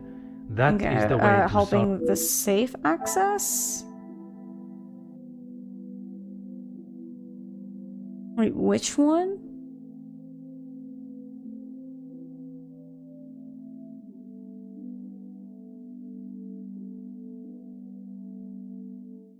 Unless you're talking about this one.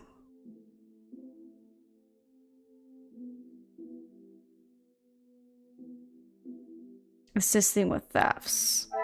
We can try it. This will not get me any closer to my goal. So it's not that.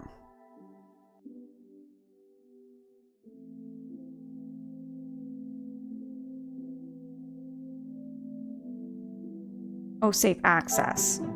Order and method. Still not, that unfortunately. is the way to solve the problem. Oh, it's these two? I guess it makes sense because she had the key. What a revelation! I thought it was irresponsible for Archibald to lose his key, but now its disappearance makes sense, which is a conversation we already had. So she stole the key and she accessed the safe. I should not be surprised by my own skills of deduction. I wonder how many secrets the house holds for Inga to find. And then this goes with this. The pieces of the puzzle are finally coming together. That they are. If there is somewhere in this house where a secret lies, it will surely be found in the hidden room. My suspicions of the Comtesse's connection with Inga was correct. She was using the young girl to find out anything and everything she could about the family, while the Comtesse need not even get her hands dirty. Okay, that objective complete. Okay, nothing else is still there. Is there something you need, detective? What else have you relayed to the Comtesse? That's all. I swear.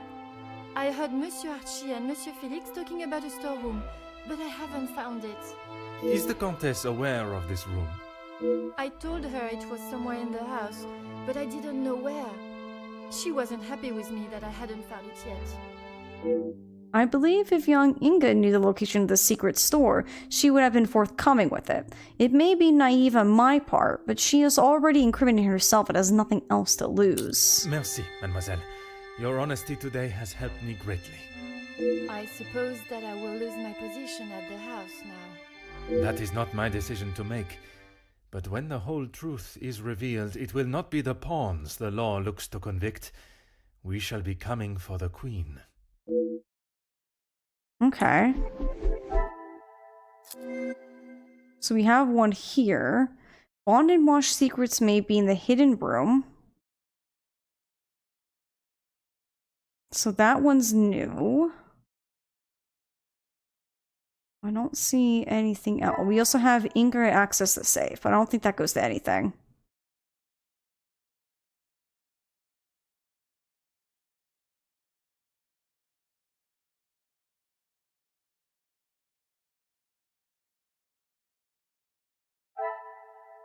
Maybe this goes to one of these? Come, my little grey cells.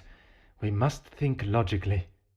It's gotta have something to do with Von der Bosch secrets, maybe in the hidden room.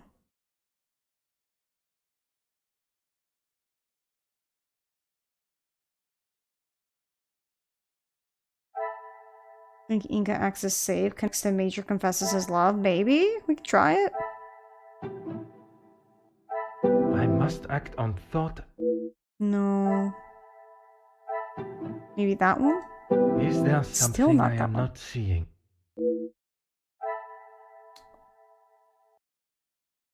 I don't know how why these would go together, but okay, game. Things are beginning to become clearer. Such a calculated web of lies and secrets. What motive could possibly justify such devious actions? Finally, I've unmasked the blackmailer. Mademoiselle Angeline and the other recipients of such letters may no longer live in fear. Comtesse de Vos shall pay for her crimes. Ooh, I wasn't expecting her, but it all makes sense now.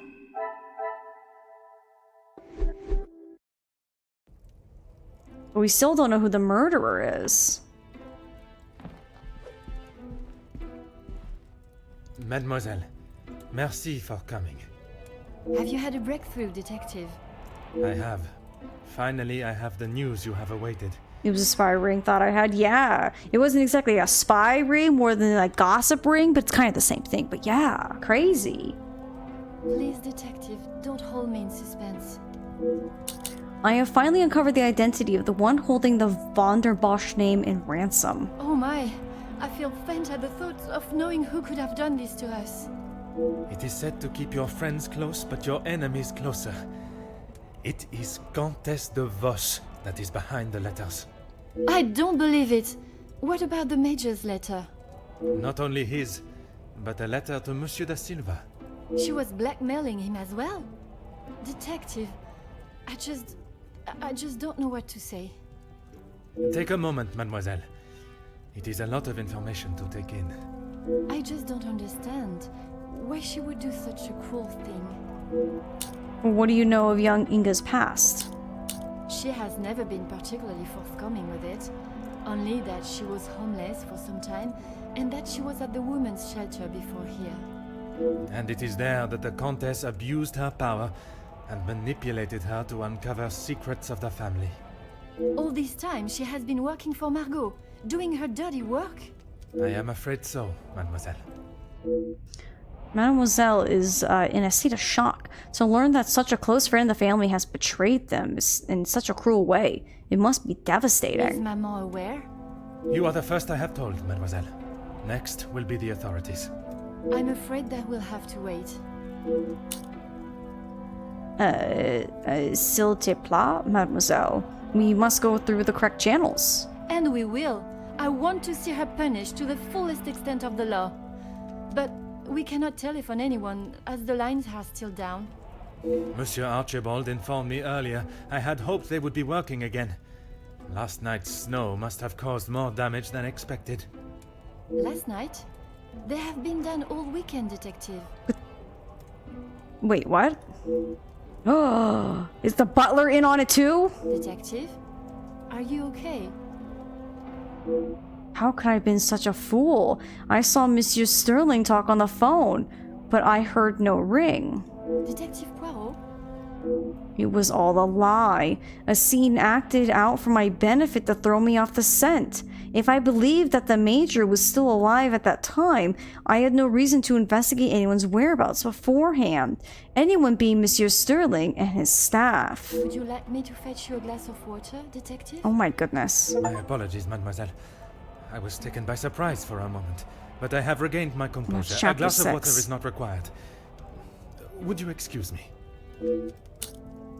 Merci, mademoiselle.